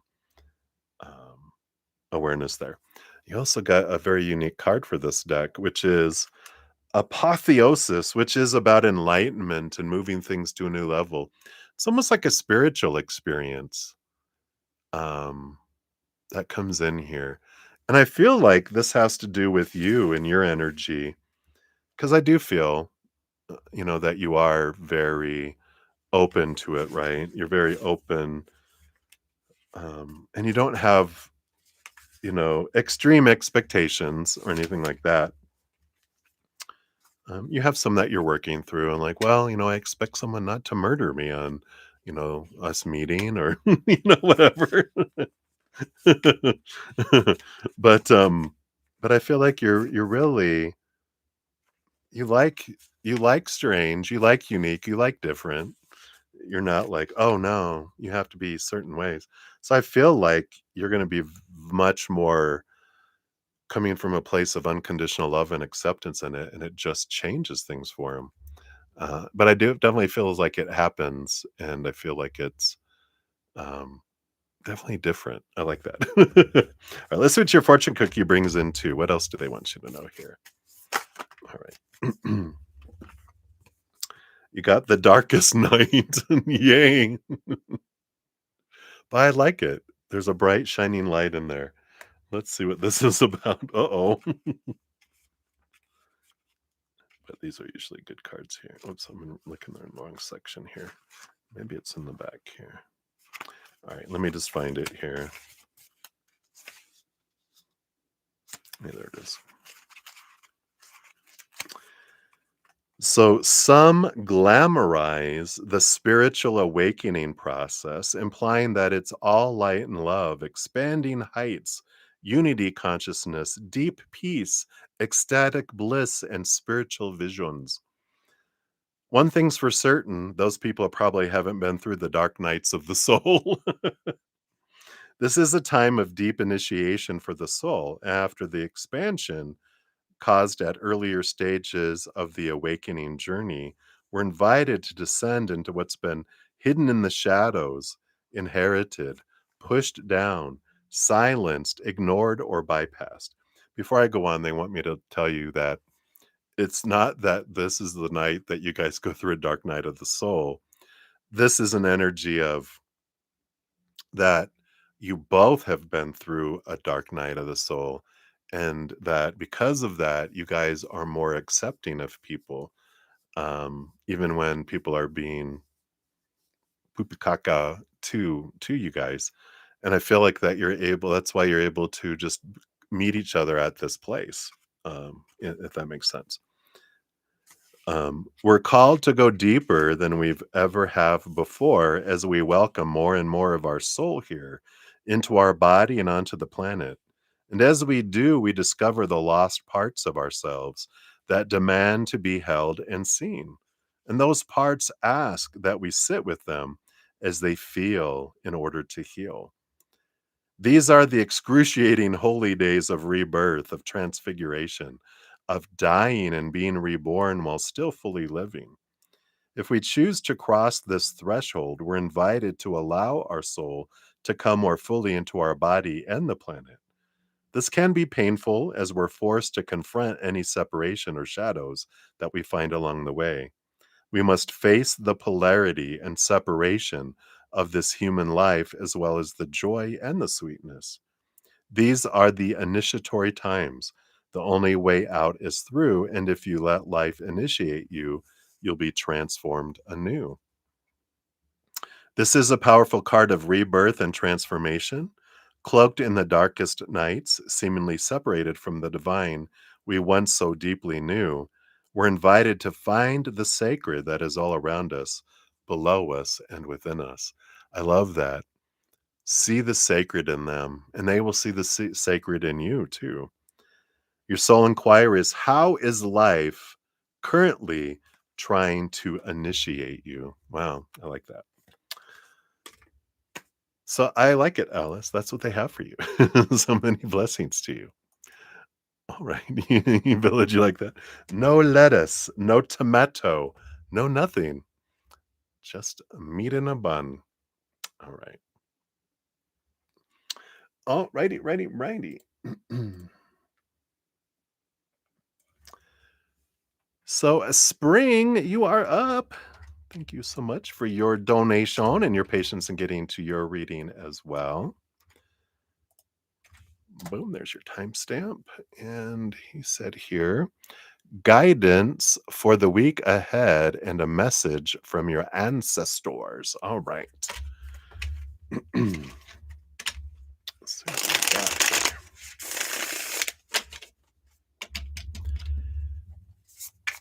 All right. So for the week ahead, what would you like Spring to know, please? No? All right. Here we go. Got 1 and 2. Got this one. Got that one and this one. 1, 2, 3. Interesting. So there's something progressing. You got the 1, 2, 3 progression that's coming in here. And then a message from your ancestors. Do we want to do por favor? I feel like we are going to, for your ancestor message, We are going to the Divine Circus Oracle here. Look at the Divine Circus Oracle. By Elena Fairchild. Yeah. So let's take a look here. We'll see what comes in here. They wanted to oracle you. So that's what we'll do that. Okay. But first, this other one. For next week, you do have the Eight of Swords. This is a flow of communication coming in. So it does feel like there's a lot of back and forth communication coming in next week. There's also letting go of some mindsets and thoughts that don't serve anymore. Those that would have made you feel blinded and bound and trapped and restricted and small. So I feel like you're going to have some opportunity to step into your like this strength card energy of I have the courage. I'm going to make the steps. I'm going to do the things. It's a very major arcana number 8, flow, decision making, energy. I like that. And it's like when those thoughts come up, you just shh, shh, shh, shh, shh, shh. No, no, shh, shh, shh. All right. So what's progressing here next week? You've got the Two of Swords. Yep, you got some decisions to make next week, it seems. Two of Swords, you're at a crossroads. This is the battle between the head and the heart. The heart is like, yes, go. And the mind's like, oh, I don't know. Eight of Swords, right? I don't know. You know, what about this? What about this? What about this? You're like, shh, shh, shh, shh, shh, right? So close your eyes, open your heart, making your decisions. Get out of your head and into your heart next week with that. Um, then you move into the Eight of Coins, the Two of Wands. All this choice energy, too. The Two of Swords is I get to choose the story about anything. Um, we have all this opinion on what a story should or shouldn't mean, but that's what makes us fear the future. Because when we believe and we have all these opinions that when this happens, this is how you have to feel, what you have, the story around it, what you have to experience. If this happens, it's like all prescribed. So we're afraid what comes next because we feel like a puppet on strings, right? Where whatever happens, we have to act that way. We have to feel that way. We have to have that story and live that story. But when we realize I get to choose it all, we don't care what comes next because theoretically, I could choose to, um, what story for anything. I could choose a story of joy. Like it's for me and I love this. It's joy, right? So I get to choose that. Well, I like that. It does feel here. You do have the Eight of Pentacles and the Two of Wands coming in. Again, this energy of whatever I focus on is what I draw into my life. So the more I focus on, and you know this, the more I focus on gratitude, what I have and what I have had, the more it comes in. If I focus on what I fear or lack or want or need, I draw in things that match that energy and repel out what I'm wanting and needing because I'm inviting in more lack. The Eight of Coins is if you'll put the blood, the sweat, the tears, and you can make anything successful. You can make anything work. Um, Regardless anyway, your ability to make anything happen, and that's an important energy.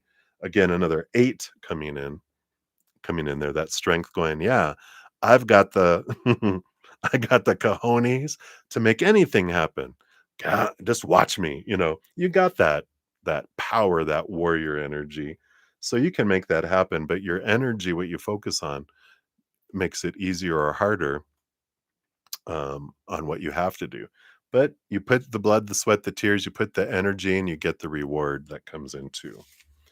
Which brings you to the 3 cards, which are you have the Two of Cups. So it's all about choices here. This is the I get to choose my emotions. You got the I get to choose my energy. You got the I get to choose my story. The only thing you haven't got yet is the Two of Pentacles. Do we have that? No. Um, but those choices are coming out.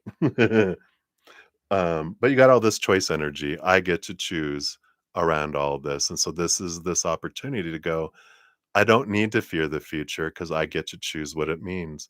I can't choose the story for anyone else. I can't choose the emotions for anyone else. I can't choose the energy for anyone else. I can't choose what someone's going to do or not. Um, so I'm bringing all my energy back to me. Yeah, the Knight of Wands. You're on the quest of stepping into your power here, and yeah, and you do have the Hermit energy. This is about stepping away, being by yourself for a little bit, but you won't be alone. You be with spirit with the Hermit card here. And you also, I feel like they're bringing this back from a reading we did, right? You do have a relationship that forms when you step into your power and you step away to be by yourself. And so there is this energy that comes in here. There's this movement with all of this. So I feel like, it's about time to do this, to step into all this, right? So I like all that for you. Um, I feel like we don't want to go to the inner temple because this divine circus is a bit bigger here. Um, but we're going to give you a fortune cookie for your reading here in this little mind. What is it called? Mind Info Oracle. So let's see what else they want you to. Okay, this is your here, and then we'll do your message from your ancestors. Yeah, detach. You're being asked to detach from something that you've been holding on to. When we hold on too tightly to the desired outcome, it restricts the flow. Trust that the outcome will work out and let go of your attachment to it. Psh, drop it. All right. So that's what your guidance for the next week is. And then from your ancestors, da, da, da, da, you have a date with destiny. Who's destiny? You're like, I'm out. I'm on my way. Wouldn't that be funny if you met somebody named Destiny? Anyway, that's funny. All right. So one of the out of the ethers and into your life, she arrives now because you have a date with destiny. She's a mysterious creature. Her ways are wild and her guidance is true. She may create chaos from which a new order can emerge, but there's no need to fear. She's come to inspire, uplift, and direct you. Woot woot. Right. So that's the intro. And then it says a date with destiny is a big deal. It is the moment when you realize there's something helping you out, something intelligent, powerful, wise, and no matter how empowered you are, something even more powerful than your own efforts. It's destiny. The oracle of date with destiny means that all bets are off, nothing is held sacred and anything can happen. If you are a control freak, this will probably scare you witless. So you need to know something important. You can trust in destiny's interventions on your behalf, even if her work seems to be causing your best intentions to go astray. I love this. Trust or go mad because you cannot control her, and you do not need to. Your divine destiny is your best life. It is you in the fullest and most beautiful creative expression possible. It is what you want and need, even when you don't immediately realize it, even when that is rather different to what you once thought you wanted and needed. Hers is the guiding hand closing the wrong doors, sometimes slamming them abruptly in your face. Nurse your ego when that happens, but let your soul shout in glee because you'll know it's the calling card of destiny. And then she'll open the right doors for you. She isn't, despite most people's fears, a sadist, but she will dance through your life in her big stomping combat boots, even if that means causing some pain now to avoid a far greater pain later on.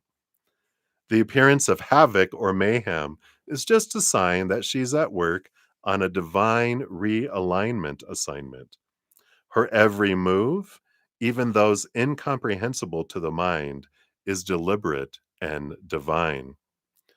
When this oracle appears, you are on a date with destiny. The universe has heard the prayers in your heart, and life is going to answer them by rearranging what needs to be rearranged to sort out whatever has been troubling you. Make sure you let it happen. You are not meant to feel in control. Destiny is an exciting, unpredictable phenomenon. You are probably going to feel a sense of instability and the feeling that things are just going to change. You are right. If you allow destiny to take your hand, she'll guide you into the places you really want and need to be. If you cannot trust her, she'll push and prod you to get you there anyway, but you just won't enjoy the journey quite as much. The more you allow yourself to trust in her, the more you will realize that the universe is working with you rather than against you. And if you're willing, it will show you the time of your life. Wow. Your healing trick says to help you take the wisdom offered and put it to best use in your life now, do this healing trick to clear obstacles to putting this guidance into place.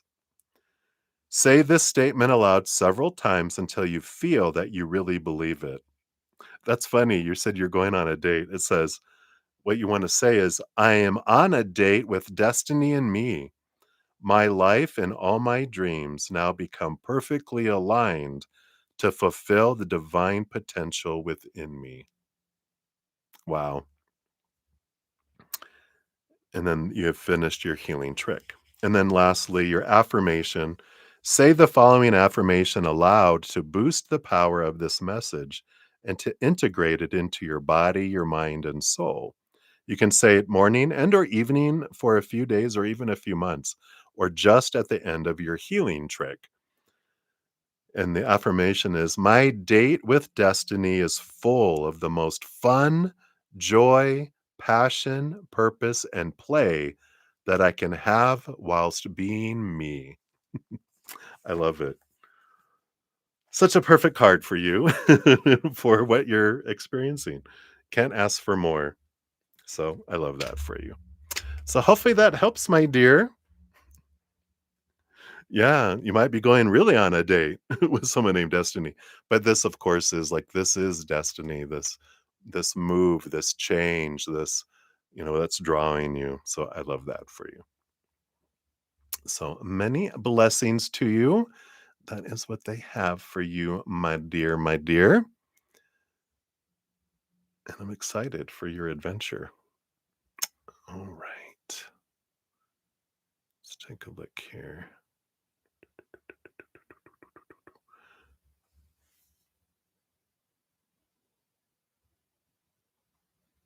I'm sorry, I thought I saw someone else here.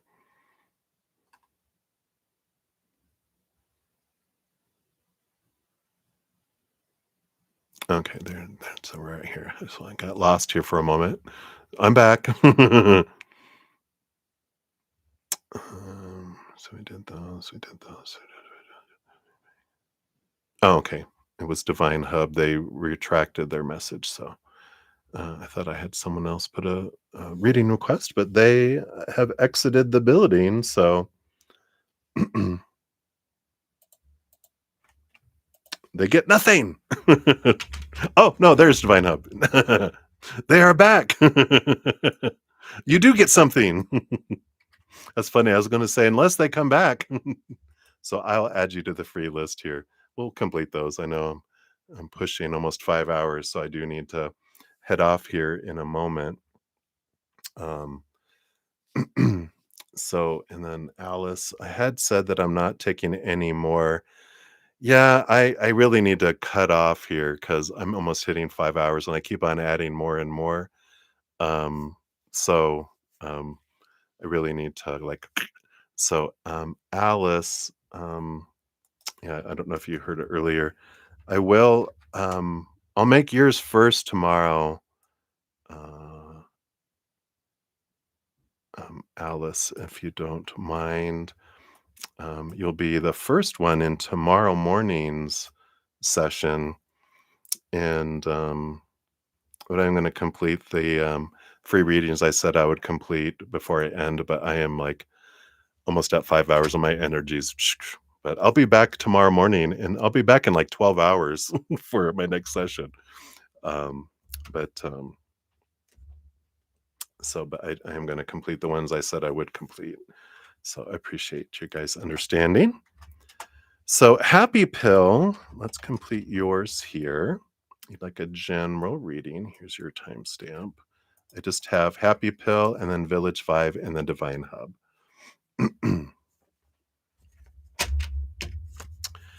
So happy pill, a general reading for you here. Let's take a look here.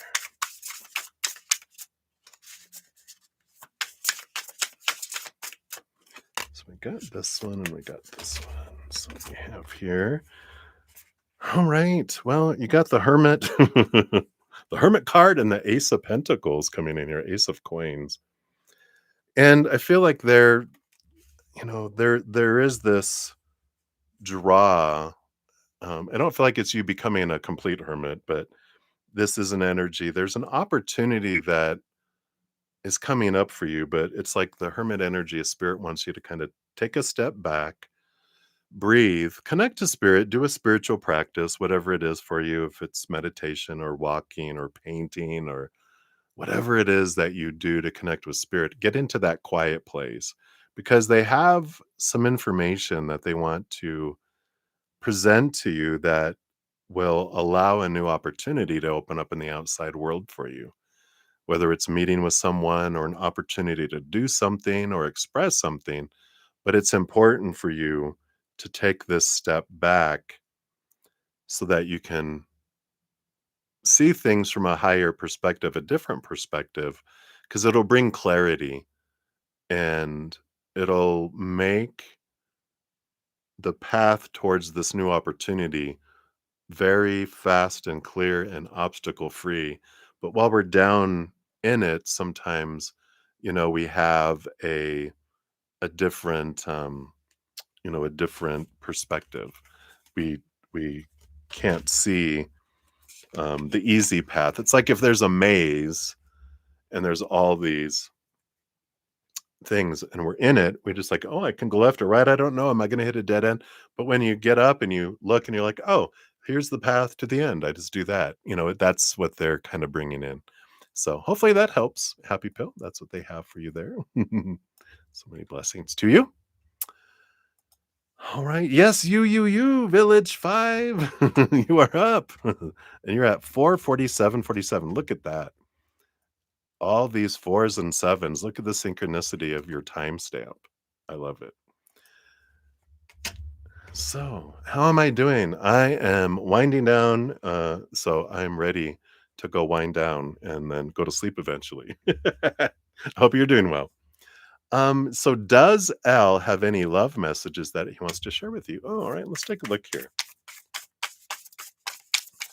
What love messages? Okay, we got that. And I want this one here too. All right, let's see what we got here. All right, wow. So you have the 9 of Cups and the 4 of Pentacles. It's an interesting love message because the 9 of Cups is like an emotional dream come true energy. But what they're doing is they're pointing you back to you in this because the 9 is the hermit's energy, right? And the 9 of Cups, how we find emotional fulfillment. We're taught you're going to find it out here, but really there's 3 fingers pointing back here. We're going to find the love that we're looking for in here.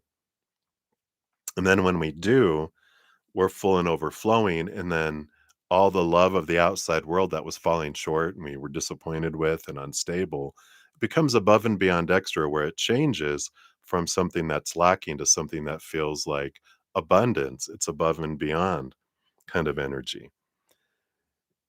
So it's like That's where we get the dream come true emotional feeling, because it starts in here with our self-love, we fill up and overflow, then that's where the fullness comes in. That's why we experience the 10 of cups, which is joy and togetherness, um, because all of our relationships with humans and the outside world are a reflection of the self-love that we have. We can't love someone more than we love ourselves, nor receive love from someone more than we love ourselves. So if I love myself that much, no matter how much love I want to flood out, it's going to be drip, drip, no matter how much love they want to give us, drip, drip. But as I expand this love, it expands, and the ability to give and receive love to the outside world also expands. I love that. The Four of Coins, the Four of Pentacles teaches us really that too, because it teaches us that when I define my worth by the three buckets of the outside world, which we as humans are taught when we're growing up, define yourself by your relationships of all kinds, friends, lovers, family, whatever. Define yourself by situations like your job, your education, your social status, situations you get in that define you, or things, our bank accounts, our bodies, our possessions, right? So, boom, boom, boom. We're taught all that, but all that stuff is unstable. So when we define ourselves by those things, we feel unstable. Our worth feels unstable because people change, people walk away, people pass away. So unstable, right? Situations never stay the same. Things break down, deteriorate, blow up, burn down, stolen. So all those things are unstable. And when we define ourselves by those, we feel unstable. So both of these cards kind of have these messages of this is what we're looking for, and until we find that, the things of the outside world feel lacking. Once we find this, the world feels abundant because we're filled up already on the inside, not empty, right? So I feel like that is the message here. It's an interesting message coming in, but it gets to the heart of the matter. I feel like it's the higher self of L with the love messages, because they're saying this is how you find the true love you've been looking for is you.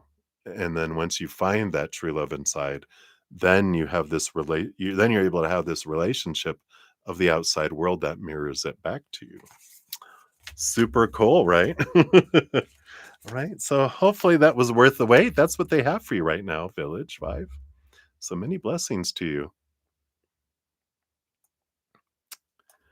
Yeah, this is a couple of hours longer than I normally do. Hey, Sudeshna.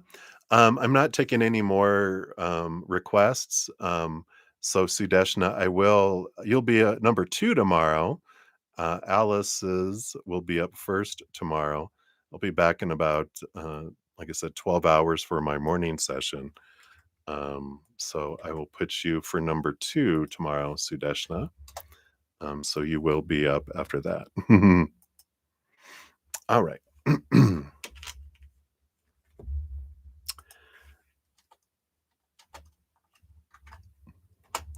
Okay, and then here we've got Divine Hub. This will be the last reading for this session.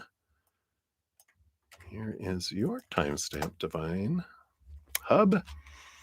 And okay, so it's the same one. You just put it down there for me. Thank you. So did AJ cheat on you? He's your boyfriend. All right, so let's take a look here.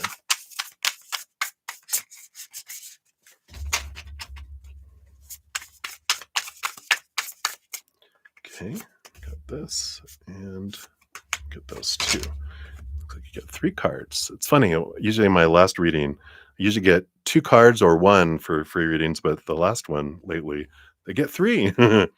You have the Three of Wands. Ooh, okay. Let's see what these other cards are here. Let me adjust. We got the Nine of Coins, the Five of Coins. You know, Nine of Pentacles and Five of Pentacles.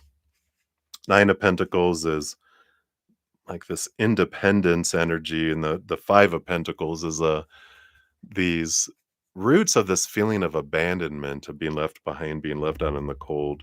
The Three of Wands, that three energy,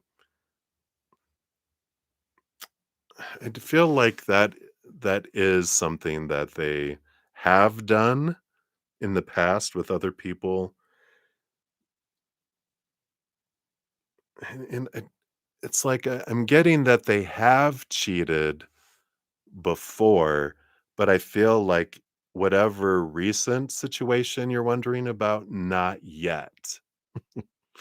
And the reason I say not yet is because they've got this energy of, when I fear like abandonment, I fear being alone, which is what this energy is, that I will take a different route to try to feel full. If I feel I'm not enough, and if I get in a relationship where I feel I'm not enough and where I feel I'm not giving enough, and I fear that someone's going to dump me, this is my fears, that I will look for other people to make me feel good about who I am, people who don't have a lot of expectations on me yet. And I feel like this is a pattern that they went through before. And I feel like they're entering that kind of energy. It doesn't mean that it has to go that way, but I feel like they are headed in that direction. So what can we do about it, right? I can't make someone choose something they don't want to choose, or I can't choose their stories, their emotions, their energy, their actions, but I can make it easier or harder for them to feel loved, and worthy by, if I'm mentioning what they're not doing, like if I'm telling them how they're not living up to my expectations, I'm pushing them away. If I focus on what I'm grateful for with who they are and what they do, that draws them closer and that has them expand that energy instead. Otherwise, I feel like if we continue down the road of focusing in on, you're not doing this right, or you don't do this enough, and da da da, that just pushes them out, because they feel like, um, I'm failing you, you're going to leave me. I might as well go meet people who appreciate me for who I am, not pointing out who I'm not, kind of energy. So hopefully that makes sense. And that's what I feel is coming in for you there, Divine Hub. So hopefully that resonates there for you. Hey, Patty. Good morning. Good morning, everybody. I'm about to head out here. So just to summarize here, I think I finished. I did finish all free readings except for June that just came in. So I'm not going to be able to finish that. I'll tell you what, though, I will add that automatically for tomorrow's. So you'll be the first free reading. How's that, June? Because I've been on 5 hours and I do need to go. I've way overdone my balance this evening. So I do need to go. Otherwise, I'm just going to keep on getting more and more and more and more. Um, so I have to say no at some point, and I'm so sorry that it's you that I have to say no to. But I will put you first for the free readings tomorrow. Alice, you'll be up first for the first donation. Sudeshna, you'll be the second donation reading in the morning. Um, Here it is 11 p.m. in the evening, and I'll be back in 12 hours for my 11 a.m. Mountain Time um, session. So I will return. If you want to throw a question out there, Patty, I can make you the second free reading. And unless you make a donation, then it'll be number three. But I will do that. And So thank you guys again for all your patience, all the support, all the thumbs up. I so appreciate all of that. Yeah, thank you, June. So I'll do that. And if you guys haven't checked out my newest podcast, my first um, episode is out. My first adventure episode, which is Not So Easy, is the name of it. So if you want to check that out, that's free. We talk about how to make. Well, I talk about some of the hard things I've went through in my life a little bit from a big picture. We talk about the human perspective, the spirit's perspective, and then hints from spirit on how to make things easier path instead of harder. Also having a drawing on October 21st for a giveaway of a free personal recorded reading or a hedge of peace and love, if that's what you're wanting there. And so just check out that video to tell you how to enter for that. It'll be on October 21st, which is the Libra new moon. And then also, I have a special on my personal recorded readings to the end of October. I'll probably extend it until November and then put some other stuff on sale in November too. I mentioned it in this morning session, so I'm going to do that. But my right now, my 15-minute are 777, 30-minute are 1515. All this information is down in the description box too, if you want to check that out.